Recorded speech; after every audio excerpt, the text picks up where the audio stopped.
Mariners? What's going on with the Mariners? I mean, we kind of ignored it a little bit yesterday, right? And we had a lot of Seahawks reaction and kind of gave us the opportunity to not freak out yesterday. But what's going on with the Mariners? They're playing some ugly baseball right now. This has not been a good road trip. I mean, obviously, we knew it was going to be a challenging road trip. That was not up for debate. I don't know how many times we said it before the trip, right? Like, hey, good thing you're doing this at home because this is going to be a tough trip. We said it over and over again. Baltimore, New York, Philadelphia, East Coast, 9 days, middle of August, rain delays, humidity, some really good pitching. Like you knew this was going to be challenging. But you really hate to see kind of where they're at. Now, look, win 2 games. You're not out of this yet. Win 2 games. It's a 4-5 road trip. And everyone's like, yeah, all right. Not ideal, but kind of about what you would expect for a difficult trip at this time in August for this Mariner team. Okay, 4-5, then you come home, kind of survive the rest of August, and then get into September where your schedule is going to really ease up. Great. In that regard, today's not a day to panic. The other side of that, though, is you'd really just like to see them play some good ball against good teams and do it on the road. And when you start going through, and we'll do it at 7 o'clock, some of the challenges the starting pitching has had, especially on the road, look, you're going to have to win some games on the road in order to make it to where you want to go. That's just the facts. So, yeah, that's kind of a bummer. It's been a bummer. And, I'm looking through the text from last night and, all the negativity comes pouring out during the game, the exact opposite of what you get when they're winning. And I get that. I'm not mad at anybody here on the text machine. And you see some of the frustration. Disappointing the Mariners could have tied this game if it weren't for, Dan leaving Legumina in and the fact that Legumina is still on the roster. There's a lot of blame for Legumina and a lot of blame for Dan throughout the text last night. I get it. I get it. I was a little surprised to see a second inning from Legumina after they kind of made it a game. You're in the middle of a tough trip. Your starting pitching has gotten battered throughout. You're trying to get innings wherever you can. And, Legumina's the last guy you want pitching on this roster, he and Kowar. But you're trying to eat up innings with those guys when you're down. And look, you don't know what you're going to get today. And I'm sure that's on Dan's mind also. Right? Do you know what you're going to get from Bryce Miller today? I don't. I'd be real surprised if you get 6 innings, though, wouldn't you? So even in the back of your mind, you've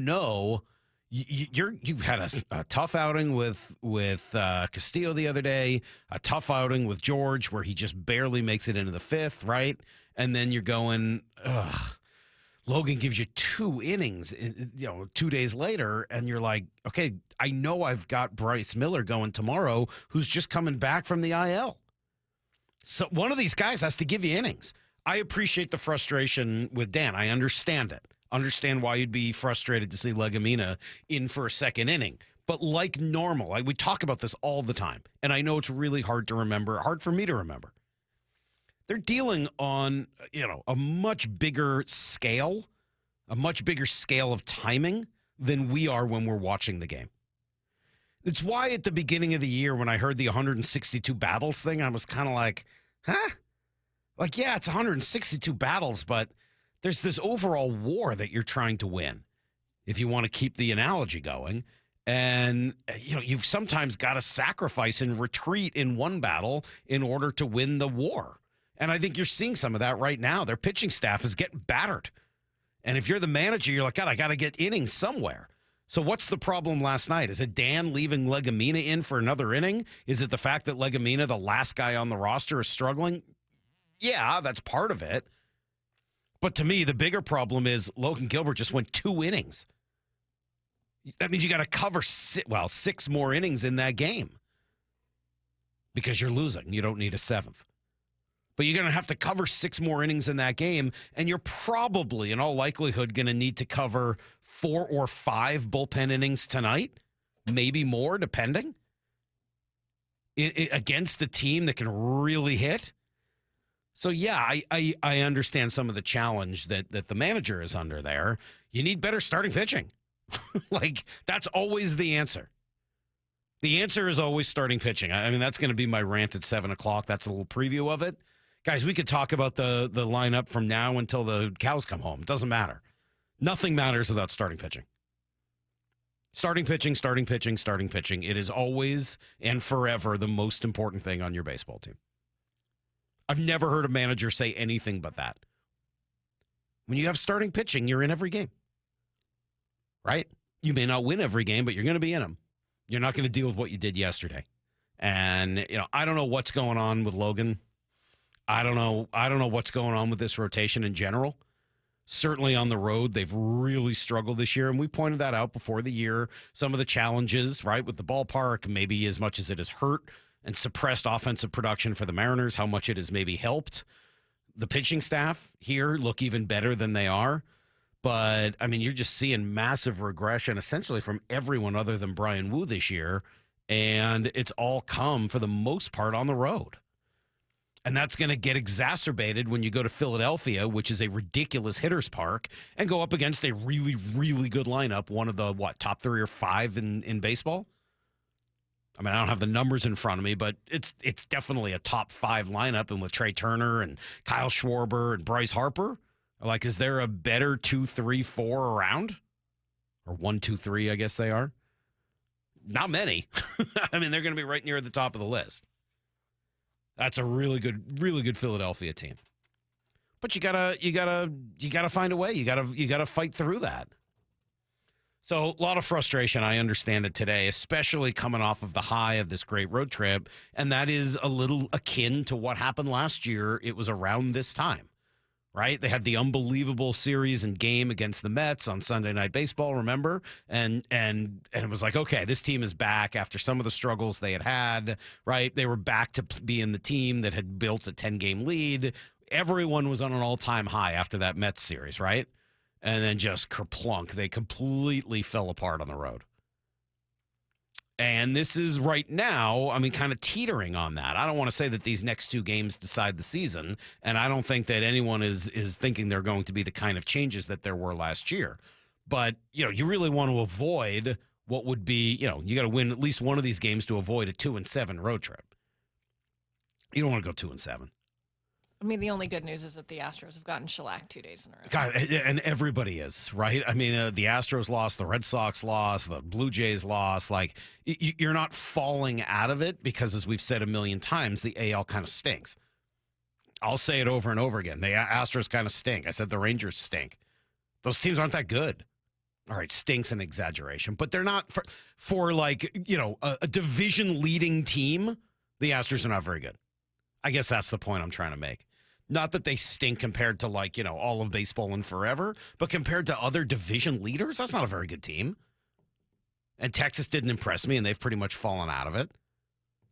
So, who's battling right now for the wild card? Cleveland, I think, is the next team out. So the Mariners are in fairly good shape. I think they still have like a 4-game lead on a wild card spot. They're not falling out of this. But in terms of, how you feel about them, what they're capable of, you want to make sure you really don't, go 2-7 on the road. Find a way to win 1 or 2 of these games, get back home, start doing your thing, and then turn it on into mid-September so that you're at full capacity and playing that kind of locked-in baseball that you were just a couple of weeks ago once you get to the postseason. I think they'll be fine. I'm not panicking about what I've seen the last few days. But yeah, I understand why there's some frustration there. I understand why there's a lot of people who are looking at it and saying, I've seen this movie before. All right, take a quick break. We'll come back here, give you guys everything you need to know. And then some Daniel Jeremiah, who was sort of a surprise guest yesterday. We got a lot going on. It's Brock and Salk. Seattle Sports on 710, seattlesports.com. Wyman and Bob, afternoons 2 to 7. Josh Naylor, the ground running. The defense has been something I did not even think about. If it's possible, I would be knocking on the door, calling the phone, sending the emails with his agent. And I think if they are able to go on a deep run in the postseason, that could go a long way into selling Seattle to him if it needs to be sold. Dave Wyman and Bob Stelton, afternoons 2 to 7 on Seattle Sports, the app, YouTube, and your smart speaker. Change is always happening. It's part of life. And when it comes to music, change is all around us. Songs are rewritten, Classics are remixed. Bands and artists come and go. Even our taste in music changes. Here at Xfinity, we know there's still good in keeping some things the same. That's why we want to do our part with a 5-year price guarantee on our internet. It means no matter what changes, you get 5 years of the most reliable Wi-Fi with our best equipment included for a price that stays exactly the same. Surprised? Life is full of them. One internet price, 5 years, guaranteed. Learn more at xfinity.com/deals. Restrictions apply. New residential customers only. Taxes and fees extra and subject to change. Most reliable Wi-Fi based on Open Signal Awards USA. Fixed Broadband Experience Report, August 2024. When it comes to the security of your business, doubts can creep in about who you're trusting to protect it. At Bay Alarm, we got you. For nearly 80 years, we've been putting our customers' minds at ease with our advanced technology and personalized support. Feeling insecure about your current security service? Visit bayalarm.com today. Hey homeowners, John Curley here. Why not improve your home's comfort and efficiency now? Plus, save 50 to 75% by combining tax credits, rebates, and incentives on a new heat pump from Home Comfort Alliance. Visit homecomfortalliance.com. I'm still going for it, even with higher stroke risk from atrial fibrillation and a regular heartbeat not caused by a heart valve problem. Over a 3-year study, Eliquis apixaban tablets reduced stroke risk better than warfarin, and over 97% of Eliquis patients did not experience a stroke. A first stroke occurred in 2.9% of warfarin patients versus 2.3% of Eliquis patients. Don't stop prescription Eliquis without asking your doctor. Stroke risk may increase. Eliquis can cause serious and potentially fatal bleeding. Don't take if you have an artificial heart valve, abnormal bleeding, or antiphospholipid syndrome. While taking, you may bruise more easily or bleed longer. A spinal injection increases blood clot risk, which may cause paralysis. Get medical help right away for unexpected bleeding or bruising, or back pain, tingling, numbness, muscle weakness, or incontinence. Aspirin products, NSAIDs, SSRIs, SNRIs, and blood thinners increase bleeding risk. Tell your doctor about planned medical or dental procedures. Learn more at Eliquis.com or call 1-855-ELIQUIS. Actual price will depend on product and subscription plan. Featured products are compounded drug products, which the FDA does not approve or verify for safety, effectiveness, or quality. Prescription products require an online consultation with a healthcare provider who will determine if appropriate. See website for details, restrictions, and important safety information. Want a boost in and out of the bedroom? Hims has you covered. Introducing a new 2-in-1 approach to level up your game. Tadalafil for better bedroom performance and zinc for testosterone support. Put it all together and you've got what you need to turn things all the way up. Getting started is simple. Just go to hims.com/joy to start your free online visit. Through Hims, you can access ED treatments including pills, chews, and more. 100% online. No office visits, no pharmacy lines. Just fill out a simple intake form and a licensed medical provider will determine if treatment's right for you. If prescribed, it ships free and discreetly to your door. Find affordable treatment options at up to 95% less than brand names at hims.com/joy. That's hims.com/joy, hims.com/joy. Get rid of stubborn fat and address areas of loose skin with ProSculpt, the simple one-day permanent fat reduction and skin tightening treatment. Book your free consultation at prosculpt.com. After years of wear and tear, Joe had osteoarthritis in his wrists and shoulders. I've pretty much worked out my whole life. I actually decided I'm going to train for a half Ironman triathlon. The pain was interfering with every part of his life. Basically, can't sleep, causing those kind of problems, very limited movement. Joe had surgery, but it wasn't the fix he was looking for. The doctor told me, he's like, hey, this is just going to be a partial fix. You're going to eventually need joint replacement. That's when he decided to see Dr. Mark Wagner, MD, at Seattle Sports and Regenerative Medicine for stem cell therapy. And they're just getting better. I can basically do full motion. I don't have really any pain. What kinds of things are you able to do now that you weren't before? I like to golf, and it definitely has made my golf game not as painful. And sleeping. I'm sleeping better because I don't have that aching at night going on and having to roll over. So, are you recommending this to others? Oh, everybody I talk to. Yeah, it's a no-brainer. Before you choose surgery, consider stem cell therapy with Dr. Mark Wagner, MD, at Seattle Sports and Regenerative Medicine. Schedule your consultation at drmarkwagnermd.com. I just saw 2 houses for sale. Same neighborhood, almost identical, but one had an Orchard sign and it sold for way more. So I asked my friends at Orchard, why? The first house used a traditional agent. After weeks of price drops and frustration, they settled for less than they'd hoped for. The second homeowner chose Orchard and got more. Their local Orchard agent didn't just list a home, they marketed it. They knew exactly which upgrades would attract serious buyers and brought in a pro to handle everything. And even more with Orchard's Move First, Sell Later program. The homeowner moved into their new home before their old one even hit the market. They skipped all the hassles and showings. Never settle for less. Get more with Orchard, the smarter, faster, hassle-free way to buy your new home, even before your old home sells. Start with Orchard's free home valuation at Orchard.com. That's Orchard.com. Orchard.com. Need to know. 15 minutes past every hour with Brock and Salk. Here's what you need to know. Up first. Well, another tough game in what is kind of becoming a potentially ugly road trip here for the Mariners. Logan Gilbert didn't have it, gave up 6 runs in just 2 innings of work. Trey Turner with the big blast. And again, the 3-2 pitch swung on at a fly ball deep to left field. Arozarena going back, looking up, and goodbye baseball. Trey Turner with a 3-run home run. It's now the Phillies 5 and the Mariners nothing. For Turner, his 13th home run of the season and his first on the year here at Citizens Bank Park. Yeah, how weird is that? That's a good hitter's park, and yet he was struggling to hit home runs there. Anyway, he got all of that one. Bryce Miller hit 2 tape measure blasts later, one of them 448 feet. Both of those were just destroyed. It was a butt kicking in just about every way, and unfortunately, Logan just didn't have it.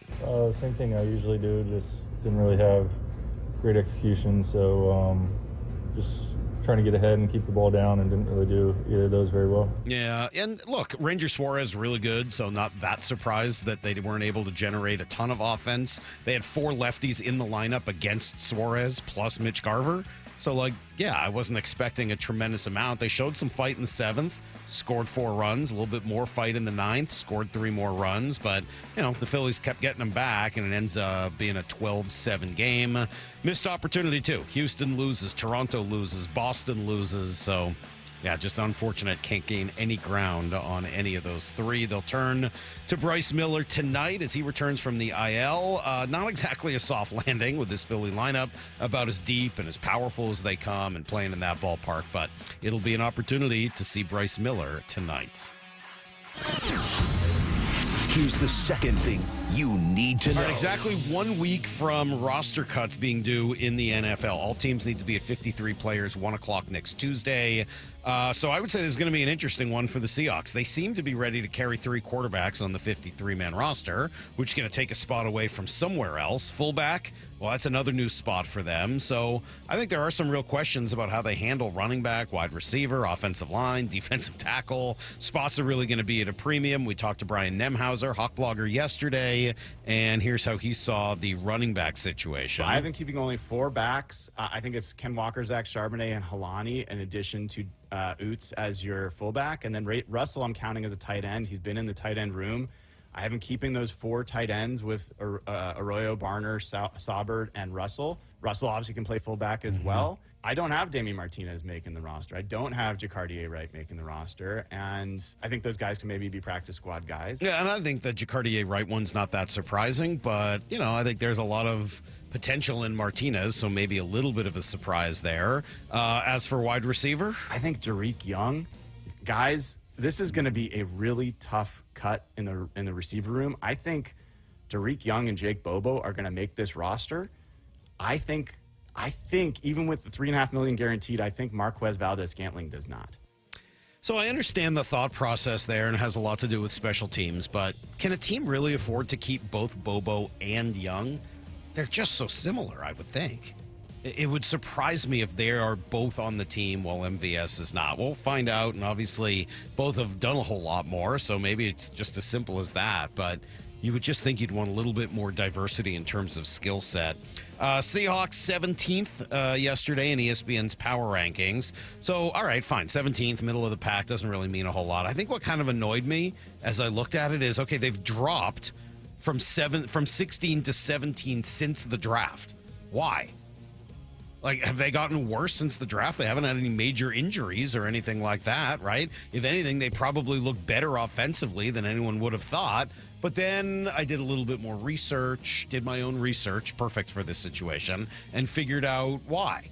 It's because Aaron Rodgers signed with Pittsburgh, and Pittsburgh leapfrogged them going from 17 to 16. That's why you got to do your own research, just like Aaron.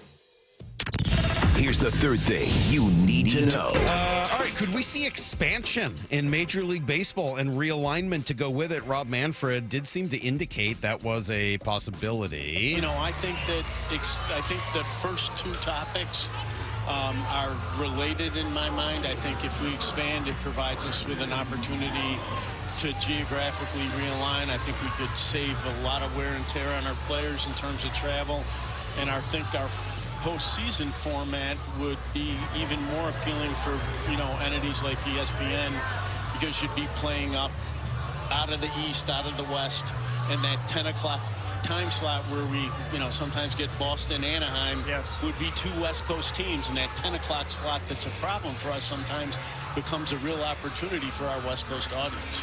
Yeah, so a more opportunity for the East Coasters to never see teams on the West Coast. But this is actually a good thing, I would think. I mean, just looking at the other 7 or 8 teams that would be potentially in a Mariner division, it's San Francisco, LA, Angels, Arizona, Vegas, San Diego, maybe Portland if they were to get a team, or Colorado if they didn't. And you just look at the mileage. San Diego's about 1,000 miles away. Colorado and Arizona under 1,000, whereas Texas and Houston are closer to 1,600 miles away. So yeah, over the course of the year, is that a problem for the Mariners? Yeah, it has been. Would it alleviate some of it? Yeah, it probably would, especially if Portland became an option. I know they probably don't want to share the Northwest with Portland, but from a travel standpoint, obviously it would make things a whole lot easier. That is everything you need to know. 1/4 every hour here on the Brock and Salk Show. Yeah, the Mariners travel more miles than anybody else, so realignment probably helps the Mariners more than any other team. Now, look, it'll help everybody, so all the teams would travel less, but, anything you could do to have to travel less would be a really good thing for the Seattle Mariners over anyone else here in the league. All right, let's see. Regular season for the Seahawks approaching. We want to send one of you and 3 of your friends. That's right, 4-pack of tickets to watch the Seahawks game on September 7th. That's the opener. All you need to do is open the Seattle Sports app and click the Win tab, and you can find out how. Now, if you don't have the app, I won't even make fun of you today. I'm feeling good. Simply text the word app to 866-979-3776. We'll send you a link, and you can download it, and then you can enter. You can do it every day to increase your chances to win. Contest will run through Monday, August 25th. Daniel Jeremiah loved what he saw. Loved what he saw from the Seahawks on Friday night. What does that portend? You'll hear from him next. If you haven't subscribed to Seattle Sports on YouTube, it's amazing. We just got to keep hammering it home. You're missing part of the game. The rest is history. There's so much more than what happens on the field. This is the place I love. Subscribe now for in-depth inside information with Brock and Salk. The Mariners' hit rate was way higher than that. Bump and Stacy. Cal's like a coach out there. Wyman and Bob. One day, breaking that record would be pretty cool. Stream it live with the local sports leader on YouTube, Seattle Sports. Dave Wyman here, and since I stopped playing football, we've been fortunate to live in the same house for over 20 years. That type of longevity is a good thing, except 20 years in the same house means a lot of things start to break. Most recently, it's our windows. Virtually every seal has broken, and that's why I reached out to Harley Exteriors. Chris and Ray came out to the house, and I could instantly tell we'd get along great, and I'd want to do business with them. They're local, they're huge fans of our teams, and big listeners to the station. Better yet, they have the best product. Olympic Series windows offered exclusively through Harley Exteriors are manufactured right here in Washington and designed for our Pacific Northwest homes and climate. That means cooler in the summer, warmer in the winter. Look up Harley Exteriors for your window replacement. In August, Harley Exteriors is offering 50% off basic installation, no payments for 1 year, and an additional $200 off your project. Call 833-HARLEY or go to harleyexteriors.com. This is the story of the one. As a lineman, he does whatever it takes to keep the power on in his community. And he wants a partner like Grainger who does the same. Grainger offers the professional-grade products he needs, from voltage detectors to harnesses to hard hats, plus fast, dependable delivery, so he can rise to every challenge. Call 1-800-GRAINGER, click Grainger.com, or just stop by. Grainger, for the ones who get it done. Ready to order. Yes. We're earning unlimited 3% cash back on dining and entertainment with the Capital One Saver Card. So let's just get one of everything. Everything? Fire everything. The Capital One Saver Card is at table 27, and they're earning unlimited 3% cash back. Yes, Chef! This is so nice. Had a feeling you'd want 3% cash back on dessert. Ooh, tiramisu. Earn unlimited 3% cash back on dining and entertainment with the Capital One Saver Card. Capital One, what's in your wallet? Terms apply. See CapitalOne.com for details. Texting enrolls you in a recurring automated marketing text messages. Consent not required to purchase. Message and data rates may apply. The team's looking good this season. I think so. Man, I miss playing football. Being young with unlimited energy to burn. Ever since I turned 40, I just can't find that fire I used to have. Think it could be lower testosterone? What do you mean? All guys lose their edge when they turn 40. The body has less testosterone. That's why I take Nugenix Total T. I've heard about Nugenix. That really works? Since I started taking Nugenix, I'm lifting like when we played for Coach Carter. I feel more energized at work. It's even spiced up things between me and the missus. Are they still giving out complimentary bottles for people to try? Yep, send a text. It's that easy. Text FORCE to 42424 right now for your complimentary bottle of Nugenix Total T. It's the #1 selling testosterone boosting brand at GNC and Walmart. Do it now and they'll also send you a bottle of Nugenix Thermo X, their newest, most powerful fat burner ever, absolutely free. Text FORCE to 42424. That's FORCE to 42424. These statements have not been evaluated by the FDA. This product is not intended to diagnose, treat, cure, or prevent any disease. Seattle Sports has your chance to win 4 tickets to the Seahawks season opener on Sunday, September 7th. Open the Seattle Sports app, click the Win tab in the bottom right corner, and enter to win. You can enter once per day, so the more times you enter through the Seattle Sports app, the better your odds of winning 4 tickets to the Seahawks season opener. Do it every day, August 19th through August 25th. Details and rules at seattlesports.com/win. Only from the home of the Seahawks. Seattle Sports, the home of the Mariners. Seattle Sports. Cal swinging a drive, deep to right field. Every pitch of every Mariners game is on the Seattle Sports app. If you've been considering upgrading your siding, now is the perfect time. Hi, I'm Justin Shirley, CEO of State Roofing and Exteriors. In the Pacific Northwest, moisture is the enemy. Old failing siding leads to hidden water damage, rot, and mold. State Roofing and Exteriors is a James Hardy preferred contractor with over 55 years of siding expertise. Call 866-ROOF-ROOF or visit stateroofing.com to schedule your siding inspection today. State Roofing and Exteriors, held to a higher standard since 1968. State Roofing, the best roof you'll ever need. Is your car road trip ready? Don't get stranded. Get to Bucky's Complete Auto Repair. Bucky's has been preparing cars, trucks, and SUVs for safe, worry-free travel for over 50 years. We take care of your car with experience and good old-fashioned customer service. For all your oil changes, brakes, AC charging, and factory maintenance, choose Bucky's. No appointment needed, and yes, friendly financing is available. Visit Bucky's.com.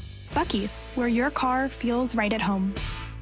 The LJ way is the Lee Johnson Auto Family. Hello, hello. Welcome to Lee Johnson Auto Family. This is King. This organization's a special one.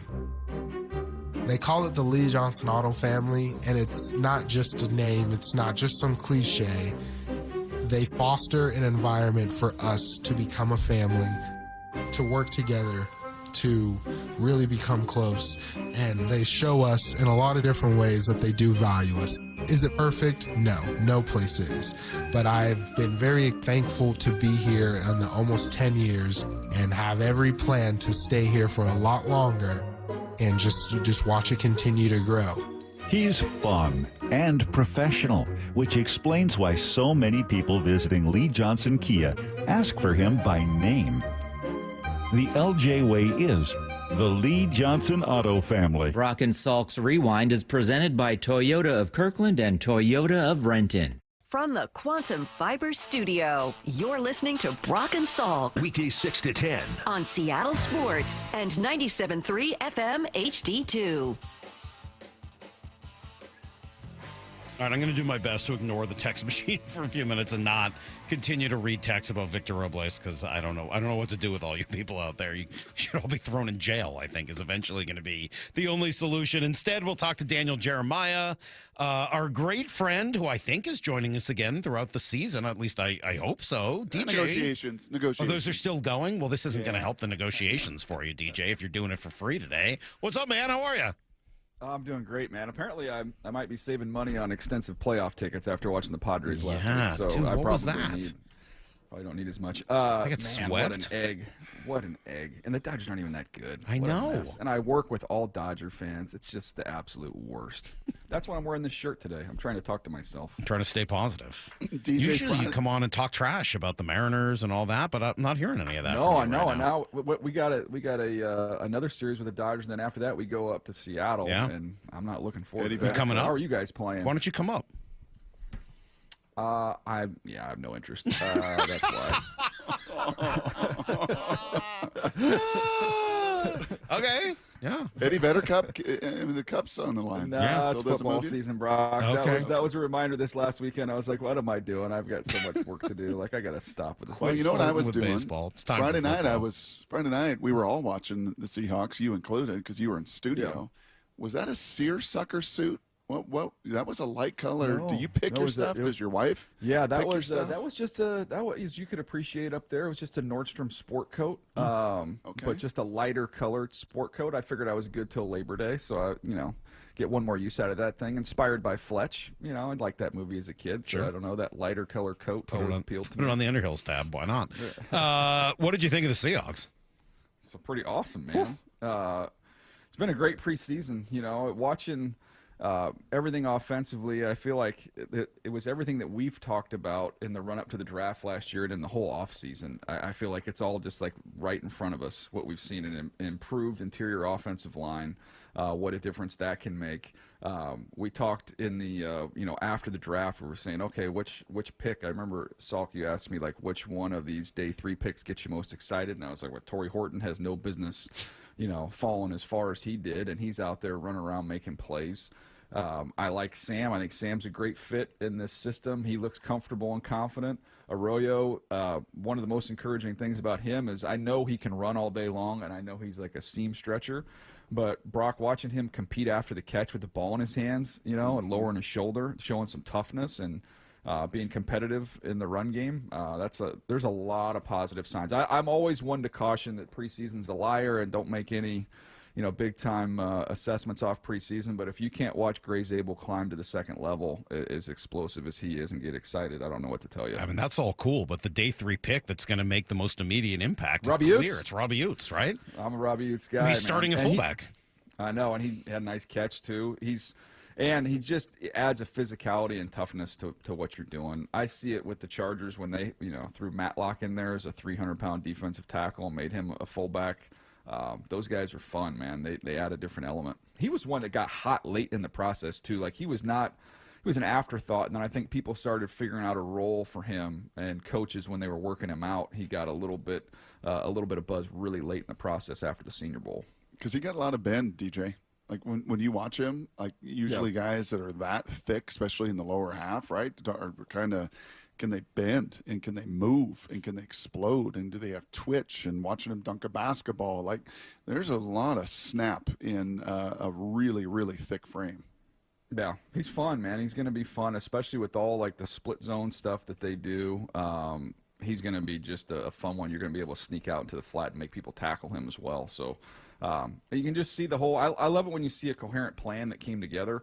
And John Schneider and Coach Macdonald clearly had an idea of what they wanted this to look like. And man, you got to be pumped with the early returns. Even like Milroe getting out there, running around, making some plays has been fun. Was that a team reference? You love it when a plan comes together. Yes. Were you an A-team guy? By the way, timely. you're gonna fall into the same trap I do, which is like you look up and you realize like the last 9 or 10 references you've made are just not even relevant anymore. I threw out a big bucks no whammies last week on television, and then I realized there's nobody that knows what that means. So Lyle, no chance. Lyle, no our chance. 26-year-old producer, board op, Lyle. Do you know what big bucks no whammies means? Let's just move on. Do you know who the A-team were? I've seen the newer A-Team movie, the one in 2010. Okay, well, that's something, I guess. It was based on something else. DJ. Ask him if he thinks Mr. T is a teacher or actor. No, he knows Mr. T because he loves Rocky 3, right? Don't you? Isn't that like your favorite movie? Of the Rocky movies, yeah. He loves Rocky 3. Clubber Lang. Yeah, he was also in the A-Team. There you go. All right. DJ, I know that you just said, like, you can only take so much out of a preseason game, but I think I might be in love after watching just that game. I've been playing this song all morning. Speaking of timely references. Are you going to go Brendel? I think I might be in love with Klint Kubiak. Oh, okay. I didn't think I would be. I was a little like, not sure this is the right guy. I meant to say Sundell, by the way. I thought you were going to say you were in love with Sundell. Sundell after what? No. Yeah, watching that last one. No, that was good. He caused me, by the way, he caused me to go to our lads because I was watching it, and you're trying to. I'm like, this guy can really get up to the second level. He's moving really, really well. And our lads has his number wrong, which is rare for them. So I had to go on I went on a rabbit hunt trying to figure out who the heck that was. Well, hopefully you didn't find one of those weird zombie rabbits that are running around right now. No, they called 48 run. I mean, they ran the ball 48 times in the game. I know they probably weren't all called running plays, but they ran the ball 48 times in the game. They keep saying they want to run the ball for years. Oh, we want to run the ball. Cool. Well, you know what you got to do? Call running plays. Well, he did. And there were all sorts of interesting running plays, and there were ones with fullbacks, and there was, even to my eyes, wide zone and toss plays and power and runs up the middle and then play action. Like, dude, that was like an actual normal-looking, coherent offense. I don't think I've seen that in my entire time in Seattle. Yeah, everything kind of worked off of each other. No, I mean, there's a clear, coherent plan there. My question, because it's not being up there, and I haven't read all the clips with Seattle through the preseason, is there a chance Charbonnet is the guy up there the way that he's run? Should be. Brock made a proclamation even a week ago saying that he would start week 1, and I'm just watching him run, and I'm sitting there going like, I like Kenneth, but I'm not so sure that the other guy isn't better. Yeah. Why? Why do you say? Because I have my own reasons, and I think Brock does too. I think he sees it better. To me, I think he just got better vision. But what does that? Can you explain a little bit of what that means? Just go a little deeper. What does that mean, and why for this system, this team, would that make more sense? Because there's going to be creases that are created, and they're not going to be created the same on. You can call the same run play 5 times, and the crease might be different every single time. So hesitation and pause. That's not a friend in this system. You got to be able to see it, sort it, and go. And I just think Charbonnet sees things faster. He gets to and through the hole quicker. So, look, if you're going to run crack toss and it's just we're running outside, I mean, Kenneth Walker can do that all day long. But in terms of being able to sift and sort inside and find the crease, I just think Charbonnet's a little more comfortable with that at this point in time. Do you have your 24 draft binder somewhere in a drawer around you? Yeah, what do you need? I'll give you a second to find that. I'm going to ask you about Sundell because he went undrafted. I got it right here. I already pulled it up. Do? Yeah, he went undrafted, so I don't even know if you did a bio on him at North Dakota State and teammate of Gray Zabel and everything else. Curious why he went undrafted because, man, does he move athletically, And such a fit. I gave him a backup grade. He did not make my top 150. He was just outside of there, but he was 6'5". He was 301 pounds. He had decent length at 33 1/8. He ran a 5.18, which is really was a solid time for an inside guy. 40 career starts, played center, played left tackle the last year. Things I loved about him, he takes excellent angles to the second level. He can catch, turn, and dump. He's got some real pop in his hands. He's a little bit high and plays a little bit stiff at times, and in pass protection, he got tugged and pulled a little bit. But in the run game, he was, all that stuff. When I was watching that preseason tape, I was like, oh, yeah. I mean, the second level stuff, climbing, angles, feel with all that, really, really good. I didn't see the warts show up in terms of the pass pro stuff that I thought probably kept him from getting drafted. How, if you are in pass blocking, how different is pass blocking for an offensive lineman in this type of system, like what we saw on Friday night, where it's a lot of boot action and all the other stuff as opposed to just a straight drop back pocket throw? Does that require different skills from an offensive lineman? Is it easier for an offensive lineman? What effect does that system have on the offensive line's pass protection? I think it's more friendly just from the standpoint of, as a pass rusher, you don't know where the launch point's going to be consistently. You can't get a consistent feel and rush plan because of that, because they're constantly moving that around a little bit. So, look, if you've got, Walter Jones and, Orlando Pace and Jonathan Ogden, you want to just go pure drop back, those guys aren't going to have any issues at all. But as someone, who isn't at that level, I think you benefit from having both, moving the launch point around, as well as having somebody back there that, with the quarterbacks they've brought in that can get away as well. So I think it's beneficial to an offensive lineman. I wouldn't want to sit there against some of these pass rushers in the NFL knowing they know we're throwing, we know we're throwing, they know exactly where the launch point's going to be, and that allows them to really get off the rock. There's some hesitancy now, especially even when they are going straight back. You've got, play action, you've got run action, you've got motion coming across, you've got late movement. There's a lot of stuff to catch your eye as an edge rusher that, you don't get in just a static offense. Yeah, Stone Forsythe wants a word with Mr. Grubb. I think he still led the league in pressure, Salk, and he played 5 games, unfortunately. It takes a Belmont Hill guy to really communicate very, very well. And from Belmont Hill to Duke to UCLA, Jake Bobo, one of the guys we really enjoy talking to because I think he expresses things really well. Cut number 14 here, Salky. Play this for DJ. This was after the game, and I got a follow-up question for you, DJ, with it. But this was the receiver talking about Klint Kubiak's system that Salk loves so much. Yeah, I mean, you guys are going to see it, but it's really cool what Kubes is doing. I mean, he's marrying up, at least for just receivers. We're on the same path for the first 10 yards of a play, whether we're running outside zone or we're running boot action, play action off of it.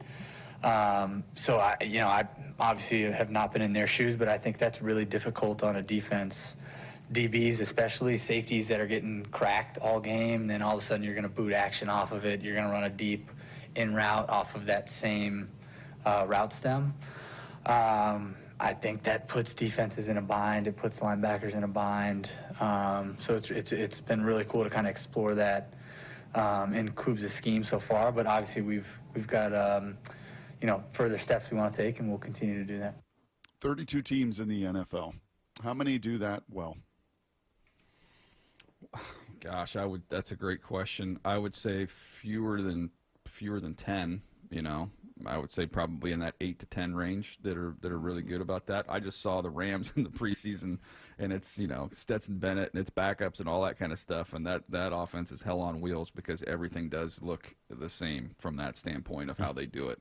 I just even go back to the, to his point that he made, he's talking about wide receivers. Think about if you're a defensive end, and all of a sudden you get the tackle that blocks down, and here comes a tight end, post snap zipping across. You go, okay, he's getting ready to block me, and then all of a sudden he slips out into the flat. So you don't know. There's literally a coin flip on defenders, not even at just the second, third level. They do it to the edge rushers as well. We kind of made the comp earlier with like tunneling these days in pitching and baseball, right? Like kind of the same idea. You came up with that, or did Brock come up with that? I think we both did. Honestly, I'm like, we've talked so much time. See on Twitter, like who tweeted that? Oh, Brock tweeted it. You can just, you can see I don't think I saw that. Is that what you said? A little stolen valor, right there. I got a text message here on our machine about it. It was an actual smart text, so I assume the people came up with it. But I'll make a different baseball to football comp because we started off here talking about the Padres, and they play in a tough league. The National League's pretty good. There's some really good teams. Padres are good. Dodgers are good. Phillies are good. Kind of go through it. Brewers are really good. But in the American League, if you're the Mariners, you go big at the deadline, and you got a real opportunity to beat some teams in the American League that aren't that good. If the Seahawks were in the AFC, you'd be like, there's some there's some teams and some quarterbacks and this and that. But the NFC, I don't know that one other than Philadelphia, I don't know that anybody really stands out. The NFC West, Stafford's hurt, and we'll see what happens in San Francisco. Based on what you saw from the offense, which looked a whole lot more legitimate than anything we've seen in a while, based on the fact that the defense was good or great at points last year, why wouldn't you trade for Trey Hendrickson now and try to actually take this thing over the top? He's available. They're not looking for the world for him, according to some of the reports out today. Should the Seahawks be going hard after Trey Hendrickson? Yeah, I can get on board with that. It's a window thing. When you look at these trades, it's all about understanding what window you're in, and I think this is a gettable division for them right now. So, I would have no problem with that. I mean, I think more so than the whatever you're going to have to give up from a pick standpoint, it's going to be the financial aspect of it that's going to cause some concern. That's the only hurdle. That's the only hurdle, DJ, that I can't get over. I totally get it. And Tom Pelissero reporting that maybe it's a third rounder and a player, and the Seahawks have actually Boye and Derek Hall and Uchenna Nwosu, who just passed his physical. If they want a player, they've got a player and a fourth round pick. That's not the problem. to me, the challenge is you got to pay your guys still, and your guys that have played for you. And do you give somebody from outside $100 million? Like, what does that do from your life experience to a locker room, to a culture? Can you make that move and sell that to that locker room? Well, I think it's got to be the right guy, and I know that's vague, but to me, Trey Hendrickson, everything that I've heard, it won't take him long to come into the building to get everybody's respect. He's not a jerk. He's not going to come in there and everybody's going to be like, we paid this butthead and we aren't taking care of our own guys. Another older reference, by the way. Appreciate that. Yeah, I watched The Breakfast Club this weekend. And they said butthead very, like with a lot of like gusto in that movie. I don't know why it left. I don't know why it left. We should bring it back. Just stuck around. Let's bring it back. We'll work on that. No, I think it would be okay. I think it would be okay with him. I think it comes down to if it's the right person or not. And I think he's got so much accomplished already in this league that I would think that's something that's understood, by the rest of that core, and they want to win, man. And this is someone who comes in there and helps them from that standpoint. So I think you do it for another guy who maybe doesn't fit in or who hasn't necessarily earned it. I think that's where you get in trouble. Yeah, it didn't work with Jimmy Graham. Like, I get it. Like, that is a real concern Jamal with the Adams, wrong person. Percy Harvin. This is a guy, though, that, I mean, again, if you're saying he doesn't have any of that reputation and you have an opportunity to add the NFL sack leader and second in Defensive Player of the Year voting, like. Yeah, I think that's different than bringing over a pass rushing safety. I wouldn't think that the Jamal Adams thing should have any bearing on that. Would you trade either Boye or Derek Hall and a third-round pick in order to make that happen? Would. Yeah, I would. Yeah. What if you have to give up Ken Walker in the process? I mean, like, it seems like there are a lot of ways they could try to make this work with a team like Cincinnati. And look, I love those guys. I think Boye and Hall are really good, but they're not Trey Hendrickson on third down rushing the passer. And that does seem to be the one thing about this team that's still just not quite it's good, but not quite at that kind of elite level. Has there been any discussion at all? Are there any murmuring about Seattle being in on this? No, or is this 100% me. Because I have not. Yeah, I was going to say I haven't Yeah. seen it anywhere. So but I get what you're saying, and I think it. Yeah, I'd be comfortable with a package of one of those. I don't want to trade multiple of those players, but if you trade one of those players in a mid-round pick and that gets it done, and you also, to Brock's point, I might, maybe you call in a couple of your leaders from the team and just say, hey, are we on board here? We're gonna be good with this. So I don't think there's anything wrong with that. What last thing for me, DJ, is you watch, and you're paid to watch all these preseason games. Anything stand out just kind of globally with just the final week of it this weekend, and then it gets real? Anything stand out globally from what you've seen in the league? I feel like it's gone back to getting bigger. Like, I feel like defensively up front, size has become something that every team has coveted and has added. For the most part, we just went to such a speed league, a decade or so ago. And then I think as you've seen the scheme changes and the obsession of limiting explosive plays, everybody wants to play this shell coverage, so you're going to play with lighter boxes. Therefore, having 280, 290-pound defensive linemen is not as popular anymore. I'm seeing a lot more big body interior defensive linemen when I'm looking around the league, and it's just. I think that's just part of the marrying the players up with the way teams want to play defense nowadays. I just appreciate the butthead reference. I'm thinking about Biff, right? What are you looking at, butthead? Like, yeah, I mean, like that does seem like something maybe we've got to find a way to. By the way, what one of the real problems of training camp is? This is the biggest problem: is that you go out for NFL Network and you go out to all these places in the South, and it's so hot that when you go to do your expenses and your receipts, all the ink, because of it's been in your pocket, all the ink runs. Nobody will understand that unless you've lived it. Why aren't you taking a picture of it immediately? You shouldn't need the actual receipt. That's probably a smarter move, but I'm still an old school. I like to open up that Costanza wallet. Right. You reference. You're still saying butthead. So yeah, I would recommend taking a picture of that. And then you know what else is challenging then, DJ? And I don't know if this is your case or not. I'm going to guess it is because you live in San Diego. You probably want to get us home as fast as you possibly can. And when you're that sticky and nasty, and you do the old bird bath shower in the airport bathroom, that too. You going to step on a plane just with sticky like that, or are you going to try to do the little bird bath and try to get in there and just cool down a little bit before you get on the plane? No, I've done that before. But I've gotten better with scheduling on that Okay. front of All right. trying Don't to they have trying like to avoid wipes that. you could use Yeah. for that instead of having to like be in like? Don't they little have hand wipes? Use little hand wipes, and that's just or kinda like, get that like a yeah. little body wipe thing you can kind of get Keep under the there deodorant- and keep yeah, the deodorant use in that there, instead. All right, DJ. Hopefully this won't mess up the negotiations for this I was year. going to say this is not helping my cause. here. It doesn't feel that way. Hopefully, we'll have you back. I think every Wednesday at 8:30. So great to see you this morning, and we'll talk soon. Anytime I come on and just Brock can bounce his cleaning philosophies off on me, I'm your guy, dude. That's worth whatever they're paying. And your 2024 binder. Yeah. Jamie sent down. It's really good, too. Good to have DJ on with us, and I think we'll be restarting that here in just a couple of weeks. Season is a few weeks away, so DJ Wednesdays at 8:30. It's a nice compliment to Passan on Tuesdays, and of course we'll be back with the Mike Macdonald show after the first game. So right after Labor Day, expect the Mike Macdonald show on Mondays following game days, which is always the best. Love getting an opportunity to chat with the coach and learn about it. Kind of curious how he is in year 2 of that, right? Like last year, we're sort of getting to know each other. And it was really his first time doing a weekly interview like that. I don't know if it was like something he was excited about as a new coach. So we'll see where that goes this year. Certainly looking forward to it. And more. What'd you say? Shil Kapadia put out his rank of best offenses. Mm-hmm. Seahawks were 24th. Yeah, you're right. I mean, like I get it. Kind of what he did when he came on with us. That he just thinks they're betting on a lot of things going right. You know, I get that. And probably if you had asked me this question like 5 days ago, I would have been like, yeah, 24th sounds right. Yeah. I might be just a little prisoner of the moment after watching them dominate the way they did on Friday. And, the running game was just so good.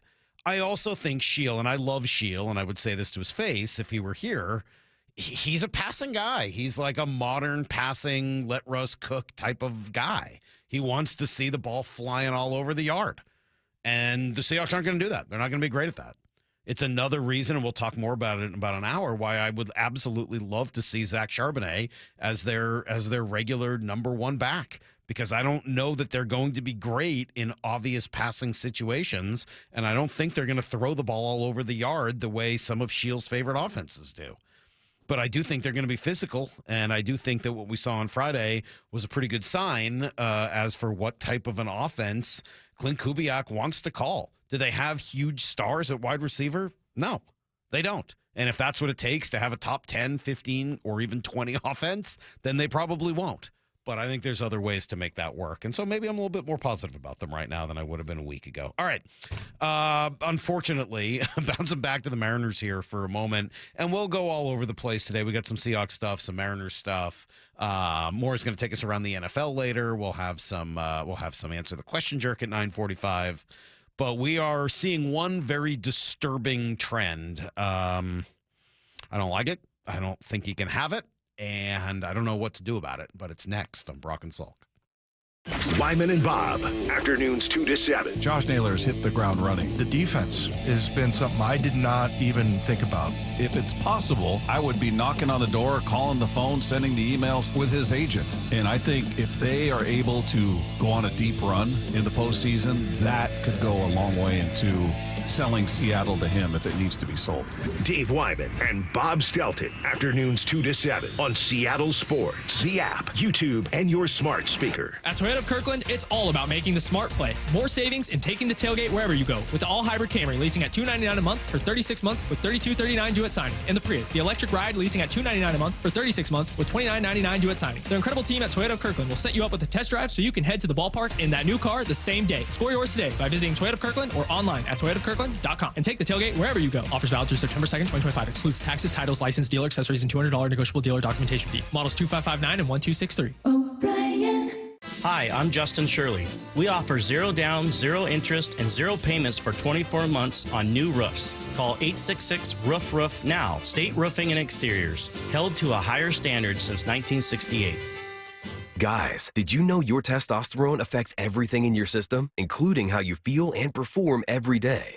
Right now, Revive Men's Health Seattle will check your testosterone for free. Knowing your T levels is the first step in understanding if you have low T. Your testosterone level impacts your energy, libido, sleep, weight, hair loss, mood, and even ED. Maintaining an appropriate T level can change your whole life. Most men start to see changes in their hormone levels in their 30s. Experience and results matter. So what are you waiting for? Get your T levels checked today by local, experienced, and trusted men's health experts. They've helped thousands of men since 2011. They're so confident they can help you, they even guarantee it. Call Revive today and schedule your free testosterone test, free exam, and free consultation. Call Revive Men's Health at 206-529-1111. That's 206-529-1111. Or visit ReviveMen'sHealth.com. What is that sound? Ugh, that sounds like a plumbing sound. Luckily, there's a company that fixes all the plumbing sounds across Puget Sound. That's All Sound Plumbing. Puget Sound's plumbing experts. Have a sound? Visit allsoundplumbing.com. If you're 55 or older and into that whole saving money thing, T-Mobile has an exclusive phone and internet bundle just for you. Right now, get 2 unlimited phone lines plus 5G home internet for just $30 each per month with autopay, plus taxes and fees. And with 5G home internet, setup is easy with just 1 cord and no technician needed, which is great if you're also into that whole keeping it simple thing. Switch now and experience the best mobile network in the U.S. Visit your local store to start saving. T-Mobile, it's better over here. Based on analysis by Ookla of speed test intelligence data Q4 2024 to Q1 2025. Ookla trademarks used under license. Unlimited on our network. Customers on voice plan may notice speeds lower than other customers and further reduction if using more than 50 gigs a month due to data prioritization. Video streams and SD on this plan. Home internet pricing after $20 a monthly bill credit plus $5 per line without autopay. Debit or bank account required. See 5G device coverage and access details at T-Mobile.com. This is the story of the one. As a safety manager at a manufacturing plant, he does everything he can to keep his coworkers safe. From finding ways to reduce risks to keeping safety supplies in stock. And for that, he relies on Grainger. Grainger offers a broad range of quality products and next-day delivery, so he can always play it safe. Call 1-800-GRAINGER, click Grainger.com, or just stop by. Grainger, for the ones who get it done. Luxury has arrived at Snoqualmie Casino and Hotel. The hotel is open and you can book now at snocasino.com. The destination spa, the expanded non-smoking gaming floor, the big 2,000-seat entertainment space and convention center, and yeah, the new restaurants, food venues as well. Effortless style and the utmost in relaxation. Go to snocasino.com to book. Seattle's closest is now Snoqualmie Casino and Hotel. Actual price will depend on product and subscription plan. Featured products are compounded drug products, which the FDA does not approve or verify for safety, effectiveness, or quality. Prescription products require an online consultation with a healthcare provider who will determine if appropriate. See website for details, restrictions, and important safety information. Want to boost in and out of the bedroom? Hims has you covered. Introducing a new 2-in-1 approach to level up your game. Tadalafil for better bedroom performance and zinc for testosterone support. Put it all together and you've got what you need to turn things all the way up. Getting started is simple. Just go to hims.com/joy to start your free online visit. Through Hims, you can access ED treatments, including pills, chews, and more, 100% online. No office visits, no pharmacy lines. Just fill out a simple intake form and a licensed medical provider will determine if treatment's right for you. If prescribed, it ships free and discreetly to your door. Find affordable treatment options at up to 95% less than brand names at hims.com/joy. That's hims.com/joy, hims.com/joy. This is Seattle Sports. Streaming through the Seattle Sports app. KIRO AM Seattle. KIRO FM HD2 Tacoma. Home of the Seahawks, Mariners, and everything Seattle sports. This hour of the Brock and Salk Show is powered by Star Rentals, preferred supplier to the West's best contractors. Give me a freaking auto! From the Quantum Fiber Studio, this is Brock and Salk on Seattle Sports. Brock Heward and Mark sorry about just Mike Heward. Not exactly Joe Cap there in the pocket. Now here are your hosts, Brock Heward and Mike Salk. You know what you need, Brock? What do we need, Michael? You gotta have pitching. We need more love. Well, we always Love need is in more the air. love. Love was in the air yesterday. It's out of the air today. It's been diffused. It's just unfortunately too many other things, too many other particulates in the air. So no love today. Just you need pitching. You got to have it. You can't not have pitching. It's always about pitching, and it's almost always about starting pitching, and you can't win without it. You have to have it. You talk to any manager. I don't care what your lineup can do, and this lineup is dangerous. Doesn't mean it's always going to deliver, but it's dangerous.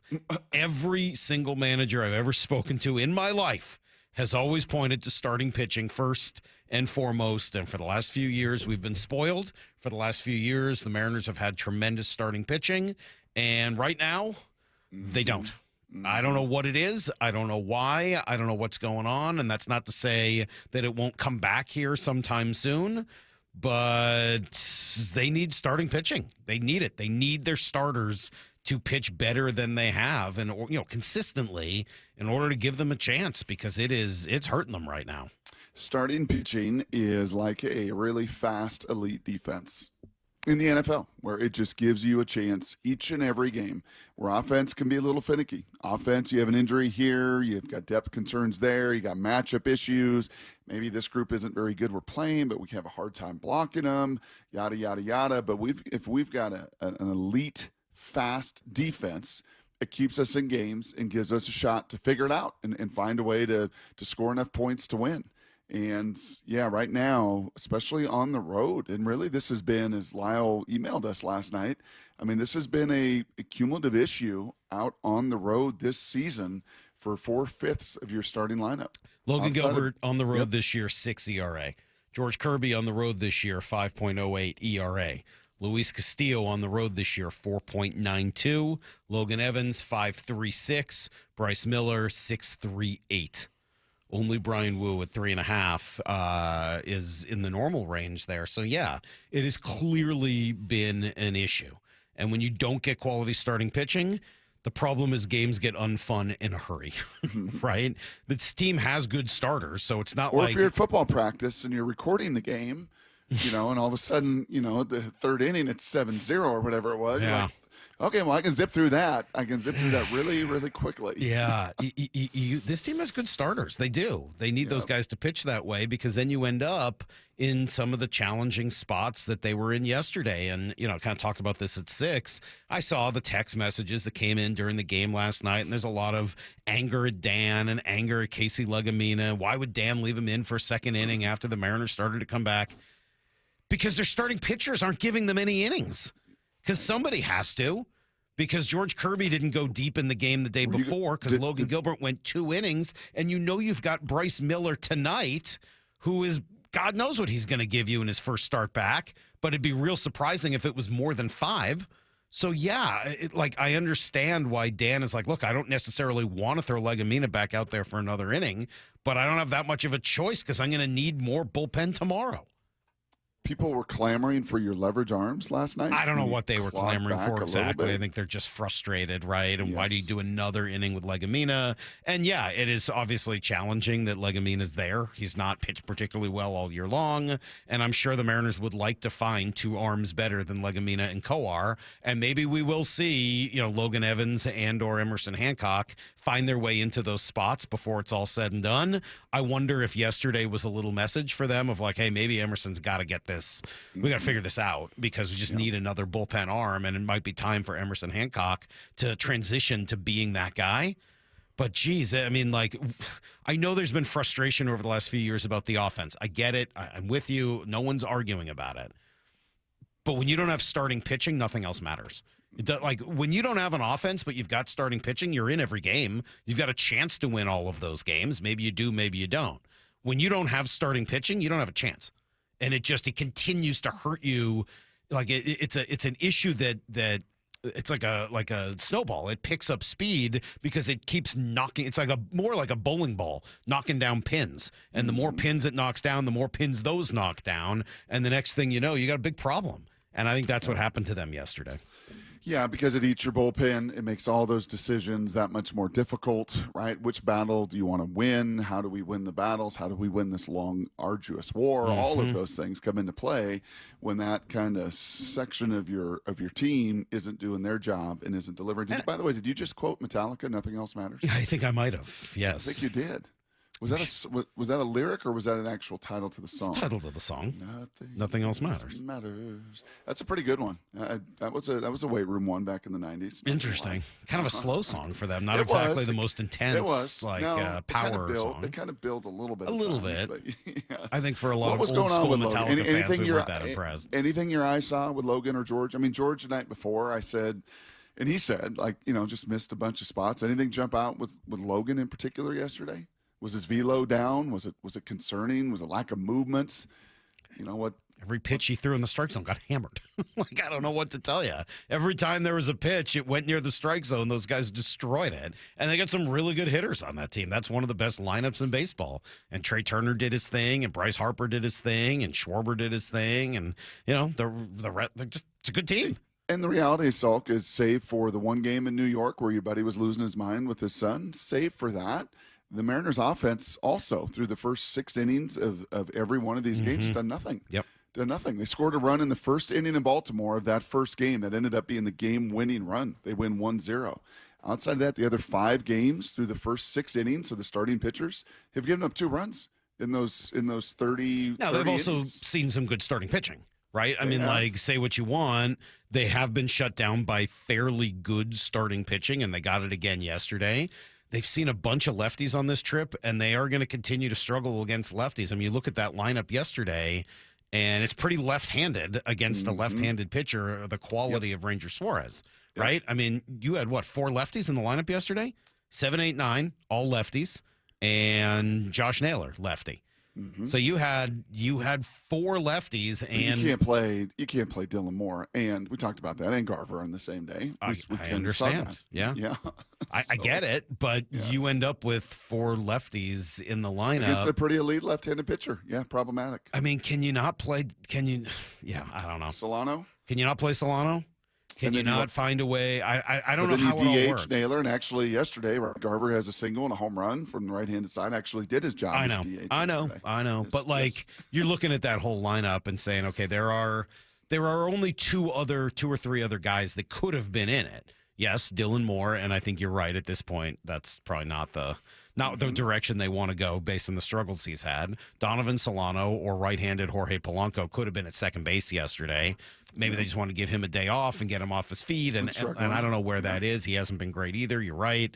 Yep. But you end up with 4 lefties in the lineup against Ranger Suarez. I wasn't expecting a tremendous amount of offense, and it didn't really come until after he was out of the game, and the offense kind of started to come back a little bit and did some damage off Romano, who's had his own problems this year. But look, I'm not that worried about the offense, honestly. You look at who's there. It'll be up and down. Yep, they're going to get their runs. It's going to come in some spurts. There's going to be some peaks and valleys. But this thing is built, to your point, the city was built on rock and roll, and this team was built on pitching. Okay. So, yes. If we built this city on rock and roll, Brock, I'm going to have to ask you a few questions about Pearl that. Jam, Nirvana, who sang Jimi Hendrix. What do you want? What do you built want? This city? The city was built on rock and roll. What city was that song about?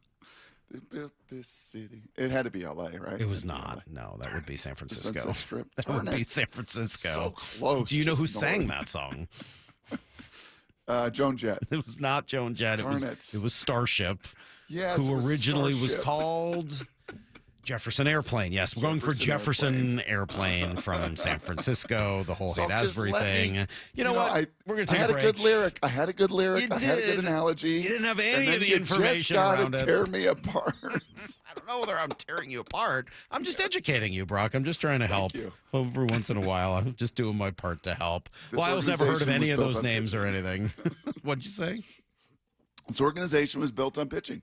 That's what they are. That's who they are. It's their identity. And when it doesn't show up, unfortunately, you get a 2-5 road trip that's now put you back against the wall. And Mr. Miller, hopefully you come out and deal and feel better than you have all year, and Luis can finish it off, and you can salvage this road trip that is still in place to do over the next 2 nights. All right, we'll be right back here. We'll give you guys everything you need to know at 7:30. More with a phenomenal point as she brought up one of the all-time. This will be the most Brock and Salk segment of all time ever. 20 minutes from now, just vintage Brock and Salk. That's all I can tell you. Stick around.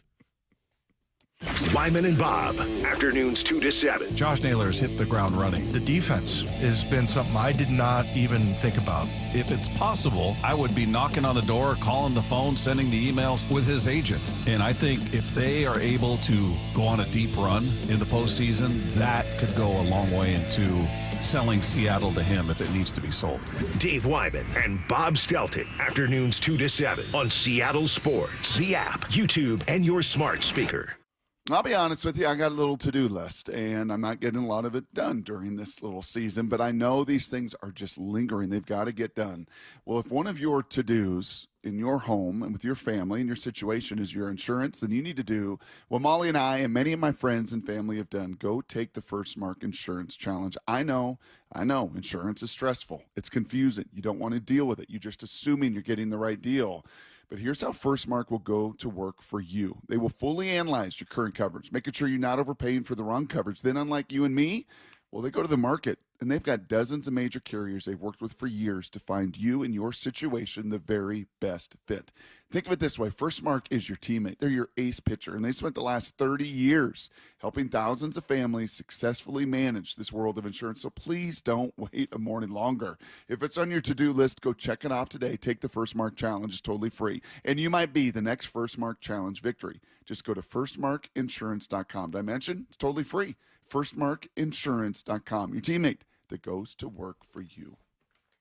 We at 3 Tree Roofing understand that your home is your castle. That's why our certified technicians use state-of-the-art installation methods to deliver the highest warranties available. Check out our hundreds of online reviews and schedule a free estimate to see for yourself. 3 Tree Roofing, your Puget Sound roofing experts.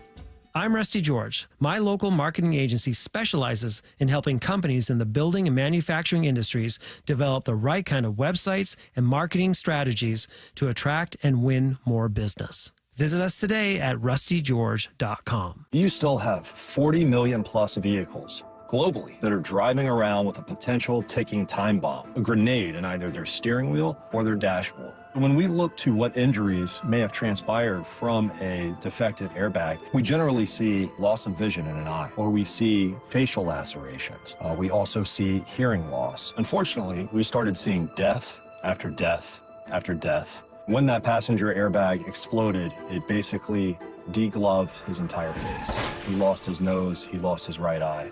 The type of catastrophic injuries that one is more accustomed to seeing in a Hollywood movie, and not something from a device in an automobile that's supposed to protect you. Morgan & Morgan has a national reach in terms of handling and prosecuting cases.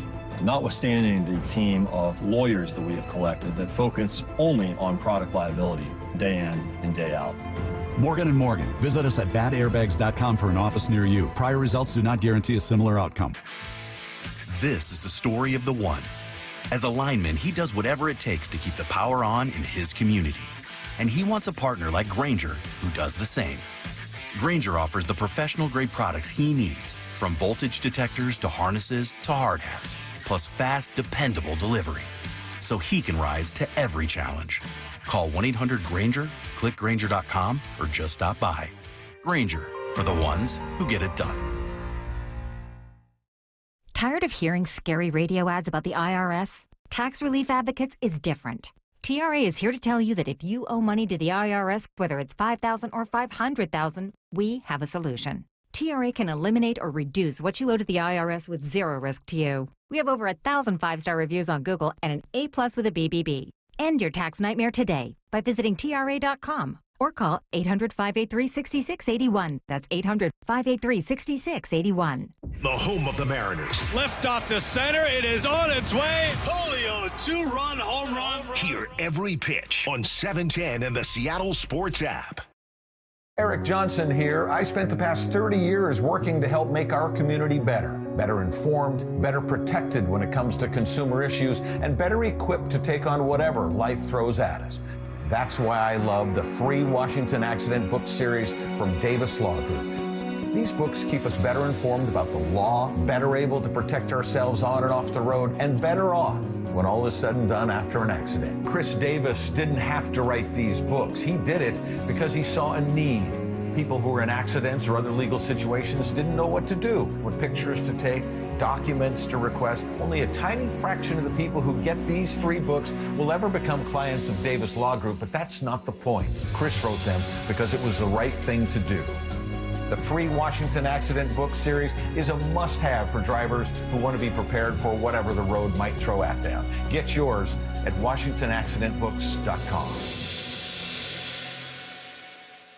Summer is here and Washington Energy's BOGO 40% off sale is on now. Update and enhance your home with beautiful new windows and doors expertly installed by Washington Energy Services. Save today with one of our best deals of the year. Buy one energy efficient window, get the second at 40% off. And BOGO 40% off all entry, patio, and interior doors right now. From traditional to modern home updates and with over 65 years of award-winning installations, Washington Energy is the clear choice. Call today for a free estimate. The future is here, so why is your internet stuck in the past? With Quantum Fiber Internet, you can get next-level multi-gig speed on a reliable fiber network. Fair and honest pricing with no annual contracts or bundling required. And whole home 360 Wi-Fi to make sure your devices are ready to take you where you want to go. So you can stream, post, game, surf, like, and love to your heart's content. You do you. Let Quantum Fiber Internet take care of the rest. Learn more at quantumfiber.com. Limited availability, service, and speed in select locations only.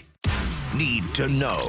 15 minutes past every hour with Brock and Salk. Here's what you need to know. Up first. Yeah, ugly game in what is kind of becoming an ugly, or at least potentially ugly road trip for the Mariners. Logan Gilbert, he just didn't have it last night, Brock. Gave up 6 runs in just 2 innings of work. Trey Turner went deep. Bryce Harper. I don't even really know what to say. This wasn't off Logan Gilbert, but my God, he was destroying the baseball. Here's the pitch. Swung on. That is destroyed again. On its way, second deck, off the facing of the second deck. That one was 448 feet. The first one, 440. They were just teeing off at that point. Was it 21 hits or 24 hits or 28 hits? How many hits? It really, once you get past like 15, does it matter? Yes. Did my former TV producer, Bo Garrett, longtime Phillies fan, grew up outside of Philly, did he say how much the Phillies seem to enjoy this Mariners pitching? And welcome to the bandbox. It is Philadelphia, and certainly was for their side over the course of that game. Can I hear from Walter? Actually, this is Logan Gilbert after the game, cut number 5. Yes, here he was. Same thing I usually do. Just didn't really have great execution, so just trying to get ahead and keep the ball down, and didn't really do either of those very well. Pretty simple when you say it that way. Like, yeah, nothing went well. Everything he threw got hit. It just was one of those days. And it put him in a hole. They never really dug out of it. They had some ability to, right? They scored 4 in the 7th, and credit to Cole Young for hitting a 3-run shot. But then they gave it right back, and then they tried to battle back a little bit in the 9th. But when you're already down at that point, 12-4? I mean, there's really only so much you can do. So 12-7 is the final missed opportunity, right? Because fortunately, I guess, Houston, Toronto, and Boston all lost. So they had themselves a chance, but yeah, unfortunately, they can't get it done. So Bryce Miller goes tonight, returning from the IL. Not a soft landing for him. Philly lineup, very deep, very powerful, tough ballpark. But they're going to need something from Bryce in order to kind of get this thing turning in the right direction. Here's the second thing you need to know. All right, Brock, we're 1 week away from roster cuts being due in the NFL. 1 week from today, 1 o'clock on Tuesday, you got to get to 53. And the Seahawks are adding 2 positions that they didn't have last year. You're going to have a third quarterback and a fullback. So those are 2 spots that were not filled last year. those are going to have to come from somewhere. And there's some battles right now. Defensive line, offensive line, running back, wide receiver. Hawk blogger Brian Nemhauser yesterday said this about the running backs. I've been keeping only 4 backs. I think it's Ken Walker, Zach Charbonnet, and Halani in addition to Oots as your fullback. And then Russell I'm counting as a tight end. He's been in the tight end room. I have been keeping those 4 tight ends with Arroyo, Barner, Saubert, and Russell. Russell obviously can play fullback as well. I don't have Damian Martinez making the roster. I don't have Jacardier Wright making the roster. And I think those guys can maybe be practice squad guys. I think that's fair. I think as we're sitting here a week from that, I would co-sign on that completely. You know, there's a lot of running backs. You watch preseason football all over the place. And this is not a slide on Damian Martinez, but in Jacardier Wright, there's a reason that they were a 7th rounder and an undrafted free agent. Like, there's, you know, big physical guys that can run and run behind their pads. And Damian played a lot better in game number 2 than he did game number 1. But, yeah, if you had to make that decision today, I think that's really good analysis. Seahawks, by the way, coming in 17th in the ESPN Power Rankings, Brock, which is fine, middle of the pack. They were 16th, though, after the draft, so they've dropped a spot. Does that make any sense to you? No, that makes 0 sense. Well, then you got to do a little bit more research, Brock. And in this case, it pays to do your own research, just like Aaron Rodgers, because the addition of Aaron Rodgers to the Pittsburgh Steelers bumped them from 17 to 16. And so the Seahawks Did you see what the old Hawks got to do yesterday? Yeah, it wasn't golfing. Paintball. It wasn't canoeing. It wasn't bowling. It was up there at Top Golf. Yeah. Which Seahawk you think has got the best swing? Well, Jermaine doesn't play there anymore. I heard Cam Chancellor, by the way, is like gotten real into golf and is killing it. I bet Julian Love. Oh, well, he's Julian's a huge big golfer. right? Yeah. And Sam, right? Isn't Sam a big golfer? Yeah. Isn't Darnold a golfer? He is. Yeah, he played up in Lake Tahoe. Right. He was good. Yeah, he was solid. Yeah, he's solid. But yeah, Julian's supposed to be pretty good. Yeah. All right. Well, probably that's the assumption. Here's the third thing you need to know. You ready for worst swing? Who's got the worst swing? I think I'm gonna have to think about that for a little while. Derek Hall. Derek Hall's got the worst swing. Oh, because of those big I can just tell you, legs? defensive player. Yeah, yes. Hard to clear and he the tries hips. to muscle it. Yes. And he's wearing the short shorts, and it's a bad deal. That thing is going dead right. It's hitting the top golf net dead right, like Justin Barnes, and we all did that down in Arizona. If he gets a hold of it, it's going a long, long way. Are you ready for expansion and or realignment in baseball, Brock? Rob Manfred mentioned it during the broadcast the other night. Here he is talking about it. You know, I think the first 2 topics are related in my mind. I think if we expand, it provides us with an opportunity to geographically realign. I think we could save a lot of wear and tear on our players in terms of travel. And I think our postseason format would be even more appealing for, you know, entities like ESPN, because you'd be playing up out of the East, out of the West, and that 10 o'clock time slot where we, you know, sometimes get Boston, Anaheim, would be 2 West Coast teams, and that 10 o'clock slot that's a problem for us sometimes becomes a real opportunity for our West Coast audience.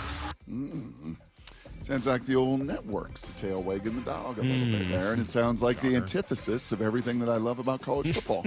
It has Cal and Stanford in the Atlantic Coast Conference, of course. Well, it would be good for the Mariners, right? I mean, you start looking at a division and some combination of San Francisco, L.A., Anaheim, Arizona, Vegas, San Diego, Colorado, maybe Portland.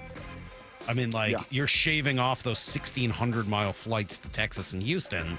It's kind of a big deal, right? Going under 1,000 miles to all of those other cities. San Diego's the farthest at like 1,050. Yep. That would be a big deal. Same time zones, big deal. Yeah, big deal for these Mariners. All right, that is everything you need to know. 1/4 every hour. I think that also speaks to what we've talked about a lot of baseball being a little bit more of a micro, right? A little bit more of a local, and you know, being able to have those trips for your fans too, a little more accessible. And I thought I saw one that had the old Colorado Rockies, the Las Vegas A's, and the San Francisco Giants as a kind of Pacific Northwest or northwesterly kind of alignment. Well, and it depends. Look, if you end up in Salt Lake as an expansion team, maybe that ends up being part. I mean, like, there's a lot of different directions this thing could go. But almost regardless, it would be good news for the Mariners on a travel front if and when that happened. As for who ends up in your division, kind of wait and see on. And this is what baseball's got to do. This is the place that baseball's got to find itself. Yes, in some ways. On the other hand, does baseball need expansion? Are you looking at the teams around baseball this year thinking, hey, you know what? There is so much talent that we really need 2 more teams. You want to add 52 more players to Major League Baseball? You want to take the top 52 AAA guys and whatever and bring them up to baseball's major leagues? That's a good passing question. I mean, the Houston Astros are leading their division by a game and a half. That's a division-leading team. Most of the AL Central stinks. We really need more teams in baseball right now? I don't know whether I feel that way. Let's come right back. We will talk to Passan at 8:30. Before we do it, though, it is the word maybe mentioned most often on the show. You can try to guess it. 866-979-3776. But this time it was Maura who brought it up. It's next on Brock and Salk. Lyman and Bob, afternoons 2 to 7. Josh Naylor's hit the ground running. The defense has been something I did not even think about. If it's possible, I would be knocking on the door, calling the phone, sending the emails with his agent. And I think if they are able to go on a deep run in the postseason, that could go a long way into selling Seattle to him if it needs to be sold. Dave Wyman and Bob Stelton, afternoons 2 to 7 on Seattle Sports, the app, YouTube, and your smart speaker. Yeah, it's been fun getting to tell you guys about the new Snoqualmie Casino and Hotel. I was there a couple weeks ago, right before it opened, which was August 8th. It's amazing. It really is beautiful. They did such a good job. The views, oh my gosh. I mean, those are obvious, but just the work they did inside with the pool and the view from the pool. It's got this whole outdoor deck, hot tub deal that's awesome. The new sports bar is incredible. The non-smoking gaming area is phenomenal. Just everything. The spa, they just crushed it. It really is sweet. You can go book a hotel room. Go to snocasino.com right now. Seattle's closest is now Snoqualmie Casino and Hotel. Is your car road trip ready? Don't get stranded. Get to Bucky's Complete Auto Repair. Bucky's has been preparing cars, trucks, and SUVs for safe, worry-free travel for over 50 years. We take care of your car with experience and good old-fashioned customer service. For all your oil changes, brakes, AC charging, and factory maintenance, choose Bucky's. No appointment needed, and yes, friendly financing is available. Visit Bucky's.com. Bucky's, where your car feels right at home. Northwest Homeowners, when it comes to your roof, you need a name you can trust. Techline Roofing has proudly served the Seattle area for years, delivering exceptional results and lasting security. Choose Techline Roofing. Your trust is our foundation. Trust Techline. Feeling lucky? Don't miss the Lucky Classic Collector Car Truck and Boat Auction, Saturday, August 30th at Tacoma's LeMay Marymount Event Center. Hundreds of cars, vintage, muscle, exotic, classics, trucks, boats, and more. Saturday, August 30th at Tacoma's LeMay Marymount Event Center. Millions of dollars in inventory, many must sell with no reserve whatsoever. Get lucky, get local, and get in line for the Northwest's greatest collector car auction. Auction details at luckyoldcar.com. Hey homeowners, John Curley here. Why not improve your home's comfort and efficiency now? Plus, save 50 to 75% by combining tax credits, rebates, and incentives on a new heat pump from Home Comfort Alliance. Visit HomeComfortAlliance.com. Actual price will depend on product and subscription plan. Featured products are compounded drug products, which the FDA does not approve or verify for safety, effectiveness, or quality. Prescription products require an online consultation with a healthcare provider who will determine if appropriate. See website for details, restrictions, and important safety information. Want a boost in and out of the bedroom? Hims has you covered. Introducing a new 2-in-1 approach to level up your game. Tadalafil for better bedroom performance and zinc for testosterone support. Put it all together and you've got what you need to turn things all the way up. Getting started is simple. Just go to hims.com/joy to start your free online visit. Through Hims, you can access ED treatments including pills, chews, and more. 100% online. No office visits, no pharmacy lines. Just fill out a simple intake form and a licensed medical provider will determine if treatment's right for you. If prescribed, it ships free and discreetly to your door. Find affordable treatment options at up to 95% less than brand names at hims.com/joy. That's hims.com/joy, hims.com/joy. Seattle Sports has your chance to win 4 tickets to the Seahawks season opener on Sunday, September 7th. Open the Seattle Sports app, click the Win tab in the bottom right corner, and enter to win. You can enter once per day, so the more times you enter through the Seattle Sports app, the better your odds of winning 4 tickets to the Seahawks season opener. Do it every day August 19th through August 25th. Details and rules at seattlesports.com/win. Only from the home of the Seahawks. Seattle Sports, the home of the Mariners. One hopper snared at short. Not a quick hop by J.P. Crawford. That guy's a magician over there at shortstop. Seattle Sports. Download the Seattle Sports app. I just saw 2 houses for sale. Same neighborhood, almost identical, but one had an Orchard sign and it sold for way more. So I asked my friends at Orchard, why? The first house used a traditional agent. After weeks of price drops and frustration, they settled for less than they'd hoped for.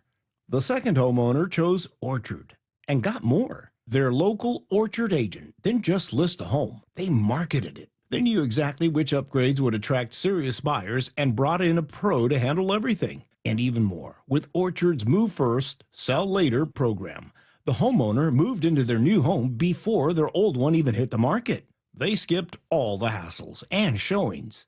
Never settle for less. Get more with Orchard, the smarter, faster, hassle-free way to buy your new home, even before your old home sells. Start with Orchard's free home valuation at Orchard.com. That's Orchard.com. Orchard.com. Want to inspire leadership, teamwork, and confidence in your students? At Bellevue Adventures, school groups take on exciting outdoor challenges that build communication, problem solving, and trust, all in a safe, inclusive environment. Great for class trips, leadership programs, or end-of-year celebrations. Learn more at bellevue-adventures.com. Bellevue Adventures, learning beyond the classroom. Bellevue-adventures.com. Summer is here and Washington Energy's BOGO 40% off sale is on now. Update and enhance your home with beautiful new windows and doors expertly installed by Washington Energy Services. Save today with one of our best deals of the year. Buy one energy efficient window, get the second at 40% off. And BOGO 40% off all entry, patio, and interior doors right now. From traditional to modern home updates and with over 65 years of award-winning installations, Washington Energy is the clear choice. Call today for a free estimate. From the Quantum Fiber Studio. This is Brock and Salk. Weekdays 6 to 10. On Seattle Sports and 97.3 FM HD2.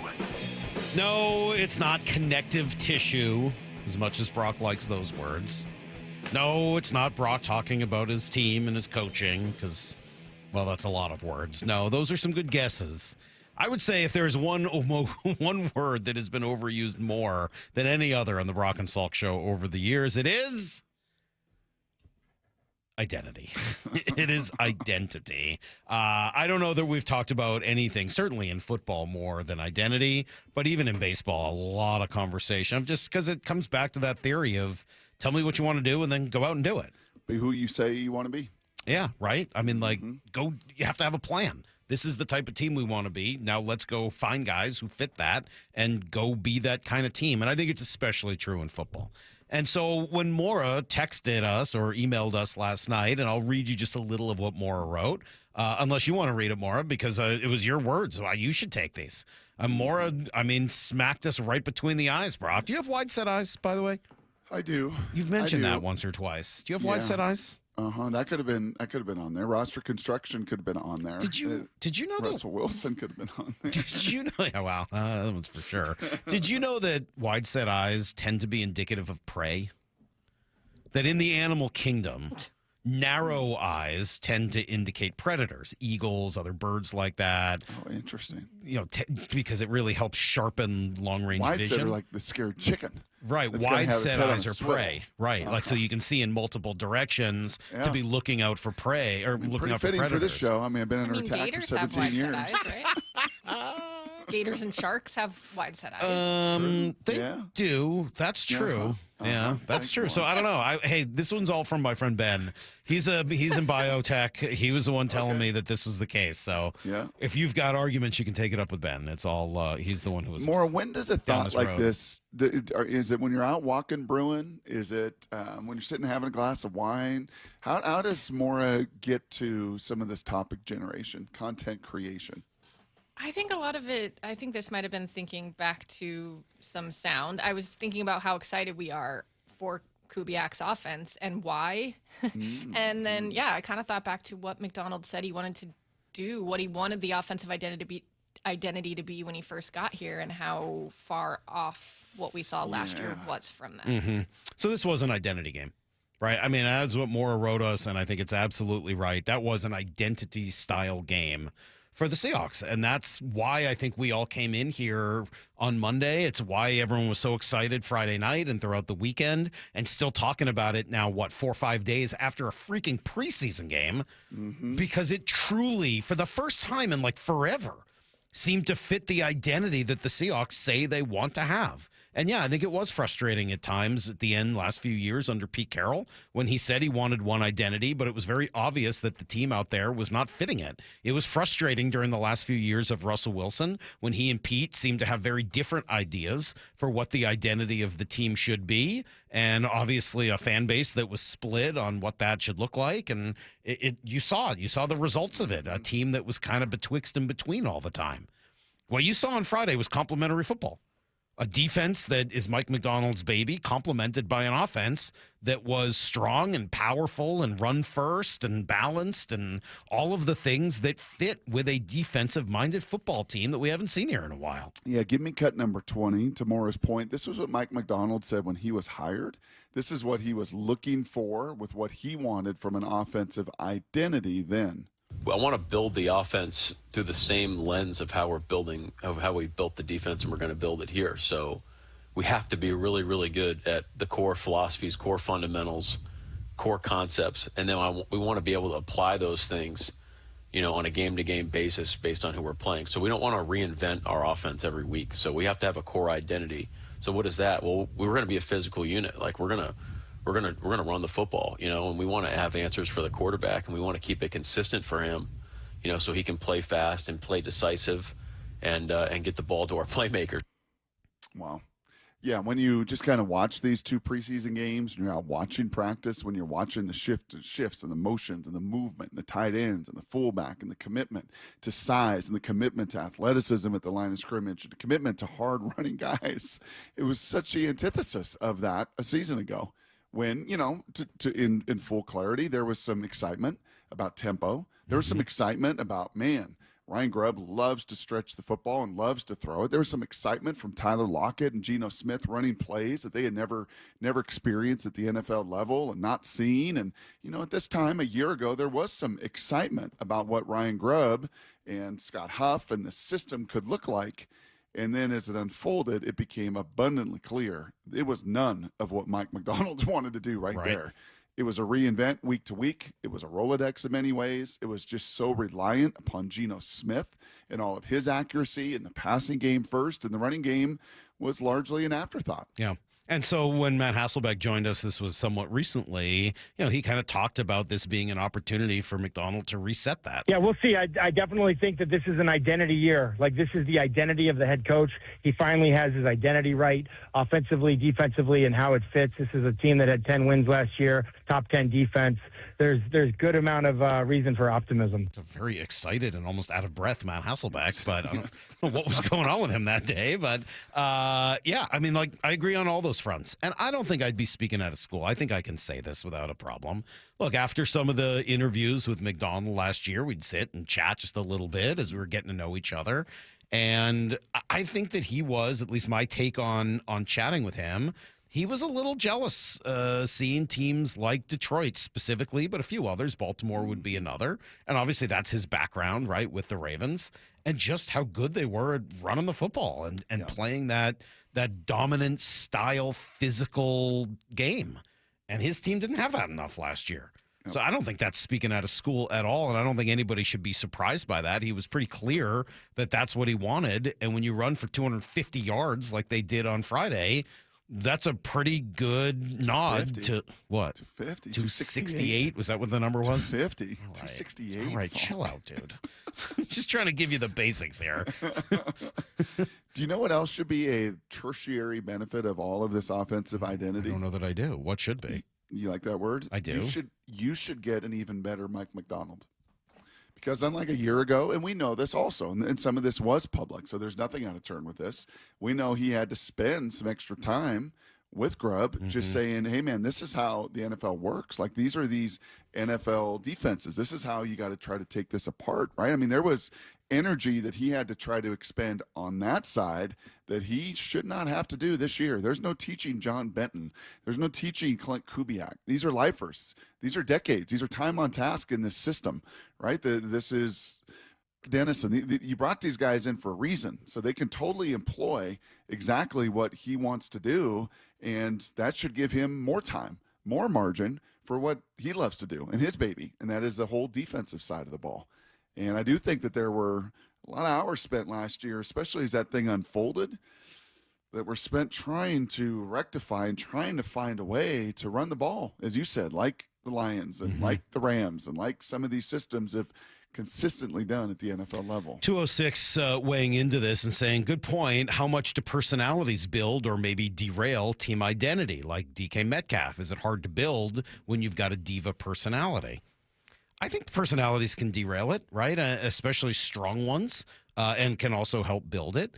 It is interesting for all of the conversations we had last year about both DK and Geno, and from a personality standpoint, I'm really not going to miss either one of them all that much.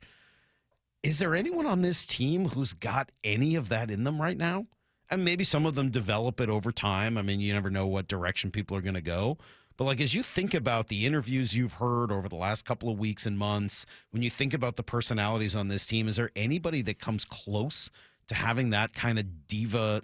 And that's not maybe not even the right word. Like a Naylor edge? No, I don't mean, no, because that's a positive. I mean, is there anybody who's got any sort of negative in their personality?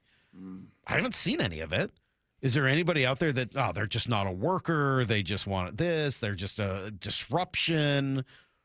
I don't see any of that. And I do see edge. I think DeMarcus Lawrence has plenty of edge. I think Jaron Reed has plenty of edge. I think Witherspoon's got plenty of edge, right? I mean, I think you're going to go through and find quite a few players with edge and excitability. And you saw it on the sidelines with the team going nuts after the safety and the picks and all that. Look, they've got some edge. I'm not that worried about that. But I don't see any of the geez, I hope this guy can keep his cool. Do you? I don't, and I think that's what Matt Hasselbeck was also referring to. Like, hey, he's got his kind of guys now. I heard that kind of repeatedly in the offseason of, hey, this is going to be, Mike's team, and this is his vision, and he is clear as day is kind of guys he wants. And when you think about teams, and the most successful teams and the winning teams in the NFL, Salk, how many of them have those consistently noisy guys? I like noisy better than diva, because it's hard to be a diva and lay your body on the line with the toughness and everything that I think a DK and a Geno certainly did here. But noisy? How about unstable? I mean, does Buffalo have unstable, noisy guys? Stephon Diggs was, and he was out of there. Does Baltimore? It starts with Lamar. Lamar is like the least noisy star QB. Josh Allen, pretty close right there with them.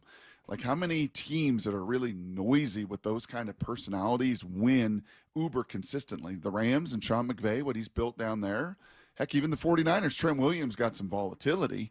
That dude can be a little bit Captain Crazy, but, the Fred Warners, the Kittles, like Christian McCaffreys, they're not noisy. Now, I would think you would say that Philadelphia's got some of that, right? I mean, there's been a lot of noise all around that team, right? A.J. Brown and, Jalen Carter and some of the, they definitely have some noise in and around that team, and it's led to some inconsistency, right? A team as talented as they have been, some days it's unbelievable, and some days you're like, I don't know. Let's see. TJ in the 425. Wait, who said Geno or DK weren't workers? Nobody said that. I didn't say they didn't work, but I don't know that they were always bought in 100%. Certainly not last year. I think they were disruptive. I think they were noisy. I think they were inconsistent. I think that there were ups and downs and lefts and rights in ways that were probably challenging to deal with all the time. Yeah, and there's some personality clashes, right? And we know that on and off the record, especially with those two guys, kind of challenged to get along. Yeah, this is going to be the last thing, just system-wise. And you do hear me say this quite a bit.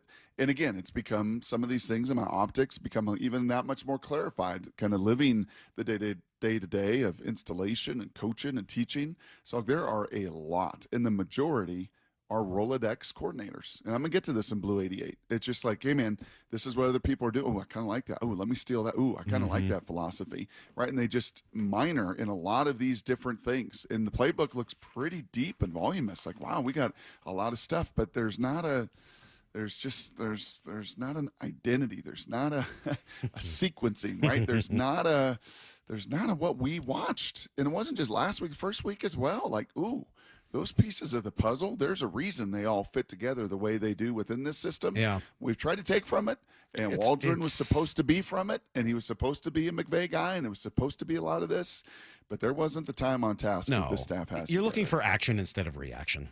And I think that's what you're saying there, right? Yes. You're looking for an offense that acts rather than reacts. Yep. And frankly, if you want to take you guys even more behind the scenes, I think that's how you and I have tried to design our show for the better part of the last 16 plus years. You want a hunter. You don't want prey, Salk.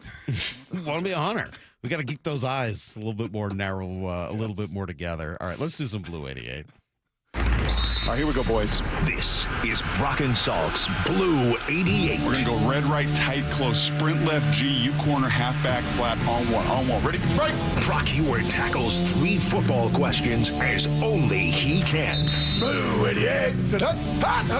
Now here's your hosts, Brock Hewitt and Mike Salk. What the heck was that? What you doing with that face? What was that?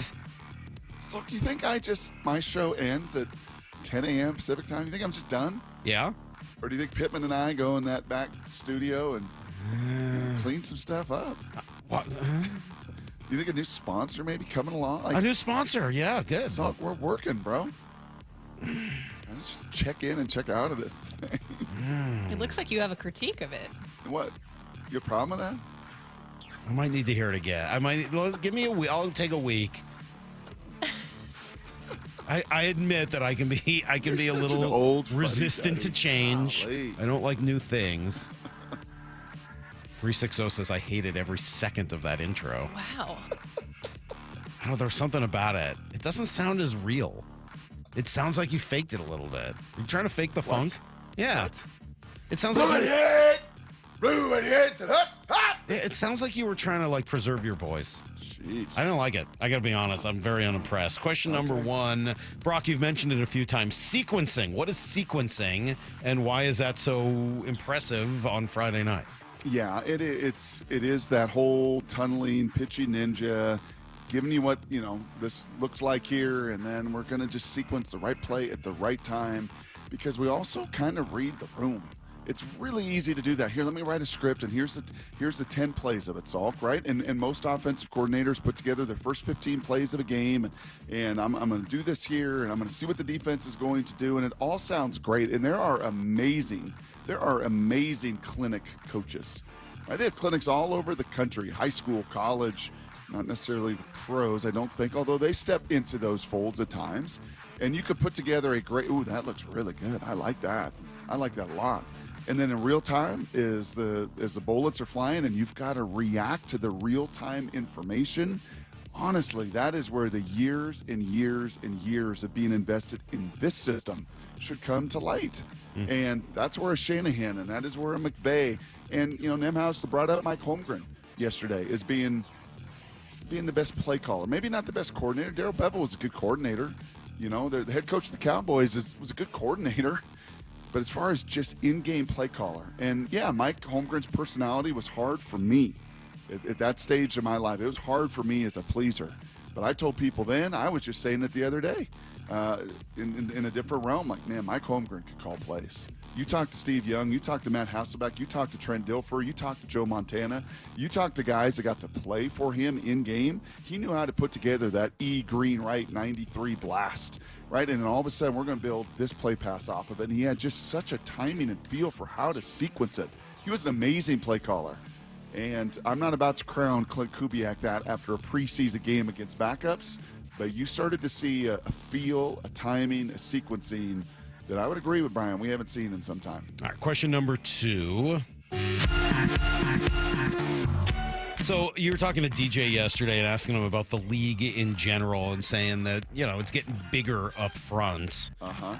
First of all, do you buy that? Second of all, what would be a logical next step? Yeah, let me hear that. Daniel Jeremiah, just globally looking at this league that's got really fast linebackers, right? I feel like it's getting... Sorry, go on. No, it's converted safeties to linebackers, right? Because guys got to run sideline to sideline, got to cover all the space. We're seeing more RPO and all of that. And on the flip side of it, as DJ said, yes, I do agree with this, and there's a little bit more meat to the bone. I feel like it's gone back to getting bigger. Like, I feel like defensively up front, size has become something that every team has coveted and has added. For the most part, we just went to such a speed league, a decade or so ago.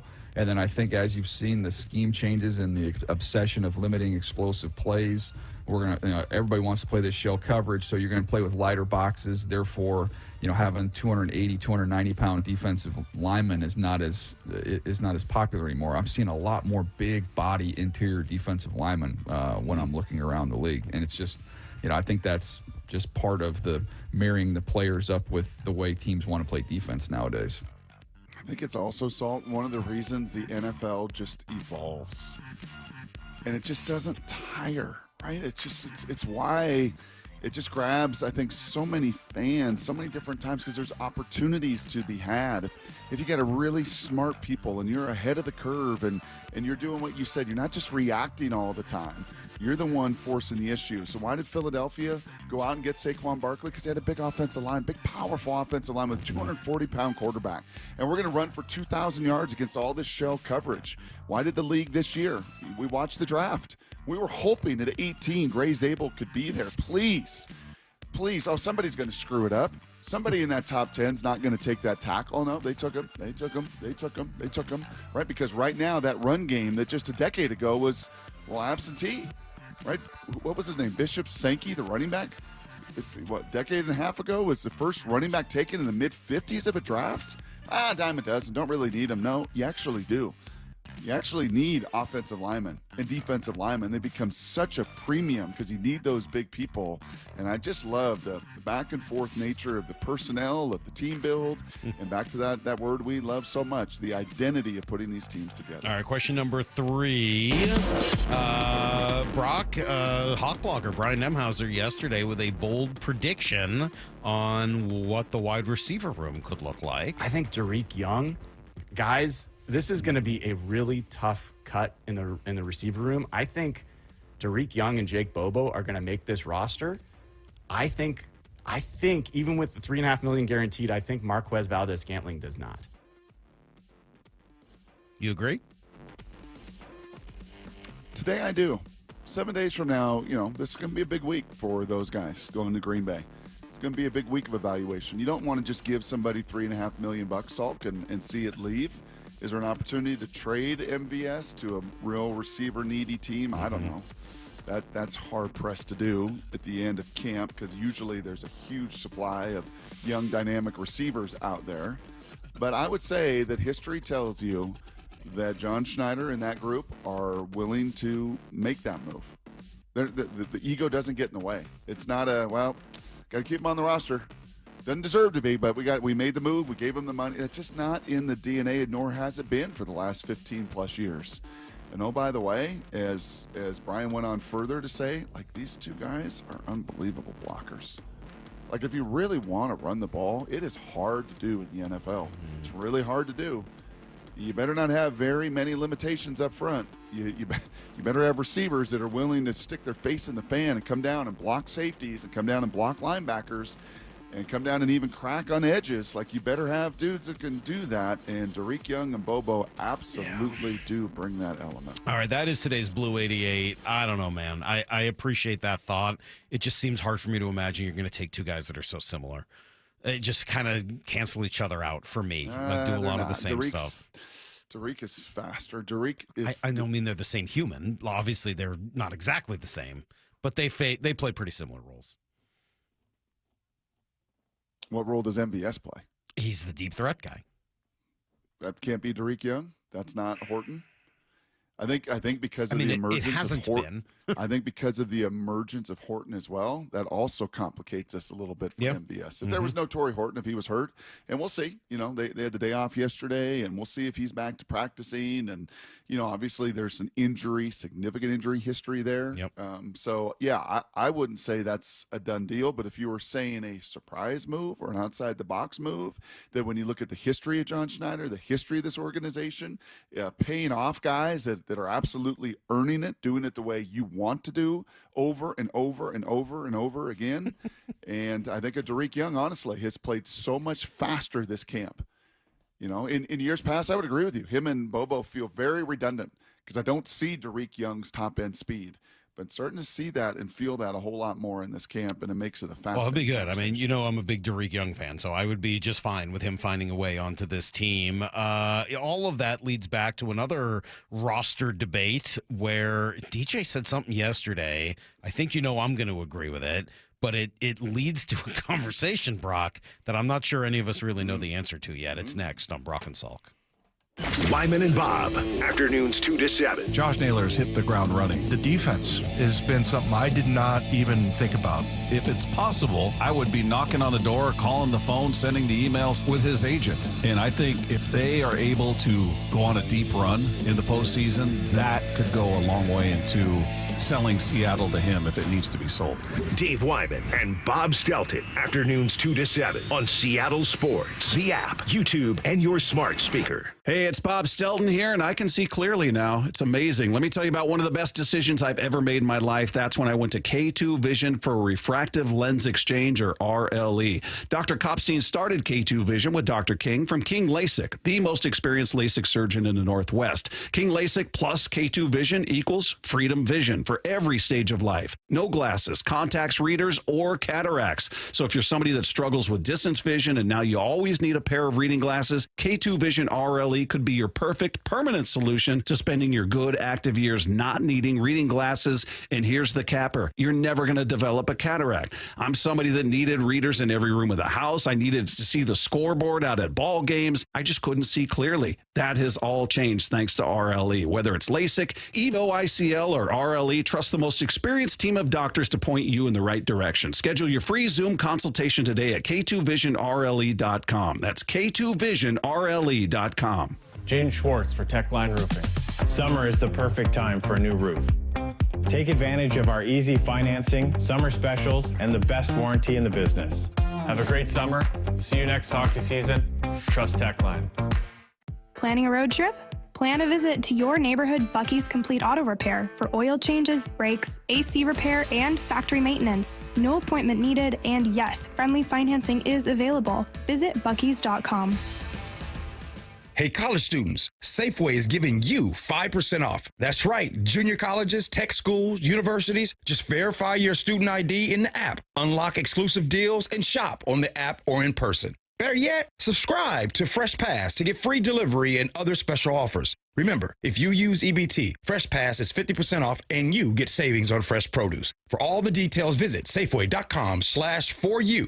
That's Safeway.com/FOR and the letter U. At Toyota Renton, the game plan is simple. Save money and take the tailgate wherever you go with the all-hybrid Camry, leasing at just $299 a month for 36 months with $32.39 due at signing. And the Corolla at $219 a month for 36 months with $29.99 due at signing. The wonderful team at Toyota Renton can set you up with a test drive so you can take your new car to the stadium the same day. Score yours today by visiting Toyota Renton or online at toyotarenton.com and take the tailgate wherever you go. Offers valid through September 2nd, 2025. Excludes taxes, titles, license, dealer, accessories, and $200 negotiable dealer documentation fee. Models 2559 and 1852. You gotta love football season, but when it comes to your windows and doors, you don't want any fumbles.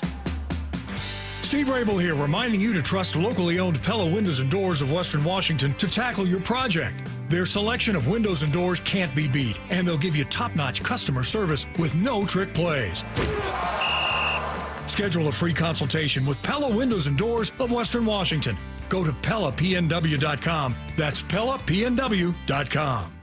Goodbye baseball. Home runs in 3 consecutive games. Cal Raleigh, the big dumper, The Mariners postseason push is on, and there's a whole new way to be part of the action. Introducing the Homestretch Flex Plan, a $500 membership that gives you the freedom to choose your games and seats for the rest of the season, all while saving 5% on tickets and no fees. Strike three call, triple digits to end it and complete the sweep.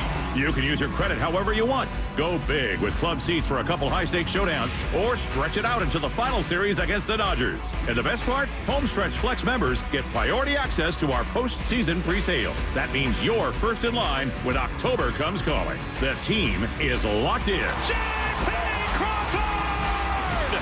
Game winner, walk-off fashion in the ninth inning. And now it's time to bring the energy down the stretch. Come on board today at mariners.com/homestretch. Mariners baseball. Try dance up. Coverage varies by plan. View contracts and exclusions at endurancewarranty.com. If you have a 2004 or newer vehicle that's out of warranty or about to be, Endurance is urgently notifying U.S. drivers about their low-cost vehicle coverage plan designed to save drivers thousands on rising vehicle repair costs. Those who qualify can pick their plan, coverage, and repair shop. Roadside service, towing, and rental cars included. All covered repairs get paid directly to the repair shop for you. Call now for your free quote. Call 800-298-7906. 800-298-7906. This is the story of the one. As a lineman, he does whatever it takes to keep the power on in his community. And he wants a partner like Grainger who does the same. Grainger offers the professional-grade products he needs, from voltage detectors to harnesses to hard hats, plus fast, dependable delivery, so he can rise to every challenge. Call 1-800-GRAINGER, click Grainger.com, or just stop by. Grainger, for the ones who get it done. Let's go! This is Seattle Sports. Streaming through the Seattle Sports app. KIRO AM Seattle. KIRO FM HD2 Tacoma. Home of the Seahawks, Mariners, and everything Seattle sports. Get in the freaking auto! From the Quantum Fiber Studio, this is Brock and Salk on Seattle Sports. Brock Ewert is my hero. Jay Buhner just punched me in the kidney. We're going to see you on the interview. Doesn't really work that way, Sherm. This is a show that has my name on it. It kind of does, though. Now here are your hosts, Brock Ewert and Mike Salk. Hello! Yeah, I'm just reading this text, and I think I agree with it, Brock. 509, you have to keep MVS just because the rookies had injury history. Yeah, and I'm just trying to imagine it, right? He's got injury issues, and Cooper Kupp has had injury issues. Mm-hmm. If you lose, especially Horton, you're telling me you have no deep threat really on the team? There's no speed guy? I don't know. That would be hard for me to imagine. I think that redundancy is one you need probably more than the other. And by the way, I love both Bobo and Derek Young. I'd be really hard-pressed to lose either one of those guys. But just the way the roster shakes out, it's hard for me to imagine. Yeah, maybe one of those guys you put on your practice squad, right? And obviously, I would think that's Derek Young too. Just based on the fact that he's been around the league for a few years and hasn't done a whole lot. Like I would think that you could maybe try to sneak him through. But I don't know. That just looking at it, I'm not saying it won't happen, but it would surprise me a little bit, I guess. Yep. Just for those reasons. So just coming back here to Daniel Jeremiah yesterday, I'm pretty interested in this Charbonnet Ken Walker conversation. And Brock, depends. I think you have been for 2 years, 2.5 years. Yeah, I mean, like I feel like Charbonnet's kind of gotten the short end of the stick, and I felt that way really since the beginning. And while I like watching K9 run, he's not my preferred type of runner. That doesn't mean I don't like him or I think he's bad or anything like that. But there are different styles of running back out there, and his is not my favorite style. But more than that, I look at it and say, I don't see how his style, the sort of home run hitter type, kind of boom or bust, is going to work particularly well with the rest of the personnel on this team. If they really want to run the ball a lot, they've got to be making forward progress on all their runs. They've got to be in 2nd and 7. They've got to be in 3rd and 2. They can't be in 3rd and 9, 3rd and 12. That's just not a situation this team is built for. Yep. So I've felt for a while like Charbonnet makes a lot more sense for the offense. A week or so ago, Brock, you said proclamation time. Charbonnet is going to start game 1. Okay, well, then you and I are together on that one. And then DJ comes on yesterday and says this. I'm just watching him run, and I'm sitting there going, like, I like Kenneth, but I'm not so sure that the other guy isn't better.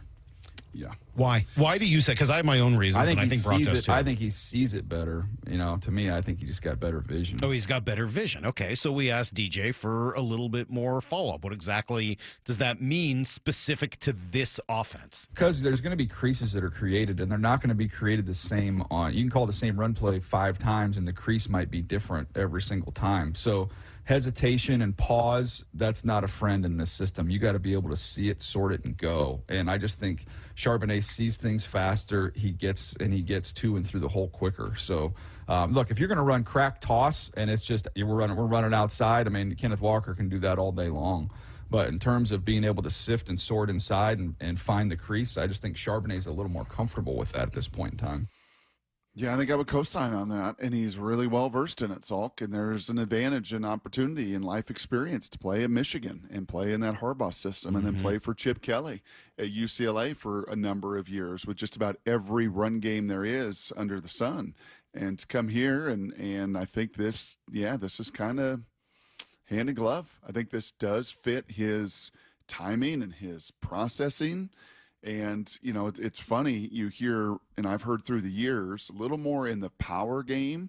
And I think Michigan State, if I think back to that dynamic year that Ken had, and I loved him there, I believe this is true, as I'm just closing my eyes, remembering a lot of their offense. They were a lot of power, a lot of gap scheme.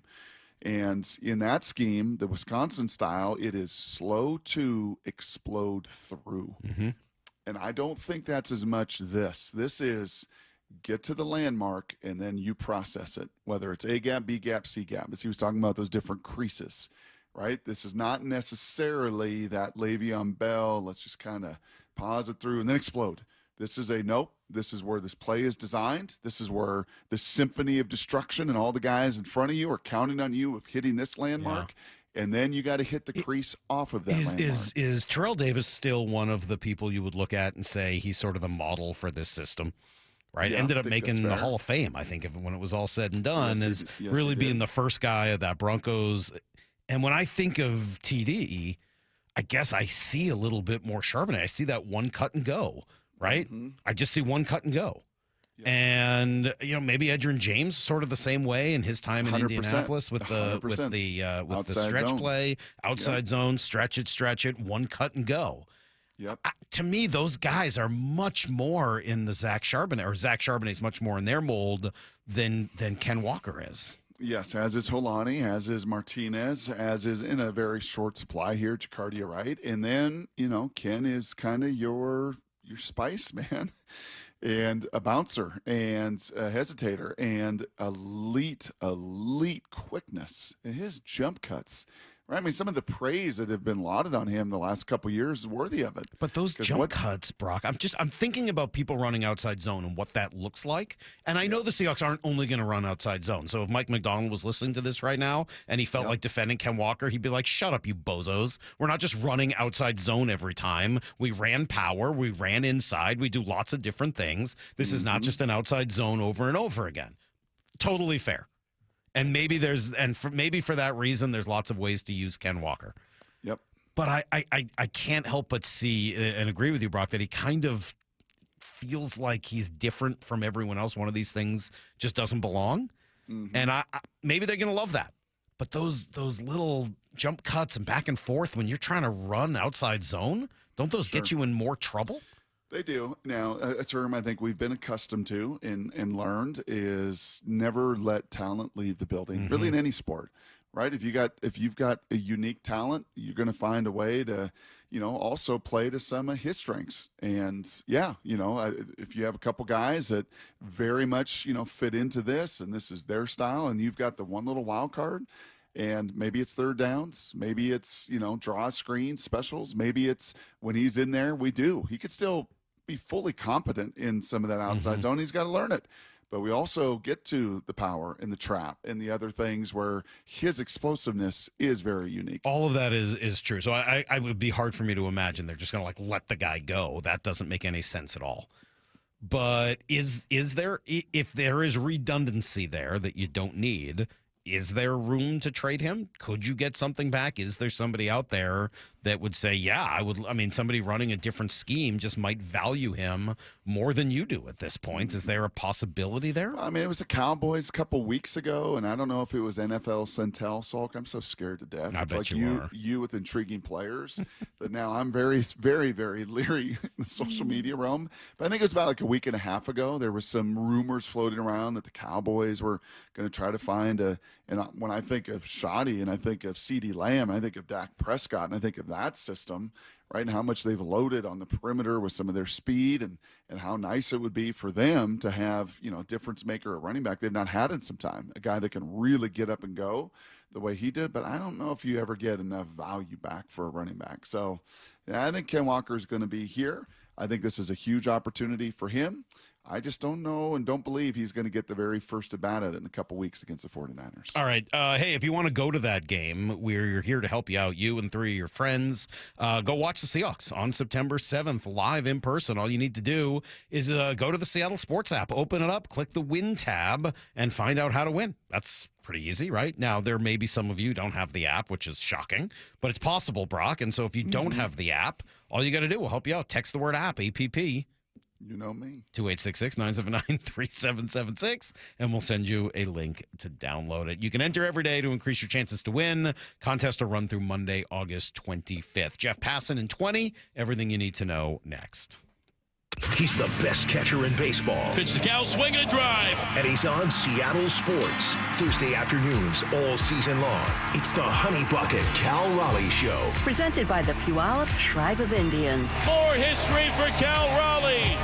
I love being here and I love these fans in the city. Catch every episode of the Honey Bucket Cal Raleigh Show, presented by the Puyallup Tribe of Indians, on the Seattle Sports YouTube page, the Seattle Sports app, and seattlesports.com. Our bats are back, and the ballpark is rocking like 2001.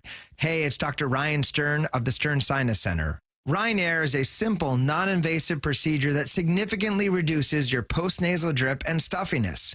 We're proud this year the Stern Sinus Center was just named a nationwide center of excellence. We offer a solution that will save you time, money, and frustration. Schedule your appointment in Auburn or Federal Way or go to sternsinus.com. That's sternsinus.com. Does your building company have a strong website? One with a solid organic search presence, engaging prospects, and filling your pipeline? You know, a site that speaks loud about your company. I'm Rusty George. My local agency specializes in creating websites and marketing strategies for building companies, including construction, manufacturing, and material suppliers. We develop strategies and tactics to attract and win more quality business. See how we can help your business get louder at rustygeorge.com. That's rustygeorge.com. Endless hours of research, seeking referrals, dozens of calls. Hiring the right attorney can be a challenging process during an already difficult time. JP Pendergast with Pendergast Law explains. In Washington State, Tom, there are thousands of attorneys to choose from. Referrals and online research can be helpful, but discovering the right attorney requires a conversation. It can be hard to identify integrity and authenticity without that interaction. So, what do you recommend? We encourage anyone looking for personal injury representation to call for a free consultation with our team before making a decision simply based on referrals or online research. Accident victims need an attorney that listens, demonstrates honesty, and is genuinely understanding of their unique circumstances. The care, attention, and preparation that our firm provides throughout the case mirrors the effort involved when taking on the insurance companies. Save time and avoid mistakes after an injury. Contact the caring and compassionate team at Pendergast Law. If you or a loved one has been injured in a car accident, call Pendergast Law. We can help. At O'Neill Plumbing, we don't just promise to get the job done, we back it up. No travel charge, no show-up fee, no overinflated pricing, and no out-of-town owners. Just clean, fast, and professional each and every day. O'Neill Plumbing. Feeling lucky? Don't miss the Lucky Classic Collector Car Truck and Boat Auction, Saturday, August 30th at Tacoma's LeMay Marymount Event Center. Hundreds of cars, vintage, muscle, exotic, classics, trucks, boats, and more. Saturday, August 30th at Tacoma's LeMay Marymount Event Center. Millions of dollars in inventory, many must sell with no reserve whatsoever. Get lucky, get local, and get in line for the Northwest's greatest collector car auction. Auction details at luckyoldcar.com. At Cressy Door, we have the perfect garage door for you. Come visit our brand new garage door and fireplace showroom. and let our experts help you find the perfect garage door. Cressy Door. This is the story of the one. As a lineman, he does whatever it takes to keep the power on in his community. And he wants a partner like Grainger who does the same. Grainger offers the professional-grade products he needs, from voltage detectors to harnesses to hard hats, plus fast, dependable delivery, so he can rise to every challenge. Call 1-800-GRAINGER, click Grainger.com, or just stop by. Grainger, for the ones who get it done. Headed outdoors or on the water this weekend? Check in with Joey and Nelly on the Outdoor Line from 6 to 8 a.m. every Saturday on SeattleSports.com.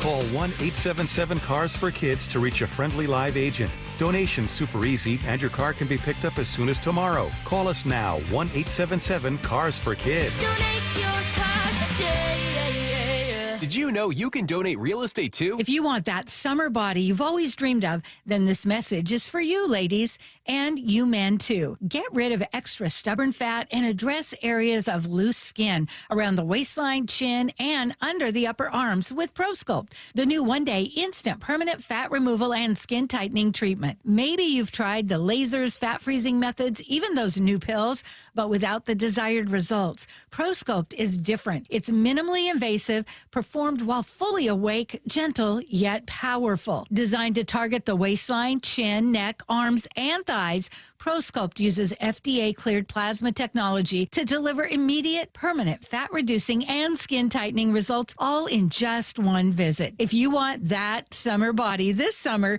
then you must act now. Go to ProSculpt.com today to schedule your free consultation.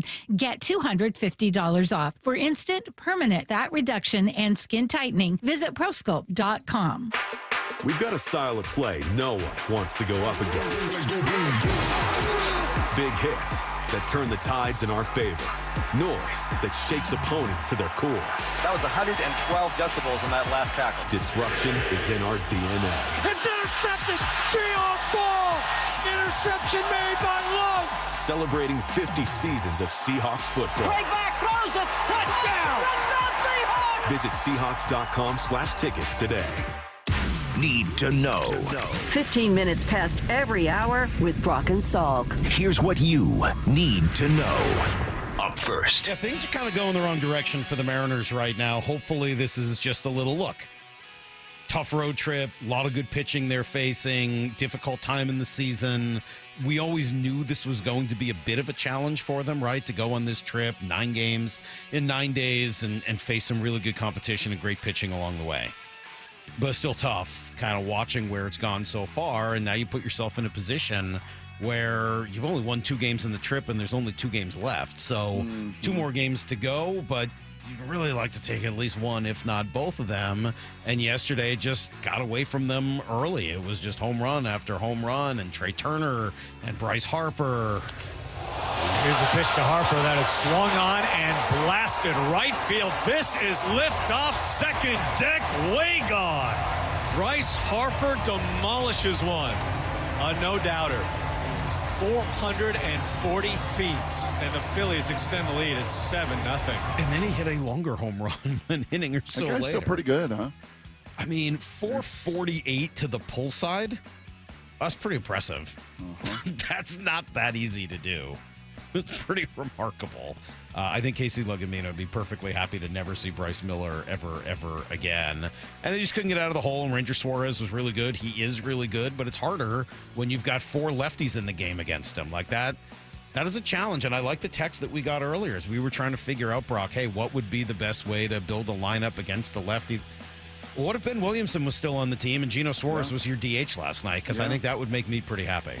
Yeah, I wonder how much grace you just kind of continue to give some of these pieces that with now 36 games to go, Salk, they've shown you, right? Like this is that whole, I'm not making the decision, you're making the decision for me over 120-something games. That Legamina's not a guy that you want in any leverage moment. He's not even a guy in that situation, right? Where it's, hey, man, you scored some runs, kind of clawed back, and yeah, some frustration about kind of leaving him out for the second inning. I think it's just a matter of Logan went 2 innings and you've got Bryce Miller tomorrow. The last thing you want to do is use too many of your guys. Here's what Dan said afterwards. Yeah, I mean, it's those are always decisions that are difficult, and you got to weigh everything that you can, and thought Legs had a pretty good first inning, and we decided to stay with him. Not a lot to that explanation.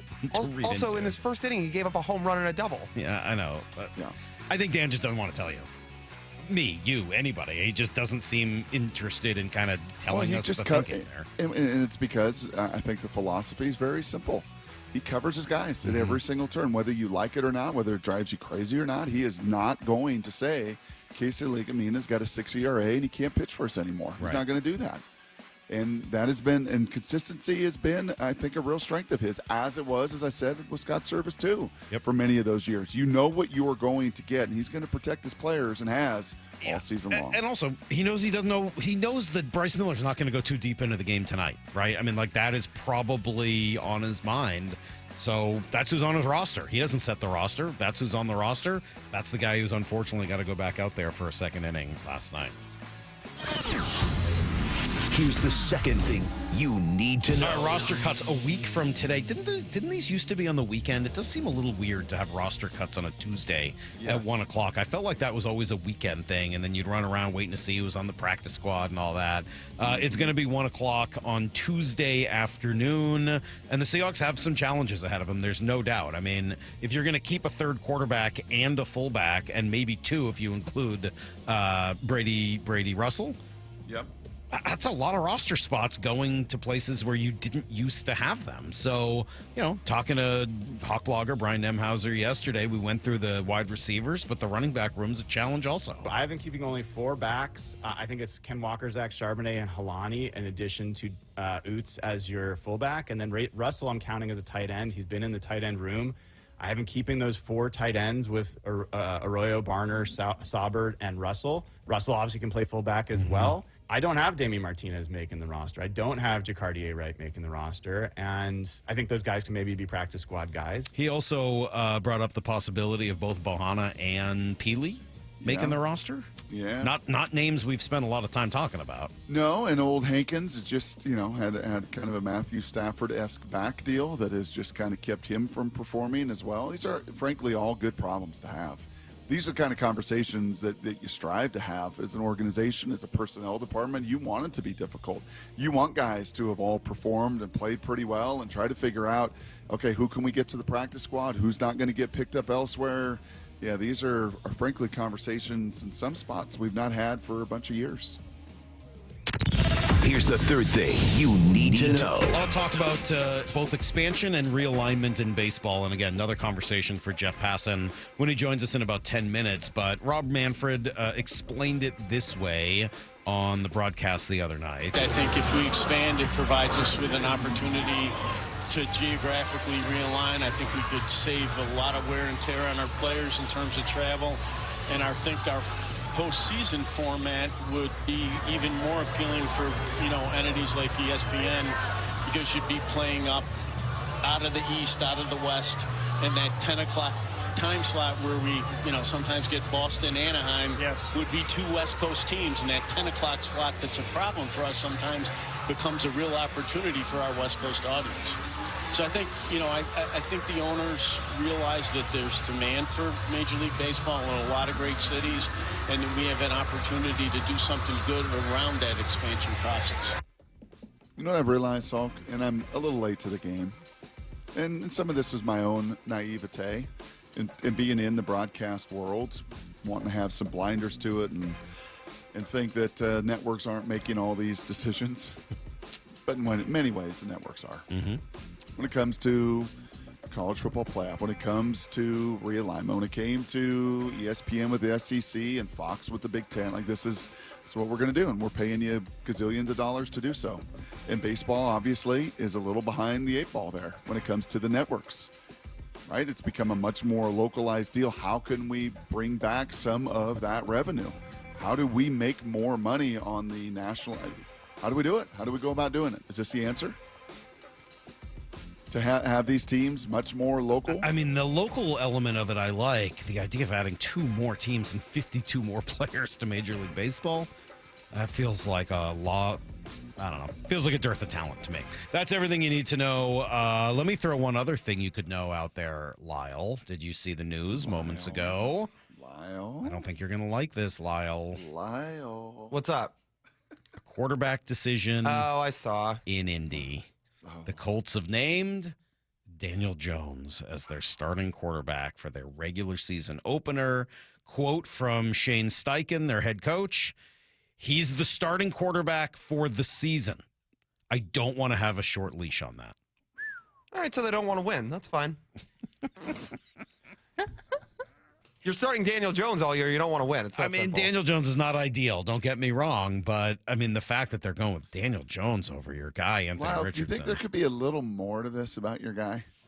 Just maybe not seeing it, processing it, knowing where the free runner's coming from, protecting himself. Do you think there could be a little more to it, or no? They just don't want to win, Brock. Oh, is that it? They don't want to win, and also the Colts never should have started him week 1. That's true. Of his rookie year. That's all serious. That He was is fair. supposed to sit. That part is very fair, and then they just kind of forgot all that and sent him into the fire. All right, Jeff Passan's going to join us next. We got a lot for him. What is this about expansion and realignment? Why aren't the Mariners playing up to their potential right now? What's up with the starting pitching? And a whole lot more. Jeff Passan next on Brock and Salk. Wyman and Bob, afternoons 2 to 7. Josh Naylor's hit the ground running. The defense has been something I did not even think about. If it's possible, I would be knocking on the door, calling the phone, sending the emails with his agent. And I think if they are able to go on a deep run in the postseason, that could go a long way into selling Seattle to him if it needs to be sold. Dave Wyman and Bob Stelton, afternoons 2 to 7 on Seattle Sports, the app, YouTube, and your smart speaker. All right, Mike Salk here, and it is roofing season. Why? Well, the long dry days, right? Roofing crews can work really sun up to sundown, and that's why they're cranking out projects all over the region. Who's leading the charge? You know the answer. Riverside Roofing. They're in Marysville, but they serve the entirety of Western Washington, doing awesome, amazing work. Earned my recommendation, that's for sure. Plus industry awards like GAF, Master Elite President's Club. Fewer than 1% of roofing companies in the entire country can achieve that. So you can get a roofing quote in fewer than 60 seconds. Just use Quick Quote directly on riversideroofingllc.com. Pops up as soon as you go on their website. And then afterwards, remember, you're going to get a yard and driveway totally clean of debris thanks to the catch-all system they've got. Behind their national accolades, just a family company from right here in Marysville, built on those important local values, the biggest being trust. It's why I always say Riverside Roofing is the roofing company you can trust. Americans may not agree on much, but we agree on Social Security. We all pay in. It ought to be there when we need it. Social Security could face a funding gap in less than a decade, and I don't want to see a pay cut. I'm with AARP in the fight to protect the Social Security we earned. Pledge to protect Social Security at aarp.org/weearnedit. That's aarp.org/weearnedit. Paid for by AARP. This message comes from Viking, committed to exploring the world in comfort. Journey through the heart of Europe on an elegant Viking longship with thoughtful service, destination-focused dining, and cultural enrichment on board and on shore. With small ships that bring travelers closer to the destination, there's more time to explore. And every Viking voyage is all-inclusive, with no children and no casinos. Discover more at Viking.com. When you bundle renters and auto with Progressive, you can save while protecting your most valuable possessions, like your really expensive limited edition sneakers and your new suit for your cousin's wedding. Except you never actually bought the suit because you can't stop buying sneakers. So you show up to the wedding looking like you're going grocery shopping. But hey, at least your sneakers will look good in the pictures, until you're cropped out of every last one of them. So go ahead and get Progressive, so you can save while protecting the things that matter to you. Progressive Casualty Insurance Company and affiliates and other insurers. Not available in all states or situations. If you love to travel, Capital One has a rewards credit card that's perfect for you. With the Capital One Venture X card, you earn unlimited double miles on everything you buy. Plus, you get premium benefits at a collection of luxury hotels when you book on Capital One Travel. And with Venture X, you get access to over 1,000 airport lounges worldwide. Open up a world of travel possibilities with a Capital One Venture X card. What's in your wallet? Terms apply. Lounge access is subject to change. See CapitalOne.com for details. Bonneville International radio station contests are open to participants 18 years of age or older that are residents of Washington State unless otherwise specified. Employees or agents of the station, Bonneville International Corporation, other area radio stations, or any entity associated with the contests are not eligible to win unless the station otherwise specifies at its own discretion. Persons who have won in the last 60 days from a station contest or event may not be eligible. Full general contest rules are available on SeattleSports.com or in person at the station during regular business hours. The home of the Mariners. It is gone! Cal Raleigh, 2-run home run! Hear every pitch on 710 and the Seattle Sports app. Comcast Business High Five Hotline. What's the state of your excitement? I signed my business up for the 5-year price lock guarantee, and I can't stop high-fiving people. High five! Okay, Ooh, deep breath. High five. You're in a good place. You signed your business up for 5 years of gig speed internet and advanced security, all on our ultra-reliable network. Gig speeds and advanced security? I'm so stoked. Yep, and you get it at a great rate that's locked in for 5 years. Woo! The high five is just your body's way of saying, I'm winning. So this is natural. High-fiving everyone you see in a state of business savings enthusiasm? Totally natural. Sweet! Thank you! Thank you! High five, everybody! High five! The Comcast Business 5-year price lock guarantee is back, but only for a limited time, so sign your business up today. High five! Comcast Business, powering possibilities. Ends 9/21/25 for new customers with qualifying bundle. Current customers may be eligible depending on services and area.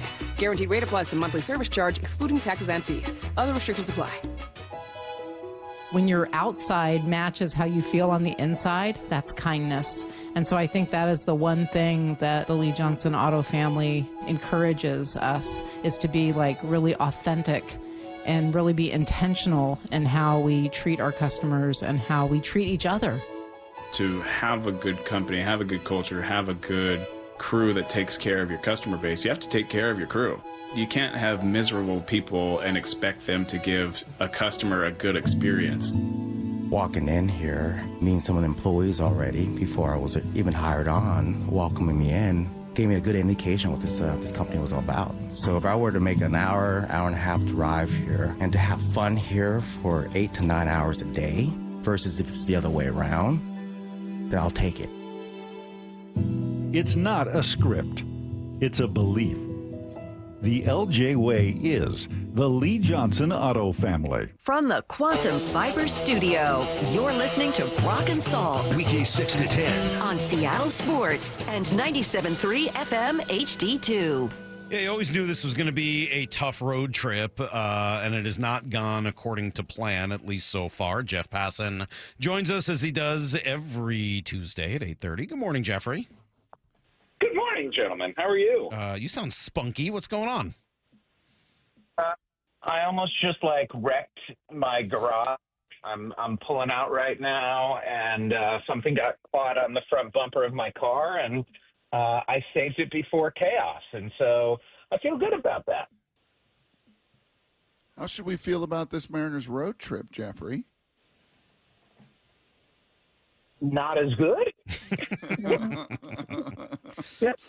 I mean, it hasn't been great so far, guys. But all of the games that they had played leading up to it, it buys you a buffer to have some down moments during the season. And I would take in totality the way that the Mariners have been playing. And listen, I know it's not easy when, what is it, 2-4 over the last 6 games, I think. And some ugly games in there, and giving up 21 hits, and Logan Gilbert looking like I don't know what the hell was going on yesterday. I don't know if he was tipping pitches. I don't know if the Phillies were just absolutely locked in, but Walter did not show up yesterday, and it gives bad feelings, and the feelings get a little bit worse when Christopher Sanchez is on the mound tonight. But you're gonna go through times like this, and I just I look at who the Mariners are, and this last week has not shaken my faith in their ability to be a really good baseball team. So I would agree with you on that, and we knew this was going to be a tough trip. Baltimore, Queens, Williamsport, Philadelphia, August, rain delays, humidity, good pitching. Like, this was always going to be a bit of a challenge, so the last thing you ever want to do is judge a team during this very difficult spot, and they'll come back, and, I don't want to be the guy who is down on them now, and then you find out in a week and a half, once they get back home and the schedule normalizes into September, that, that was just a blip on the radar screen. But the starting pitching thing is starting to become a bit of an issue, and especially on the road. Logan Gilbert, ERA on the road of 6, Kirby 5, Castillo almost 5, Logan Evans over 5, Bryce Miller over 6. Brian Woo's the only guy at 3.5 with a somewhat normal ERA on the road, and that does kind of jump out to me. Yeah. I think that's fair. I mean, have you thought what the explanation of that could be? Well, the horrible explanation is these guys are okay pitchers who have been benefiting from T-Mobile Park for a long time. I'm not willing to say that, but I mean, that would be the worst case scenario, right? Yeah, I guess so. I don't know, man. I have trouble buying that because there are just so many other measures that illustrate that it's more than that. That the stuff, I look at the stuff, and it's why I'm not trying to pivot away from this question because I don't have a good answer, but I want to look at Bryce Miller for a second because to me it's just illustrative of how stuff plays. Bryce Miller earlier this season, when he was hurt, was throwing a fastball 94. So far on his rehab outings, he's been up at 96 plus. The extra 2 miles per hour, I think, are going to make a world of difference in terms of just productivity and his ability to go out there and be the kind of pitcher that we've seen from him in the past. And that's the thing. I don't see degradation of stuff with the other guys that could explain this away. And so it's I hate doing this. It's such a cop-out to say small sample, but I don't know, man. I think that I spend more time looking at a player's history and what he's done than judging him on a handful of games. And that's kind of what we're dealing with here. It's a little more than a handful of games for guys. And I'm not going to give up on them because of that. I'm sure the organization, Salky and Passan, right, will do a deep dive on this. And if we just have to try to come to some conclusions, I would think the freedom that you get, and this is just, and maybe it's a terrible analogy, but it's the best I got.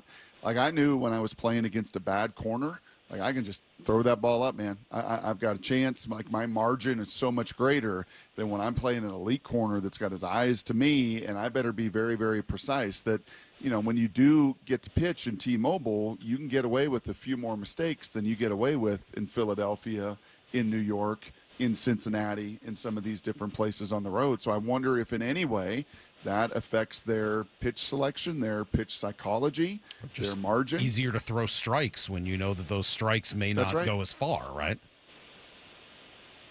I think all of that is totally fair, and discounting that things change between home and road would be foolish and would be naive. You pitch to your environment, you pitch to your opponent, and as much as guys want to say, I take it one pitch at a time, and the opponent doesn't matter, and it's about my execution. That's just such a lie. I'm sorry, if you're facing Aaron Judge versus facing Donovan Solano, but facing Donovan Solano, you're telling me you're not going to pitch them differently? Of course you are. You have to. You should. If you don't, you're an idiot. and so I look at, the environment does allow you to pitch a little bit differently. It's the fundamentals, though, that have to remain the same. You need to get ahead of guys. You need to have the ability to command the ball. You need to have a variance of pitches so that guys don't get comfortable on one. There are all of these factors and elements that are in play, guys, but at the end of the day, I think what I'm looking at and what's most important to me is how do the Seattle Mariners pitchers, not just the starters, but how do all the pitchers perform against playoff caliber lineups? And yesterday, they did not perform. It was bad, and I don't look at Logan Gilbert any differently because everyone has allowed a bad day at the office, and he's been really good otherwise this season. But it's just a reminder that even when arguably your best pitcher is out there on the mound, when you're facing a playoff caliber team, bad things can happen, and it's why the offense is so important because it needs to do that to the same types of pitchers that those teams are throwing out there. How common is it for a good pitcher or even just a good pitching staff to go through a lull in August and maybe come back out of it a few weeks later? Perfectly normal. You don't like to see it, but there have been situations where teams have absolutely faltered toward the end of seasons and gone and won World Series. Look at the 2023 Rangers, for example. Like, they were not very good down the stretch, and they kind of limped over the last couple months into a postseason spot, and then they just figured it out. So I am not the kind of guy who thinks peaking early is a thing. Like, when I'm talking with people about the Brewers, they will ask, are they peaking early? And my response is no, they're playing good baseball. and that's never a bad thing. But I just as I don't think that winning in September necessarily puts you into a position to be better off, I don't think losing dooms you to this awful October exit. It just, like, I hate to chalk it up to this, but it's like, who do the baseball gods say are going to play well around postseason time? This is not the NFL where your quarterback dictates your success. This is not the NBA where superstars dictate your success. This is baseball where the 26th guy on your team has a decent chance of being as much of a hero as your MVP candidate. Like, that's just how the game goes. It's just how it plays out. It's why I love baseball, honestly. What's the conversation right now with your pals in Houston? What are we seeing out of the Astros? Losing Josh Hader hurts. Getting Christian Javier and Spencer Arrighetti back helps. To me, a lot of the season in the American League West is going to hinge on Yordan Alvarez. Does he come back as the Yordan Alvarez who we have seen as wrecker of worlds, or is he the Yordan Alvarez we saw this year who's a diminished version of himself? If they can get him back in the middle of that lineup that now has Carlos Correa, has Jeremy Pena back, and will begin to look much more like a major league lineup than it has throughout this entire season, then I think the Astros are going to be dangerous and are going to be a really difficult team for the Mariners to overcome. Without Alvarez in there, I think the Mariners are the favorite to win the division. Simple as that. How come you weren't at the Little League Classic? I'm not part of the broadcast team. And he's too tall. Salk, he's too tall. I've told you this. They love Kirkchin there because Kirkchin's the same size as the 12-year-olds. Jeez, Kirkchin and Buster hanging out with the little kids kind of worked out well. Yes. How cool is that, though? Have you ever been to it? I know you weren't there this year. Have you ever been to that event? I have never been to it. No, It looked awesome. I would say I watch enough youth baseball as is. Like, I get my fix. I would venture to say, compared to my colleagues, I probably watch 75 more youth games a year. So I see a lot of baseball. All right, not so much the youth games. I don't even just mean the Little League World Series games, but seeing the actual major leaguers there and interacting with them, I did think it was especially nice. And it's easy, especially when you cover the sport, to be around the game and see, the autograph seekers every day, and the players get kind of, it's a lot. It's a lot to ask of them day in, day out. And then seeing their joy at hanging with the Little Leaguers, and Julio certainly was right there among them. I was struck by how close in age they all were to each other as we're getting older. Like, what is Julio, 10 years older than these kids? Like, it's really not that significant. But I don't know. I liked that, and I really liked on the broadcast Julio and Soto kind of going back and forth and making fun of each other and challenging each other to run. I wish we could see a little bit more of that in the game without necessarily having to mic up players every inning. I think that is a very fair assessment of the situation. How do you do that outside of the? I don't know. I wish there was a way. It's just it's the one thing. Like, there's so much going on the field that we don't get a chance to hear or see, and it's too bad because I think that's where a lot of the really interesting and fun stuff happens in the game. These guys have to keep themselves engaged for 2.5 hours a night. And if it's Julio and Soto talking trash to each other and laughing about it, like, I wish there was more of a way for us to see it. I mean, could you do off-field stuff? It's not the same. Yes, they do, but it's just not quite the same. I love the on-field interaction that we just unfortunately aren't privy to. Well, listen, on Thursday, ESPN is going to be launching our new direct-to-consumer app. Mm-hmm. And listen, if we just had like a broadcast, just an alternate broadcast without broadcasters, but with players mic'd up, and occasionally you'll hear them talk, I would be okay with that. It might be a little bit weird just having nothing but the players chattering, and they don't talk necessarily all that frequently. But hey, there are so many different ways for us to consume media now, and I like the idea of getting in there and doing it as much as you do. Maybe could it be like an NFL Films type thing, or do you want it just live? Yeah, right maybe. Now? Yeah, maybe that is a good way to do it. I don't know. I thought that was cool. I love, and we've been talking about this for a while, I love that there was no strike zone box on the screen during it. I found that it made the game more fun to watch. You still got to see later what happened, but I like just sort of looking at the strike zone without seeing the box to know exactly where it is to the 1/32nd of an inch. It's weird though, isn't it? Yes. I loved it. It's weird in a good way. It's weird. Yeah, it's like it just shows you how accustomed we've grown to that being part of the game and of a broadcast, because it felt kind of naked. And I'm with you. I was fine with it, but on those borderline pitches, I was definitely wondering, well, was that a strike or was that not? But to me, that's better. I like that I didn't know. You don't need to know exactly. We get to debate it. We get to know that there's a gray area there. Is it a strike? Is it not? I don't know. But the ump made a call one way or another, and we don't have to crucify him afterwards. Yeah, I know, but there's not a gray area, dude. Balls and strikes are black and white. Yeah. Like there should be a zone, and that zone. What do you mean? There's a little gray. When you take the box off the screen, there's a gray area.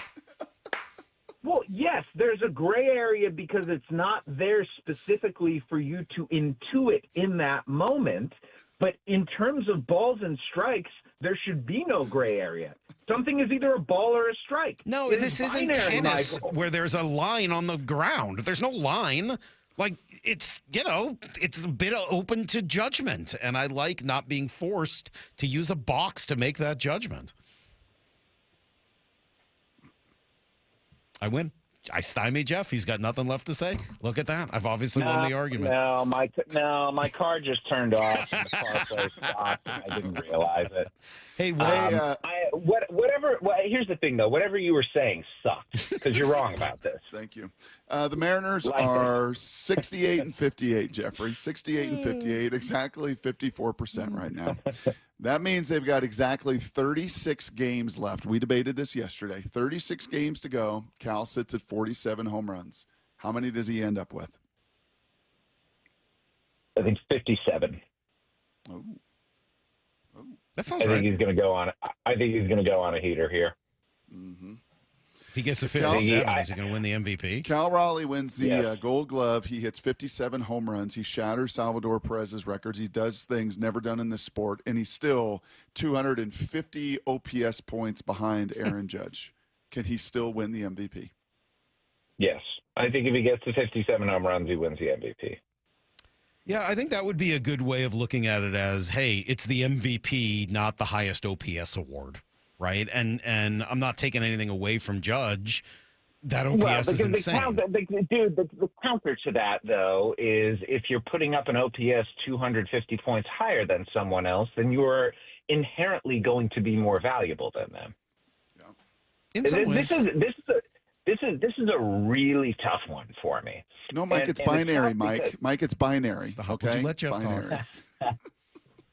It's tough because I've been involved in these, like, let's assess the difference between a guy who's really awesome at hitting and a guy who's really awesome at everything, but not quite as awesome at hitting as the first one. I've tried to look through these in past cases, and normally it's like if there's 100-point difference in OPS, then yeah, you can rationalize that the guy's defense is going to make up for that, or his base running, or his all-around play. 250 is an enormous gap. It's a lot. It is a huge gap, and it is not something in my mind that can be bridged by defense alone. I think the time that Aaron Judge missed comes into play here. And I understand he was on the injured list for only the minimum time, but he's DHing now, so there's stuff that's going to be taken away there.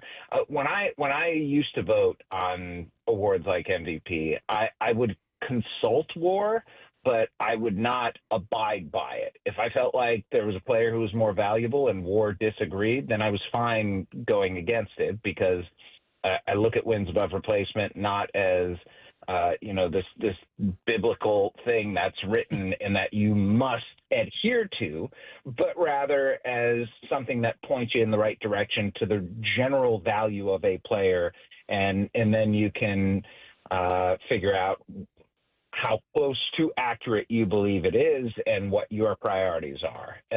As of right now, if I were voting for MVP today, I don't know what I would do. I would probably lean Raleigh 51 times and Judge 49 times. Like, it's that much of a coin flip to me at this point. I was surprised, I guess. Maybe I shouldn't have been, but I was a little surprised to hear the commissioner talking so openly about expansion and realignment during the game the other day. I love the idea of realignment. Certainly, I think everyone in Seattle does, since the Mariners have to travel more than anybody else. Does the league... What kind of realignment is going to make them travel less? Well, I mean, instead of going... You guys are far away from everything. Yeah, but it's under 1,000 miles to, Arizona, to Vegas, to L.A., to Anaheim, San Francisco, even Salt Lake if they end up there. It's 1,600 miles to Texas and Houston. So that's a pretty significant difference. I'm not saying it's the total game changer, but it's a good thing for the Mariners. Probably as good as anybody else. Mm-hmm. Okay, so here's the rub of that, though. Would you rather baseball be aligned geographically or be aligned through the structures that have been in place essentially since the turn of the 1900s? Yeah. And have an American League and a National League. Well, it sounds like what I want isn't going to happen. Away. It does sound, I mean, he kind of made it sound like they might. Like, those traditional structures may go away, and all of a sudden you may end up with the Red Sox, Mets, Yankees, and Phillies or something in one division, which would be crazy. I think that would be a catastrophic mistake. But somebody did suggest to me yesterday something interesting. He said, what if Major League Baseball took care of its competitive balance problem by sticking all the good teams out east and all the high payroll teams together? And my retort to that was, well, unless the schedule is completely unbalanced, where you're facing in-division teams 20 times a year and everybody else less than that, then yeah, I guess at that point. But I don't know, the idea of baseball as I know baseball is a local game, but the idea of making it into just a regional game where you're going for regional supremacy, I don't know, that just maybe it's just because of what I'm used to, having spent 44 years on this planet, but it does not appeal to me personally. Does baseball need 52 more players in the big leagues? Can it handle 52 more players in the big leagues?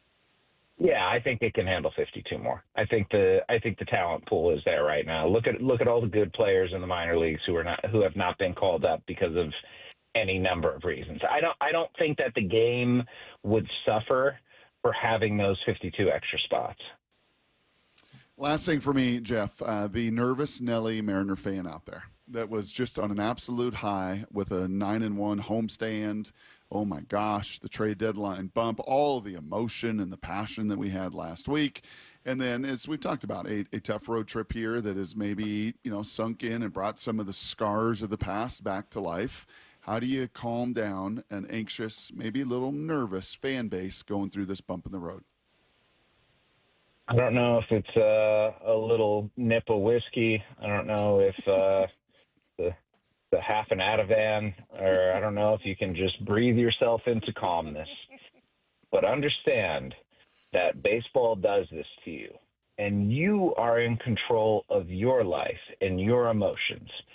And if you remind yourself that one game, even when all of the games matter so much, one game does not dictate what the rest of the season is going to look like, and that when you look at it holistically, you see a great pitching staff, you see a great lineup, you see a team that plays good defense and runs the bases well. All of those fundamental elements are in place for the Seattle Mariners to have a memorable season. And rather than allow yourself to be dragged into the doldrums by what 9 innings will tell you, look instead at the previous 1,000+ innings and remember that this team has shown that it is very good and that it will continue to be. Well, that's a very nice sentiment. I appreciate that. But I'm very curious to see how an audience that's trying to justify Victor Robles throwing his bat because he got hit a couple of times previously is going to take a hold of their emotions. Jeff, they're trying to justify throwing his bat. What are we doing? You can't throw your bat. Yeah. That's Little League day one. It was embarrassing and immature and wrong, and I think he knew that. Look, he's been going. Clearly, he's been going through a lot. All of us go through a lot, and we don't throw things at other people. So he will be. The suspension, I fear, will be long, and it will be entirely justified. Yeah, totally agree. Jeffrey, thank you. We got to run. Speaking of long, we've run long, but we'll talk to you next Tuesday. Appreciate it. See you, boys. There you go. There goes Jeff Passan. There's a lot in there, Brock. We'll come right back. We got to get to the 14th most intriguing Seahawk. We can react to some of what Jeff said. We got to answer the question jerk later. It's Brock and Salk, Seattle Sports on 710. He's the best catcher in baseball. Pitch the cow, swing and a drive. And he's on Seattle Sports, Thursday afternoons all season long. It's the Honey Bucket Cal Raleigh Show. Presented by the Puyallup Tribe of Indians. More history for Cal Raleigh.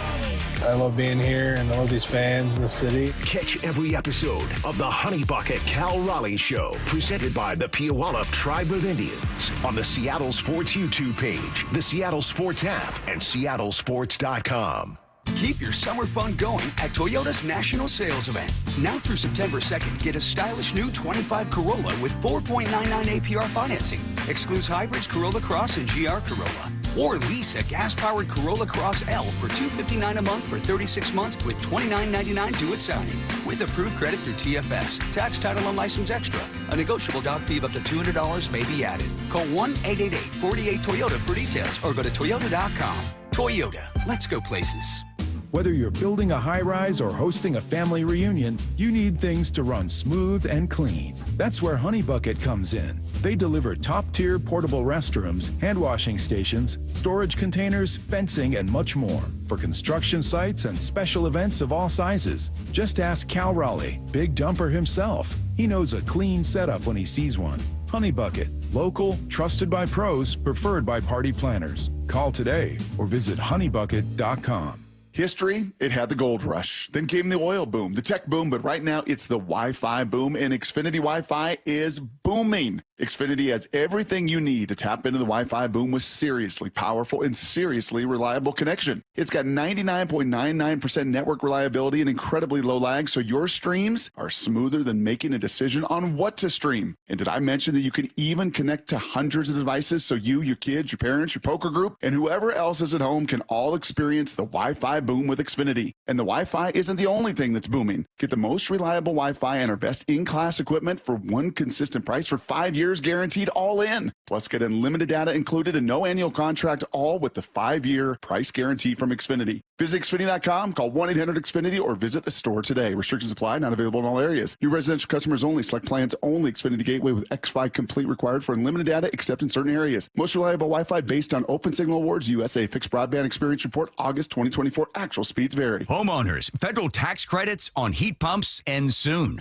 Home Comfort Alliance can help you save up to 75% on new in-stock heat pumps with combined discounts, utility rebates, and expiring federal tax credits on systems installed by December 31st. These are new in-stock high-efficiency models that will make your home comfortable year-round. Federal tax credits expire December 31st, so don't wait. Visit HomeComfortAlliance.com. For all your heating, cooling, plumbing, and electrical needs, it's Home Comfort Alliance, the comfort people. Windows are our home's top target for break-ins. At Lake Washington Windows and Doors, we offer added security with our exclusive 3-layer security glass protection.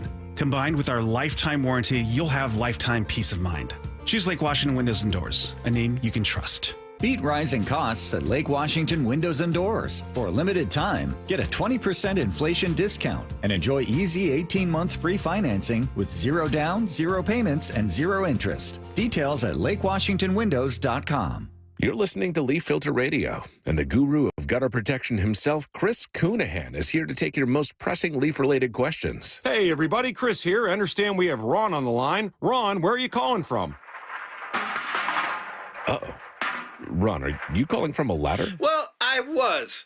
I wanted to ask Chris what I need to do to get my gutters ready to have leaf filter installed. Oh, Ron, you don't have to do anything. A Leaf Filter Trusted Pro will come out and clean out your gutters, realign and seal your gutters, and install a Leaf Filter, America's #1 gutter protection system. So I didn't need to get on this ladder? Ron, Leaf Filter Trusted Pros are in your neighborhood and ready to help. Just visit leaffilter.com/deal to schedule your free gutter inspection and get up to 30% off. Thank goodness. What was that site? That's leaffilter.com/deal for your free gutter inspection today. See representative for warranty details. Promotion is 20% off plus a 10% senior or military discount. 1 discount per household. I'm Matt Morgan of Morgan & Morgan.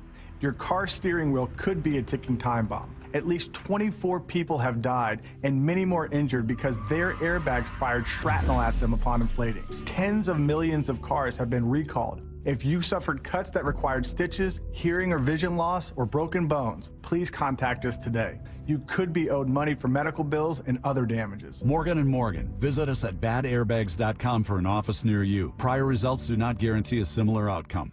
This message comes from Viking, committed to exploring the world in comfort. Journey through the heart of Europe on an elegant Viking longship with thoughtful service, destination-focused dining, and cultural enrichment on board and on shore. With small ships that bring travelers closer to the destination, there's more time to explore. And every Viking voyage is all-inclusive, with no children and no casinos. Discover more at Viking.com.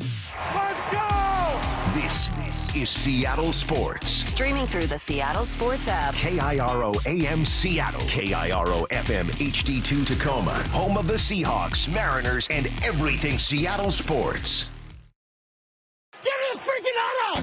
From the Quantum Fiber Studio, this is Brock and Salk on Seattle Sports. I don't read the internet, guys. Take the bull by the hands. And Brooke, you are. And Brooke, you are. Now here are your hosts, Brock Heward and Mike Salk. Well, that was fun. Fun conversation with Jeff Passan. I love arguing with Jeffrey. It is fun. We disagree on some stuff, agree on others. And, yeah, that was fun. I don't know whether baseball can handle 52 more people, but we'll see. It's a lot.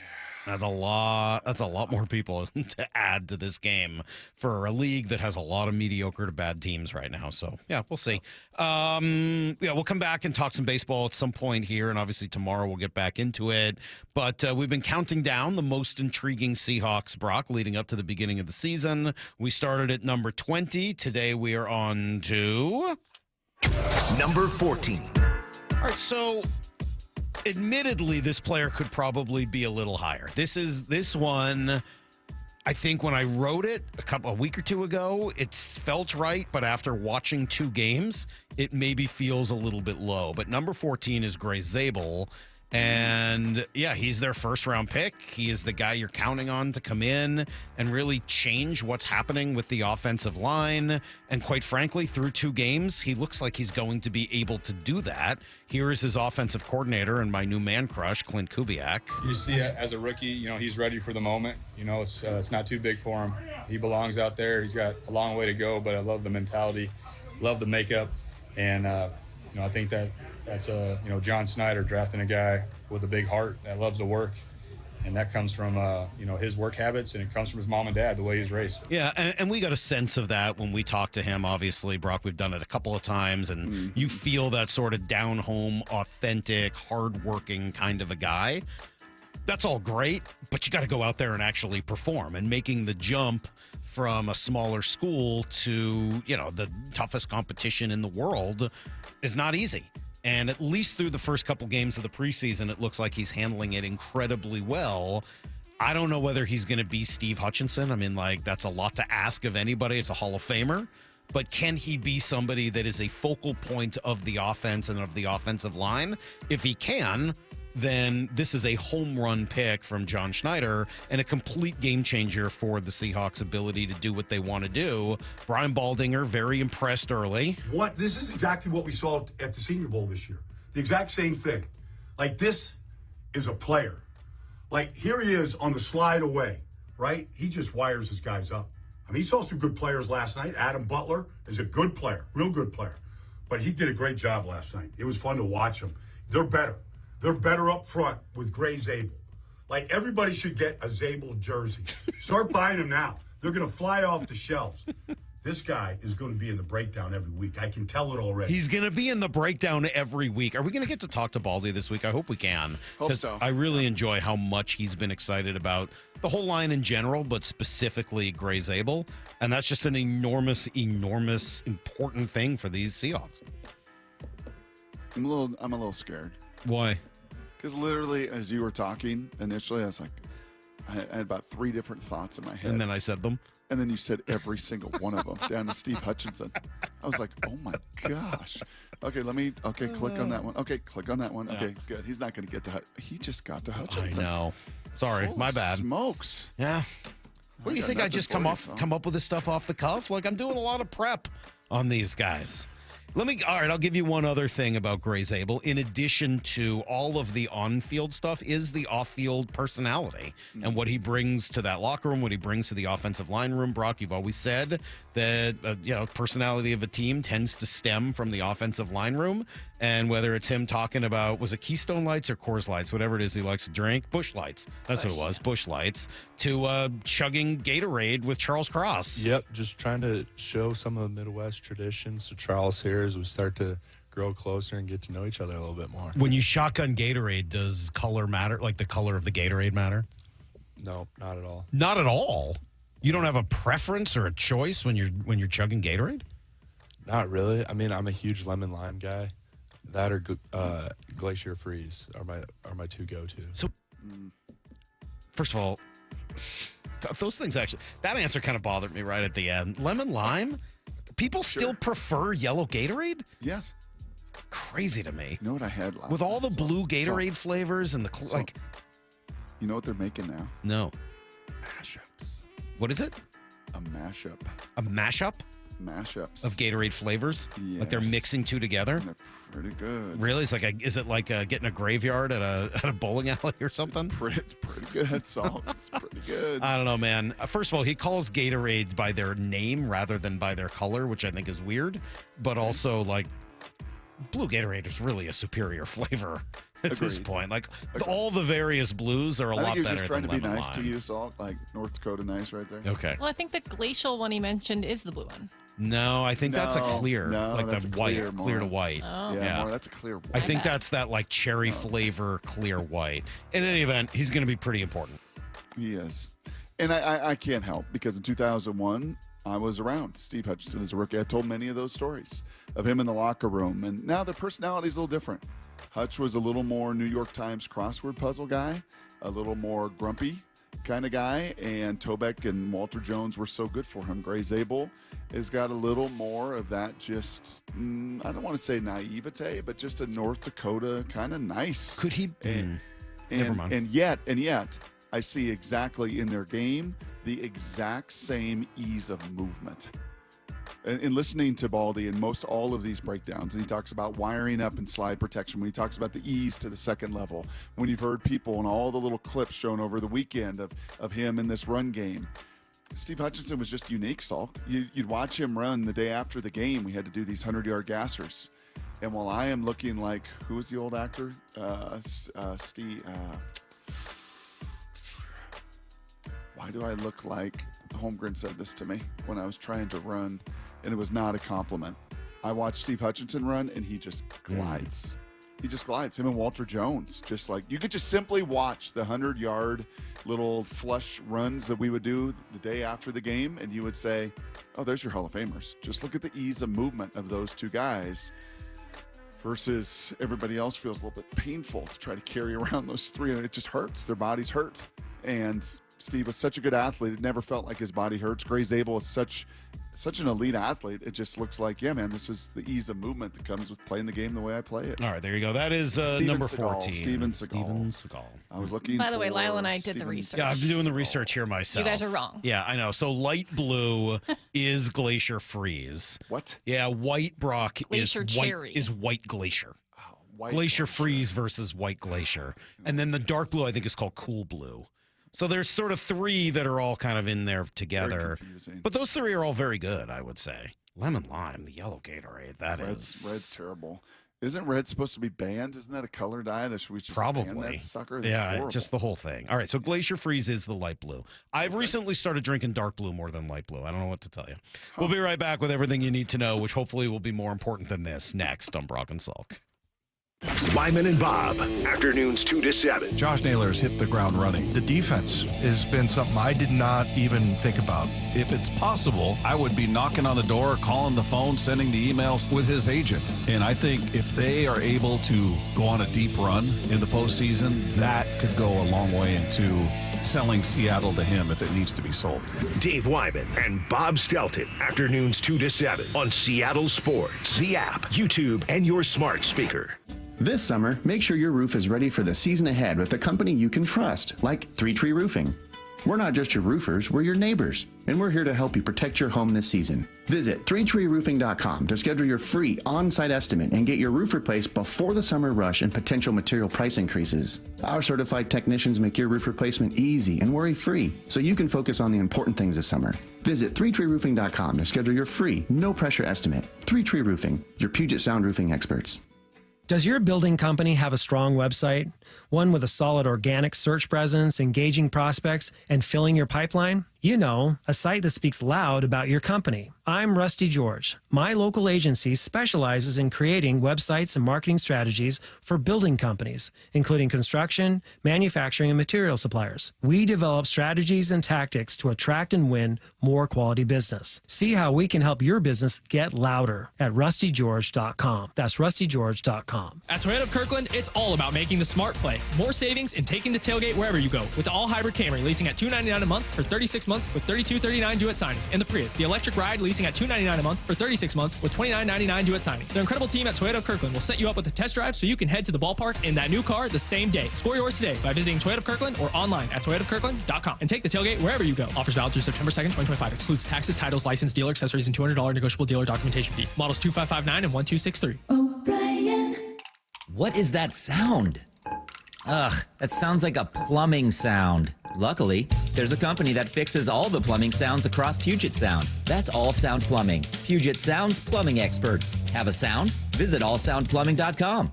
Do Crohn's disease or ulcerative colitis symptoms keep coming back?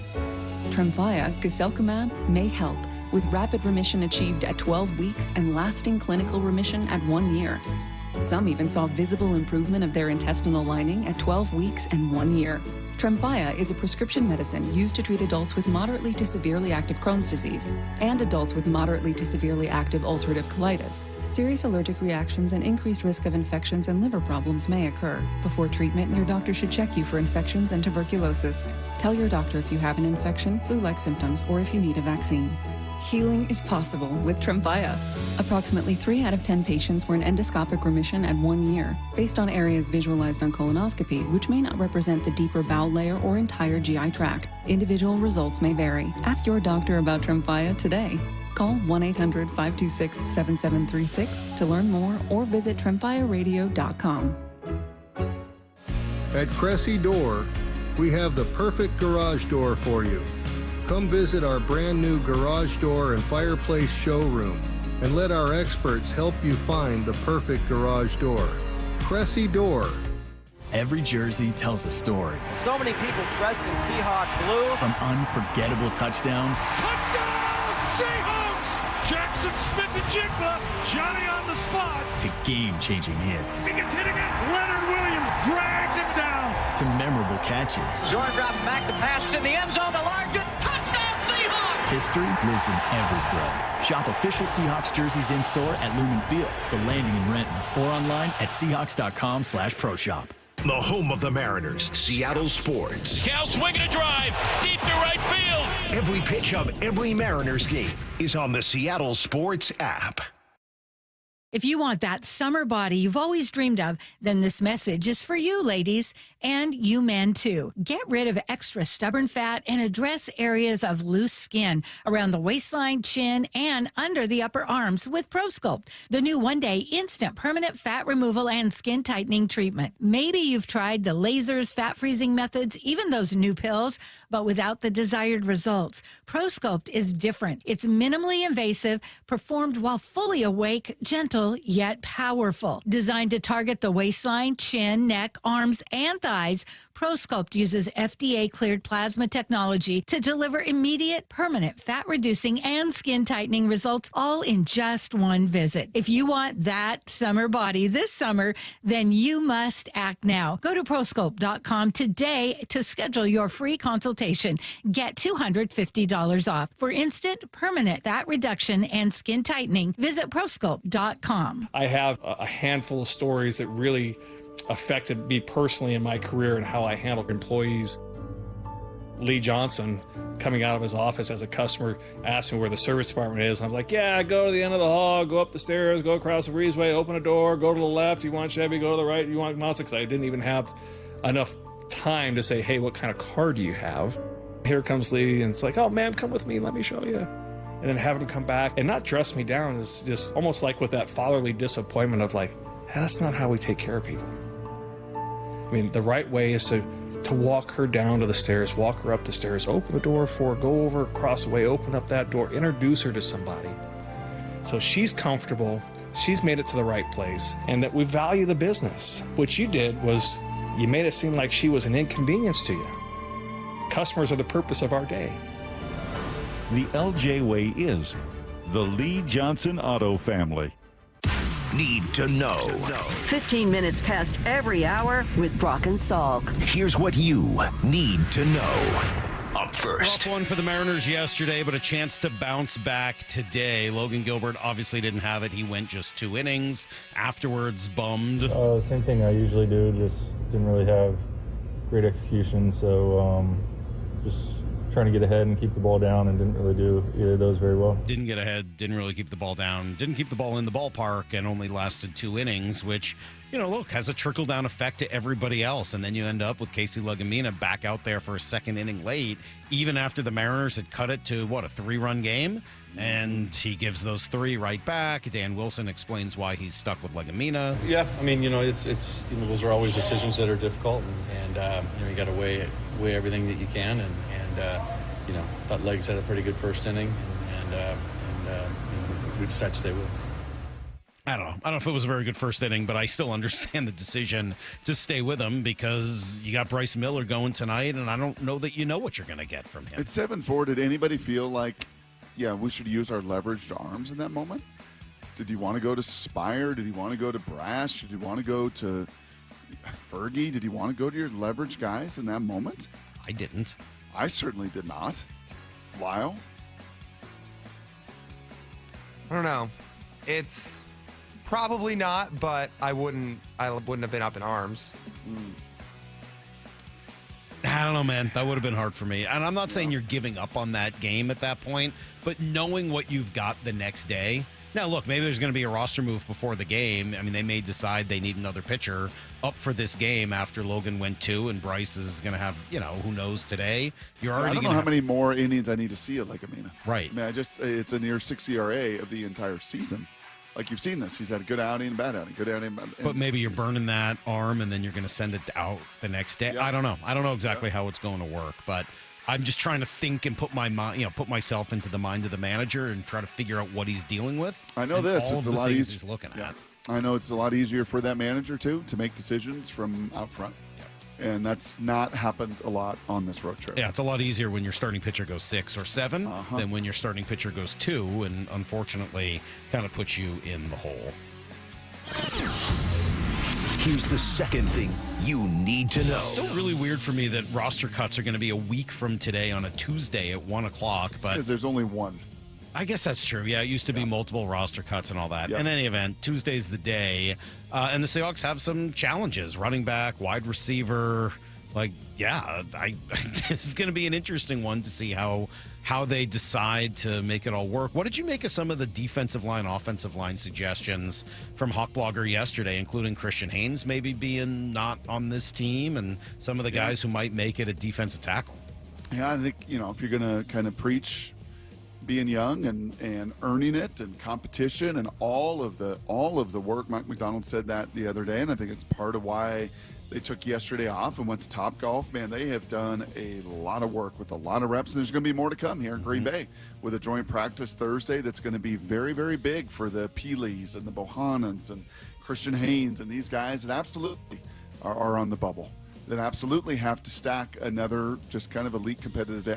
I was watching Christian Haynes, in particular, they had kind of a long drive there in the third or fourth quarter, and just watching, and that guy just gives everything, honestly. He plays really hard, but you just look at the ease. Again, I'll go back to the ease of movement of Gray Zabel, the ease of movement of Cross, the ease of movement of Sendell, the ease of movement with Abe Lucas, and even Bradford, who's gotten, I think, a little bit more fit this year.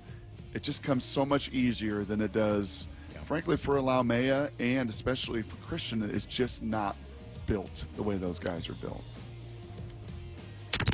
Here's the third thing you need to know. We've been talking about a little bit throughout the day the idea of expansion and realignment in baseball. Jeff was poo-pooing a little bit of how it could help the Mariners, and I disagree with him. I think it would help the Mariners to have shorter flights and not have to go to Texas as many times as they do. That's a 1,600-mile flight. I mean, it's half the country, as opposed to going to... Yeah, you don't think of Houston as being that far from Seattle until you're on that plane for 4.5 hours. Yeah, it's pretty far. And 5 coming back if the winds are wrong. And it's 2 time zones. Yep. And those things make a difference versus 1 time zone that's not that big a deal. Totally agree with you. And I think of all the teams, the Mariners would be aided the most by some sort of a realignment situation. In that, I really agree. Now, I'm with Jeff. The idea of no AL and NL is really sort of hard to fathom as a longtime baseball fan and just knowing the history of the 2 leagues. But so much of that is dead. I mean, they both have the same rules. They both have the same umpires. There's interleague play in significant fashion. I don't know. The AL NL thing is already sort of dead in everything other than name. So I guess I could live with that. I don't know whether I need 2 more teams in baseball, though. And this point was, look at all these amazing, talented young players in farm systems, and the Mariners are right at the top of the list with 9 top 100 players. But we also know what about those players? How predictive is it with minor league success, and how much more difficult, especially the pitching is at this level, to try to hit? So, and I think there's a White Sox team that's really bad, a Rockies team that's really rough. I'm not feeling like this league is just brimming with stars. I'm not either. Anyway, that is everything you need to know. Quarter past every hour here on the Brock and Salk Show. All right, so we're going to do some Answer the Question Jerk. I would love to throw that open to you guys now. About 20 minutes or so, we'll answer your questions, so please text them in to 866-979-3776, 866-979-3776. Any question, any topic, any subject, whatever's on your mind. Brock says you're gonna blow my mind here and make me mad. No, I just got a take that I think is going to make you mad. Wow. I just knowing you and how strong you felt about this, and I don't want to make it bigger than it is because it's not. It's a perfect answer the question, jerk. It's Okay. not. It's not a really big deal. But do you think I'm going to get mad? I think you're going to get kind of pissed. A little heated. Okay, well, so you have that to yeah, look just forward to at 9:45. But obviously, your questions will help me keep my cool. 866-979-3776. Any question on any topic, get them in now, and I'll try to go through them here during the break, and then we'll come back. Maura, you can take us around the NFL? Is that what's happening next? I think it is. Let's do it. And specifically, I know it got added since last night, but tough news on the Lyle front as Anthony Richardson. Yeah, I don't think Lyle likes we need to this dig one. into that again. Well, I think it should at least make its way into around the NFL. It's the biggest news in the NFL today, right? It is? It's pretty big. It's pretty big. All that to come on Brock and Salk. It's the Mariners' push to the playoffs, and it's only on Seattle Sports. He's looking up, and it is gone! He does it again! Number 47 for Cal. Up next, Game 2 in Philly. First pitch today at 3:45. Pregame at 2:30. Strike three, and the ball game is over. The push to the playoffs lives on Seattle Sports on 710 and the Seattle Sports app, the home of the Mariners. Yeah, I got to say, I got the opportunity to go over to the new Snoqualmie Casino and Hotel. The hotel is unreal. It just opened a week or so ago, and it is gorgeous. The views are superb, and they're from practically everywhere. The spa was beautiful. I couldn't get over the pool. It's gigantic. It's got this cool indoor-outdoor deal with an awesome outdoor balcony and hot tub out there. And then the restaurant, oh my gosh, this new restaurant, gigantic. It's got to be the biggest sports bar around, and it was delicious. The food was awesome. You just got to go check it out. It's at snocasino.com if you want to stay the night or just look for the details. Again, snocasino.com, Snoqualmie Casino and Hotel. You gotta love football season, but when it comes to your windows and doors, you don't want any fumbles. Steve Rabel here, reminding you to trust locally owned Pella Windows and Doors of Western Washington to tackle your project. Their selection of windows and doors can't be beat, and they'll give you top-notch customer service with no trick plays. Schedule a free consultation with Pella Windows and Doors of Western Washington. Go to PellaPNW.com. That's PellaPNW.com. Tariffs and inflation. Are you tired of trying to time the stock market? Maybe it's time to take a little risk off the table given current market volatility. For stability, there's no better option than Legacy Group's Northwest Fund, a fixed return of 9%. Hi, I'm Scott Rirucka, CEO of Legacy Group Capital in Bellevue. We've been running local real estate investment funds for over 18 years with zero investor losses, averaging double-digit returns since inception, and we also accept IRAs. Over 1,000 local investors have invested over $250 million in our Legacy family of funds. Feeling uneasy? Don't gamble your hard-earned money or risk your retirement. Legacy Group's Northwest Fund, returning 9%, has limited openings for new investors right now. Call 425-635-4700 or visit LegacyG.com. That's LegacyG.com. This is not investment advice. Legacy investments available to accredited investors only. Details at LegacyG.com.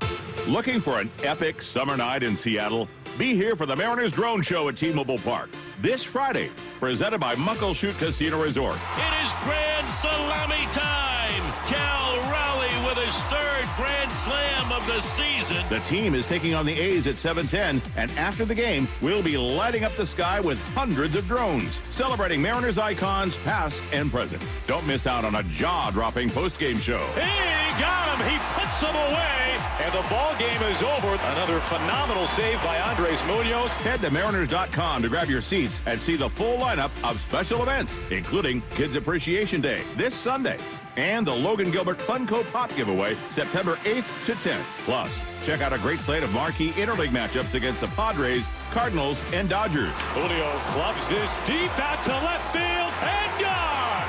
Julio for the second time. Mariners baseball. Tridents up. Seattle Sports has your chance to win 4 tickets to the Seahawks season opener on Sunday, September 7th. Open the Seattle Sports app, click the Win tab in the bottom right corner, and enter to win. You can enter once per day, so the more times you enter through the Seattle Sports app, the better your odds of winning 4 tickets to the Seahawks season opener. Do it every day, August 19th through August 25th. Details and rules at seattlesports.com/win. Only from the home of the Seahawks. Seattle Sports, the home of the Mariners. Left off to center. It is on its way. Julio, 2-run home run. Hear every pitch on 710 and the Seattle Sports app. Dino was suffering from a rotator cuff tear in his right shoulder. Part of the pain is like taking off my shirt. I couldn't even really button my pants. I could actually qualify for a shoulder replacement if I wanted to go that route. He chose to see Dr. Mark Wagner, MD, at Seattle Sports and Regenerative Medicine for stem cell therapy. I heard the commercials for Dr. Wagner. I did my research. I thought about surgery, but the recovery time was so long. I didn't want to have to be in a sling. I want to be able to retire in a few months, get back to bike riding and playing golf without any pain in my shoulder. Dino knew from experience that stem cell therapy works. Dr. Wagner had already helped him recover from osteoarthritis in his thumb, but he's not done yet. And now 2 years later, I'm having an issue with my left shoulder, so I've got it scheduled, and I'm going to go back to see Dr. Wagner again because it was so successful. Before you choose surgery, consider stem cell therapy with Dr. Mark Wagner, MD, at Seattle Sports and Regenerative Medicine. Schedule your consultation at drmarkwagnermd.com. Pacific Power Batteries has been our family-owned and operated business since 1985 when my dad and I started selling batteries business to business to commercial fleets from a 1-ton panel van. Yep, delivering batteries. Since then, with our community's support, we've been able to sell online and open more retail stores selling batteries of all kinds. Today, my wife and son are directly involved in the business. At Pacific Power Batteries, we are proud to serve you, your folks, and your grandparents with batteries for darn near anything. So I want to say thank you for your business. Windows are a home's top target for break-ins. At Lake Washington Windows and Doors, we offer added security with our exclusive 3-layer security glass protection.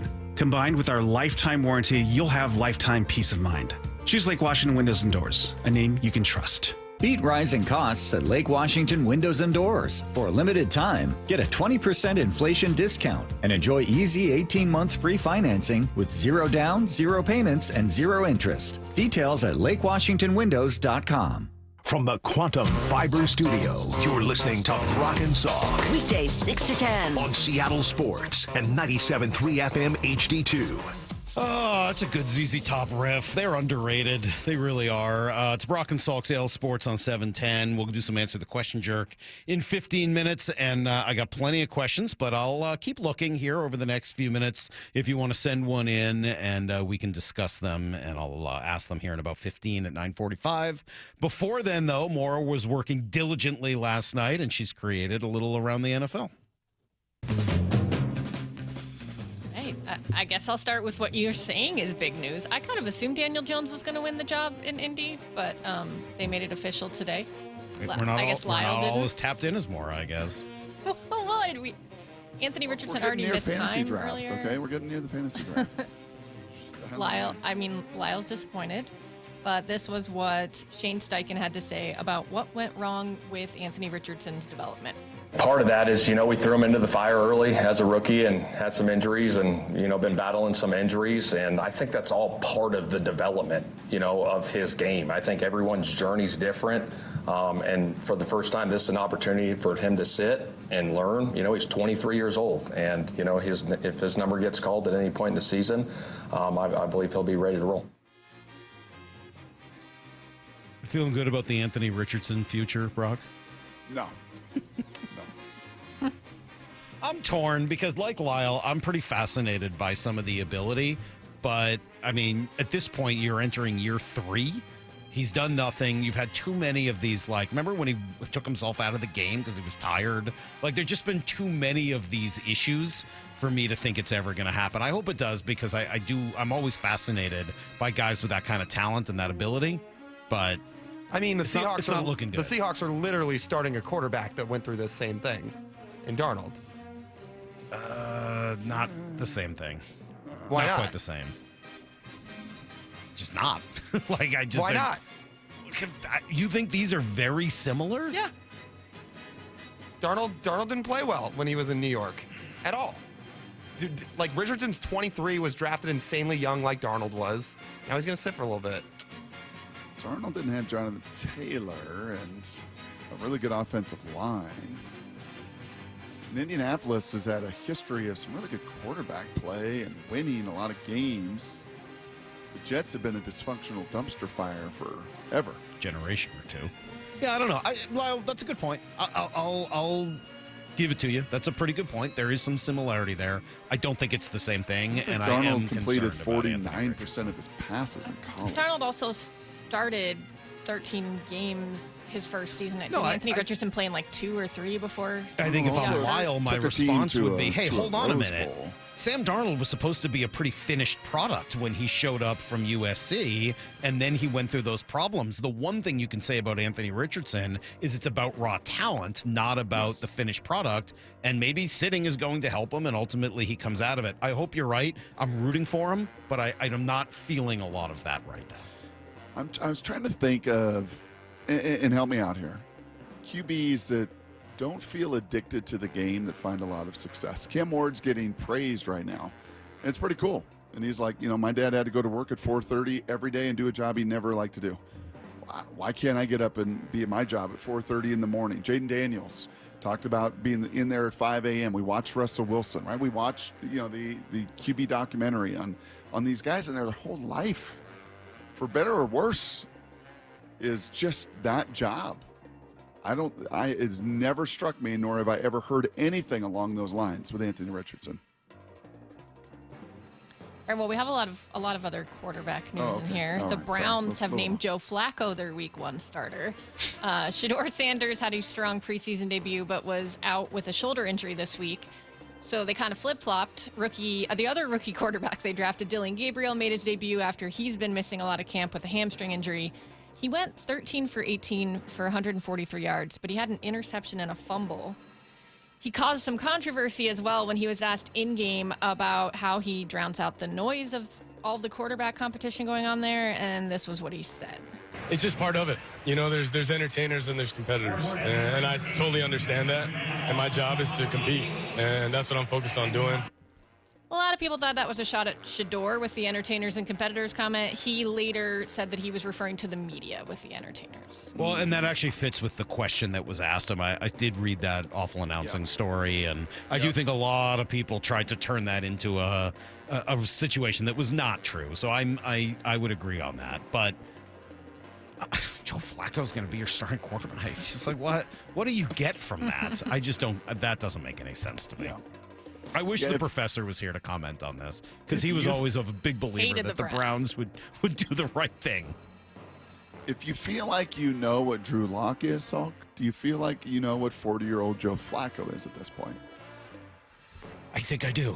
I think I got a pretty and to be fair, what Salk was saying was he didn't want to see Lock in preseason. He wanted to see, but they haven't been playing Flacco in preseason. Right. Well, I mean, because bubble wrap that guy. But they are going to start him. I don't know. Maybe there's a reason for it, and maybe it will look better when you end up bringing Shedeur or Gabriel or whomever else in a couple games into it, and sort of give them a fresh thing, and as opposed to having to pull them when things don't go well. I think that maybe is a positive here, and maybe that's why they're doing it. But the fact that it's Joe Flacco, don't they also have Kenny Pickett? Yes, Why wouldn't it be Kenny? Oh, he got hurt? Yeah. Okay. They've had a lot of injuries. That's too bad. Because Kenny Pickett is really the guy you should be doing that with. Yeah. You know I like Snoop. They got a lot of quarterbacks. 5 quarterbacks? What do they usually say? If you have 2 quarterbacks, you don't have 1? They have 5. No big deal. All right, over in New York with the Giants, Jackson Dart had another strong showing for the Giants Saturday, going 14 for 16 for 137 yards and a touchdown. Russ went 4 for 7 with 108 yards and a touchdown, but he also had a pick. Dart's starting to get some attention. This is Damian Woody on ESPN saying that he should be in the running to start Week 1. The more I think about it, man, I'm leaning towards a rookie. Here's why. Because if you're going to play a rookie quarterback, you know, you got to have a couple things, you know, that's backing up a rookie quarterback, mainly a defense. And I don't know if any of you guys have seen that Giants defense, but I think that Giants defense is going to be one of the best in the league this year. They have, in my opinion, the best front in the National Football League. And so I feel like if you're going to play a rookie, you know, he's going to get better as the year progresses, and you have a defense to back him up. And I went through a similar situation like that with Mark Sanchez, where we had a number one defense and we had a running game to back up the rookie quarterback, and it worked out just fine. So there's going to be a lot of noise in New York, and it's only going to grow with each rep and each snap that Jackson Dart goes out there and perform. So they have three quarterbacks, right? It's Jameis, Russ, and Jackson Dart. What would you do? They got Tommy DeVito, too. They got chicken cutlets. Right, and Tommy DeVito. Thank you. I saw Ben DiNucci just signed somewhere yesterday. Atlanta. What would you do? I think and now Zabel and the GM are also on the hot seat, right? This kind of got to win. Joe Shane there, and you got to win. And I think actually when Russell has a defense and a semblance of a run game, which he had in Pittsburgh for the first 4, 5, 6 games, I think that's actually where he functions, not in volume. And you let him go out there. And you don't didn't we just have this conversation about Anthony Richardson and young quarterbacks and getting thrown in the fire? Anthony Richardson was like 19. This kid is like 23, right? He's been around forever. He's really got a lot of work. As you just said, there's a pretty good defense there. There's a run.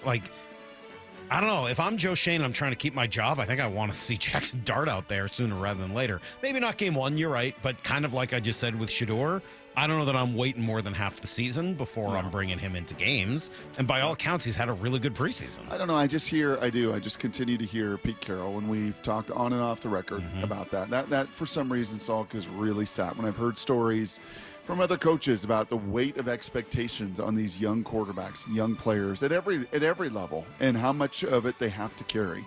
And if you can take some of that burden of expectation off. It was one thing for Russell to play as a rookie. There were no expectations. It was all upside. I think we have seen, to Lyle's point about Sam Darnold and Anthony Richardson, and the weight of those expectations, and in that city with that defense, and after they kind of massively bungled the whole Daniel Jones situation. Yeah, I think you let him come in if they're 2-4 after a bye week, and let Jackson Dart be like, okay, now the expectations are you don't have to be necessarily the hero. Right. You just got to come in and play. Now just go play. Yeah. No, I think there's something to that. All right, we'll move to the NFC West. Matt Stafford practiced yesterday, which I guess was good news for the Rams, but their quarterback situation continues to look cloudy. This was what Sean McVay had to say after practice when asked if Stafford would be ready for week 1. I think that would be putting the cart way before the horse. I thought he did a good job today, and, we had 26 plays of team, and he did a really nice job of managing the huddle. I thought he saw the field well. I thought he went where the ball should go and looked good, but, I don't really have any updates. I think there was a lot of intended information, but there's no updates. We're going to keep it a day and really a week at a time, but it's great to be able to see him out there today, and, we'll see how this afternoon goes and tomorrow. How does he recover? Man, my back feels better. Yeah, today. The next day, my back feels terrible. Gosh, my back felt pretty good on that hour-and-a-half hike yesterday. And then today. How's it feel today? Yeah, doesn't feel quite so good. Not so good, yeah. Not so good. How's it feel after that first hit? That first sudden movement? Salk's hammy felt great. Yeah. Is he going to race Cecily in a 40-yard dash? Never again. Not over his dead body. Probably not going to happen. Nope. A hamstring pop right off the bone. Yeah, I don't know. My guess is, Brock, when this is all said and done, Stafford will be all right. This is going to be a little bit of an overblown story. Was it Albert Breer? I think it was Breer. Maybe it was Seth Wickersham when we were talking QBs. I was watching just some of Stafford yesterday throwing, just in warm-ups in the early part of their practice. That dude is a beautiful thrower of the football. I mean, just a truly, truly elite. And I remember asking Peyton Manning, of all these 20 years of the Manning Passing Academy, right, all these guys that you have seen and get to see them as campers and get to see them, kind of grow up. And it was like, no question. Like Matthew Stafford's arm is just, gosh. It was CJ Stroud last year who was just going on and on about that's who he studies and that's who he wants to model his game after. Who's the most beautiful thrower of the baseball? If you were to take was it Nolan Ryan? Right, throwing 100 miles an hour, could throw 200 pitches, and you're just like, oh my gosh. I mean, Nolan Ryan. I know would be you on the love list. Pedro. No, it's not Pedro. The person who I might say is the person maybe I hate the most. Oh, lovely. It might be Roger. Wow. That Clemens, the way comes straight over the top, Roger Clemens is a beautiful and powerful thrower of the baseball. I bet you he could throw a football too. Oh, I'm sure he could. He was not an elongated. No, to your point, right here, straight down. You got an answer on that, Lyle? I mean, right now it's probably Paul Skeens. Sure. Yeah, that's a good answer. Yep. Brock and I are old. We go to the 80s and 90s for answers on these things. Can I tell 60s for Nolan Ryan? What are you talking about? Well, 60s into the 80s. Is he still pitching somewhere? Nolan? Yeah, I think he's still throwing 94 miles an hour and taking people out. Is that it, Maura? We good? Yeah. No, we got. There we go, one more. Well, do you want to hear? We had the Patriots player of president personnel making some bold statements about how they could still be willing to trade a first rounder for someone, or we have Cam Ward getting into a fight with Jeffrey Simmons at practice. Oh, whoa! I want to hear about that. Drama. Titans rookie quarterback Cam Ward not holding back in camp. He reportedly shoved defensive lineman Jeffrey Simmons after throwing a touchdown to Calvin Ridley, and then did his trademark Zombieland celebration. Simmons didn't like it, shoved both hands into Cam Ward's face mask before the O-line stepped in. He has 2 inches and 84 pounds on Cam Ward. Yeah. And Jeffrey Simmons is a beast. And he's crazy. I love him. He's one of my favorites. Pick your fights. So what ended up happening? They got separated. Just a scrum. Yeah, it doesn't sound too serious. Everything's fine, but that's I bet you the coaches love that. I bet both sides love that. Yeah. I bet you even Jeffrey Simmons was all said done. I was like, that's exactly what this organization needs. Kind of excited to watch Cam. You don't think of him as a Coug, right? I don't know why. We should. I do. I think a lot of other people. I don't even know where else he played. I never saw him play anywhere else. Blink Scout. I saw him when he played for the Cougs. I didn't see him at Miami. You didn't see him in Incarnate Word? No, I didn't. I don't watch a lot of Incarnate Word games. Most of the country, Salk, believe it or not, probably saw him more as a Miami Hurricane. That's fine. I didn't. I saw him more as a Coug. Multiple years as a Coug. Really not my problem. Yeah. the college he was drafted out of. Yeah. All right. It's like a finishing school. Thank you, Maura. Great trip around the NFL. Yeah, I only really know who he is because he played for the Cougs. Let's change gears here. Enough of this. Let's answer some questions. This is Brock and Salk's Answer the Question, Jerk. Keep asking questions. Come on, I'll answer them. Come on, I'm here. I'm going to answer your questions, dang it. Answer my question! The question, jerk! Well, don't just stand there. Answer the question, jerk! Now, if you're going to include, Brock, non-pitchers, just throwers of the baseball, Ichiro would be on my list. Mm-hmm. Jose Guillen would be on my list. What's his Raul Mondesi. Raul Mondesi. Kevin Kiermaier would be on my. Kevin Kiermaier would be high on my list. Bo Jackson. Yeah. I mean, there's some guys who can really throw the baseball. Make it look pretty while they're doing it. Honestly, Manny Machado's another. Sure. I would say. Yeah, that's a good one. Adrian Beltre. Answer the question, jerk. Do your food tastes change over the years, Salk? 100%. I got to just tell you. Mine have changed a lot, like almost 180 degrees. I think I'm done with peaches. Well, that's absurd. This was the thing that you were going to say? Yeah. That's the dumbest take you've ever had on the show. What? I think I'm done with peaches. Well, that's just dumb. I've had just mushy, hard. Like, well, that's Brock. I don't. They're sensitive. I don't, like I don't have the time in my life to be that nitpicky about peaches. Brock. Watermelon. We don't talk often about how you're not living here anymore, but this is a clear effect of your move out of the Washington area. Okay. Like if you still lived here and we're getting those Penn's peaches and everything you get in Washington in August, you would not feel that way. Think so? That's one of the worst takes you've ever had. Is it Palisade peaches? Are those the famous ones? I always get the Penn's. Okay. But just go down to Howdy's, the store down there and go to Molly Sosco's. did this fundraiser, paid, I don't know, King's ransom for this box of the fanciest peaches, and they came wrapped beautifully. And I'm like, I like them in a cobbler. I really like them in a You're pie. getting I don't like them in my bare hand. Now, I will agree with you that peaches are fickle. Sorry. There's no doubt, Brock. It's hard to find a really good one, but when you do. They're that's the fruit, point, Maura. but you want to Like, pay more for them. I'm just not at a place in my life where I want to spend the margin to find a really good one. Brock, you were absolutely at that place. You have more money than God. Go to Met Market and buy I don't peaches. have time, Salk. I don't have time. Yeah, you do. No, I do yes, not. you do. You specifically have time. Go to your version of Met Market. This is a place. Peaches are not something to be gotten at Safeway. You got to go to Met Market and get the good ones. And that's how you get. This take is absurd. Give me blackberries, give me blueberries, give me raspberries. I know what I'm getting. Peaches No, are you so don't. fickle. Often you So get bad fickle. ones, dude. Bad. I've had awful blackberries. Awful. Wrong. Horrendous blackberries. Wrong. Oh, this is the worst take you've had in a long time. Answer the question, Jerk. What is your favorite pudding? Not a big pudding guy. Well, that's Don't another like the terrible texture. take. Don't like the texture. It's not something I eat a lot as an Tapioca. adult, do you? I eat banana cream pudding anytime it's available. Yeah. Banana cream pudding is one of my favorite foods, Oh, period. like with vanilla wafers and the... Sure, if you want to do that. It's just but I slime just love and sludge. No, it's Who so wants good. slime and No, sludge that's in their good. body, right, Lyle? Ugh. Lyle ain't putting no pudding, no slime and sludge in his body. It's a temple. I bet Lyle likes pudding. See, there's a difference with all these things. I like all these things. I just don't eat them. Right, I get it. Yeah. Well, I don't. It's not like I'm eating banana cream pudding every day, but if and when, every once in a while, one of my favorites. I think I've probably told you this before. After I hurt my hand when I was in the hospital, hard to eat and all the surgeries and this and that. The one thing I would eat was banana cream pudding for like the first 3 weeks afterwards. It's my favorite thing, man. Love it.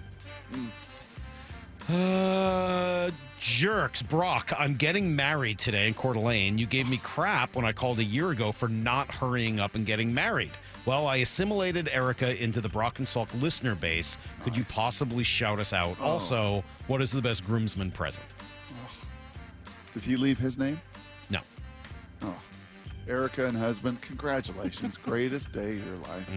Till kids follow, but still, greatest day of your life between the two of you. Enjoy it. I was at a wedding many, many years ago of one young Jamie Waltier in Coeur d'Alene. Beautiful place. Oh, great place. I was at Kyle's great- wedding in Coeur d'Alene. What is a great groomsman's gift?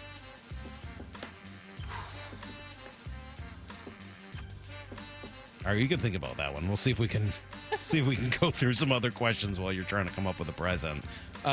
Jerks, answer the question. Why is there always a 5-second pause every time you turn to Lyle with a question? Help the kid out. Maybe preview what you're going to ask him. I mean, we kind of work not the way radio works. Kind of work quick here on radio. It's not the way radio works. We can't beat of AA everything. I don't know. And I I'm know Mike personality-wise, McDonald. I'm Mike there's a McDonald. lot I of- think about what you guys are asking, and then I answer. And you think of the personality of Lyle and Vita, very similar guys. Very similar. I don't know if I would say that.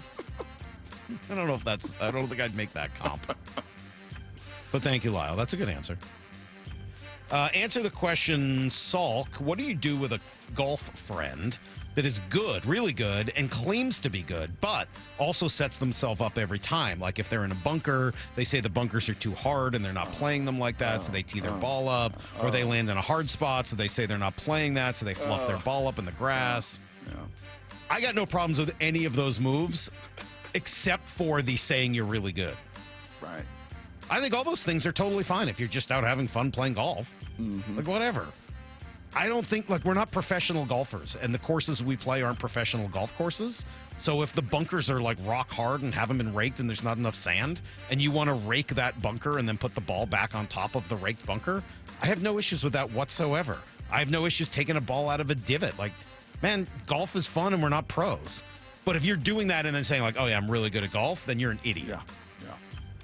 That leads me to the groomsmen. It kind of came around. Okay. I think a great groomsman gift, if they're Coeur d'Alene, and Coeur d'Alene's got a great golf course, and maybe I'm making assumptions, but you got to know your groomsmen too. You got to know some of their hobbies, or if they're hunting or fishing or golfing. Like I think a pitching wedge engraved really cool. I think you can get Pro V1s, with a little engraving of the wedding. There's opportunities that the game of golf provides. I think it's pretty cool. Yeah, somebody else sent that in. Sand wedge with initials. Yes. 206 says, I bet Lyle's never heard of bananas or pudding. Lyle, have you ever heard of bananas? No. How did Wassel never eat an orange? That was bizarre. So It's the strange. most ridiculous thing ever. That was in very all of strange. life. Very, very odd.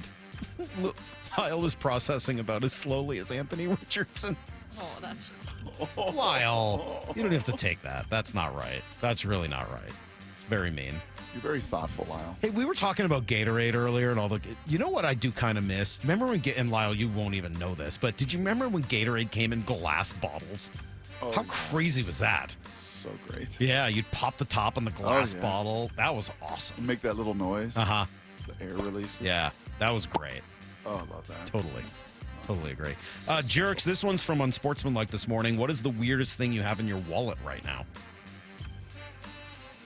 I got nothing. Nothing weird in my wallet. I've totally taken everything out thin as possible. Thin to win, baby.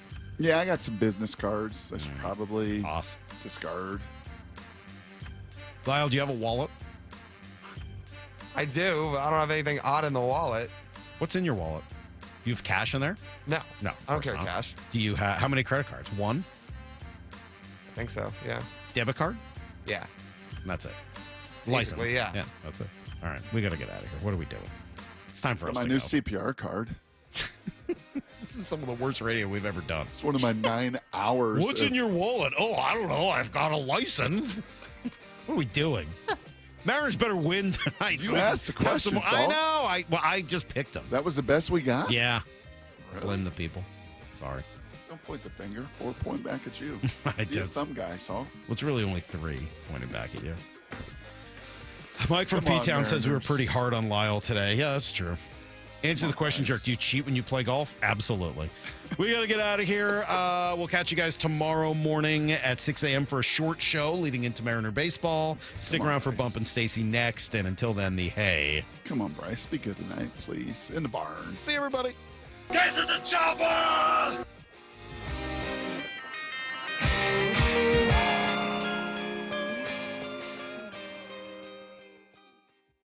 It's the Mariners' push to the playoffs, and it's only on Seattle Sports. He's looking up, and it is gone! He does it again!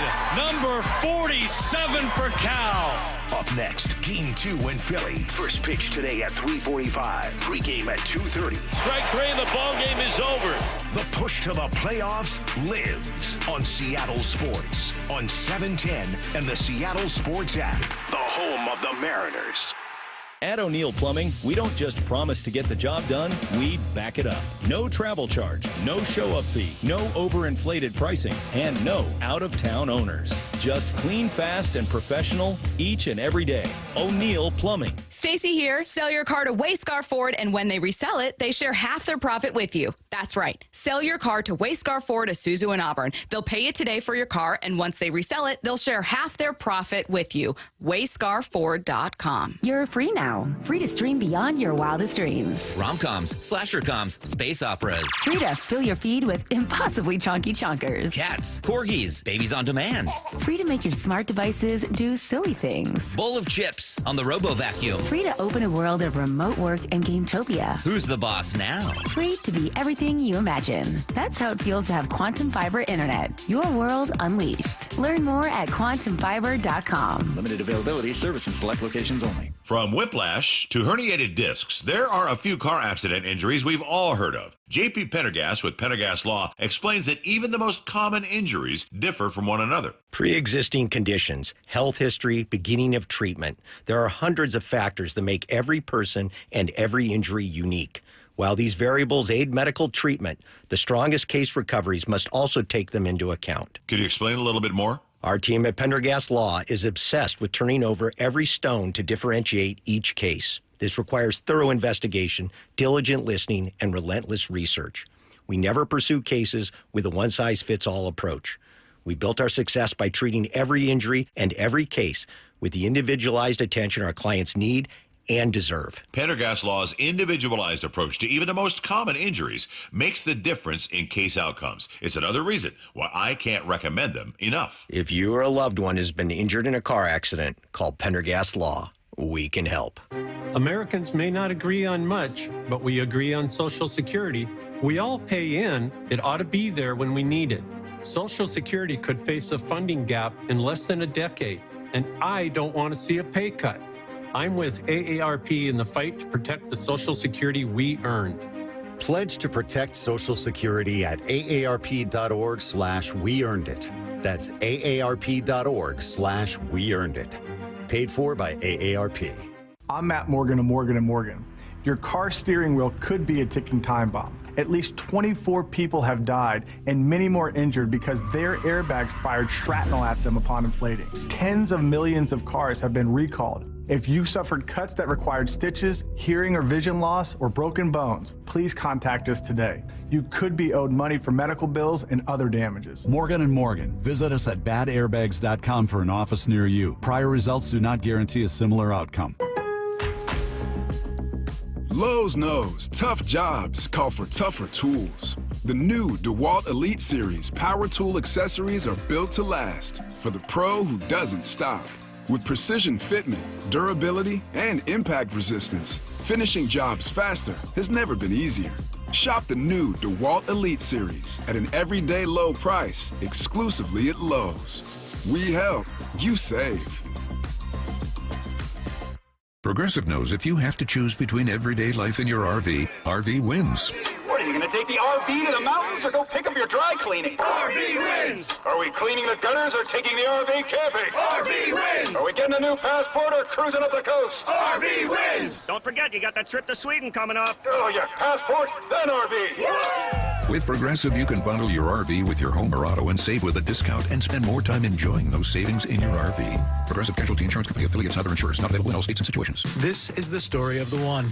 As a safety manager at a manufacturing plant, he does everything he can to keep his coworkers safe.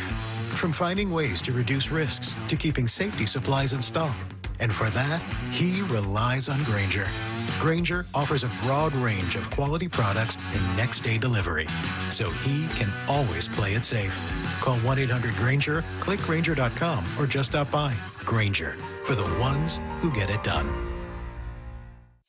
If you love to travel, Capital One has a rewards credit card that's perfect for you. With the Capital One Venture X card, you earn unlimited double miles on everything you buy. Plus, you get premium benefits at a collection of luxury hotels when you book on Capital One Travel. And with Venture X, you get access to over 1,000 airport lounges worldwide. Open up a world of travel possibilities with the Capital One Venture X card. What's in your wallet? Terms apply. Lounge access is subject to change. See CapitalOne.com for details. Let's go! This is Seattle Sports. Streaming through the Seattle Sports app. KIRO AM Seattle. KIRO FM HD2 Tacoma. Home of the Seahawks, Mariners, and everything Seattle sports. Seattle Sports Snapshot. The Mariners fell to the Phillies.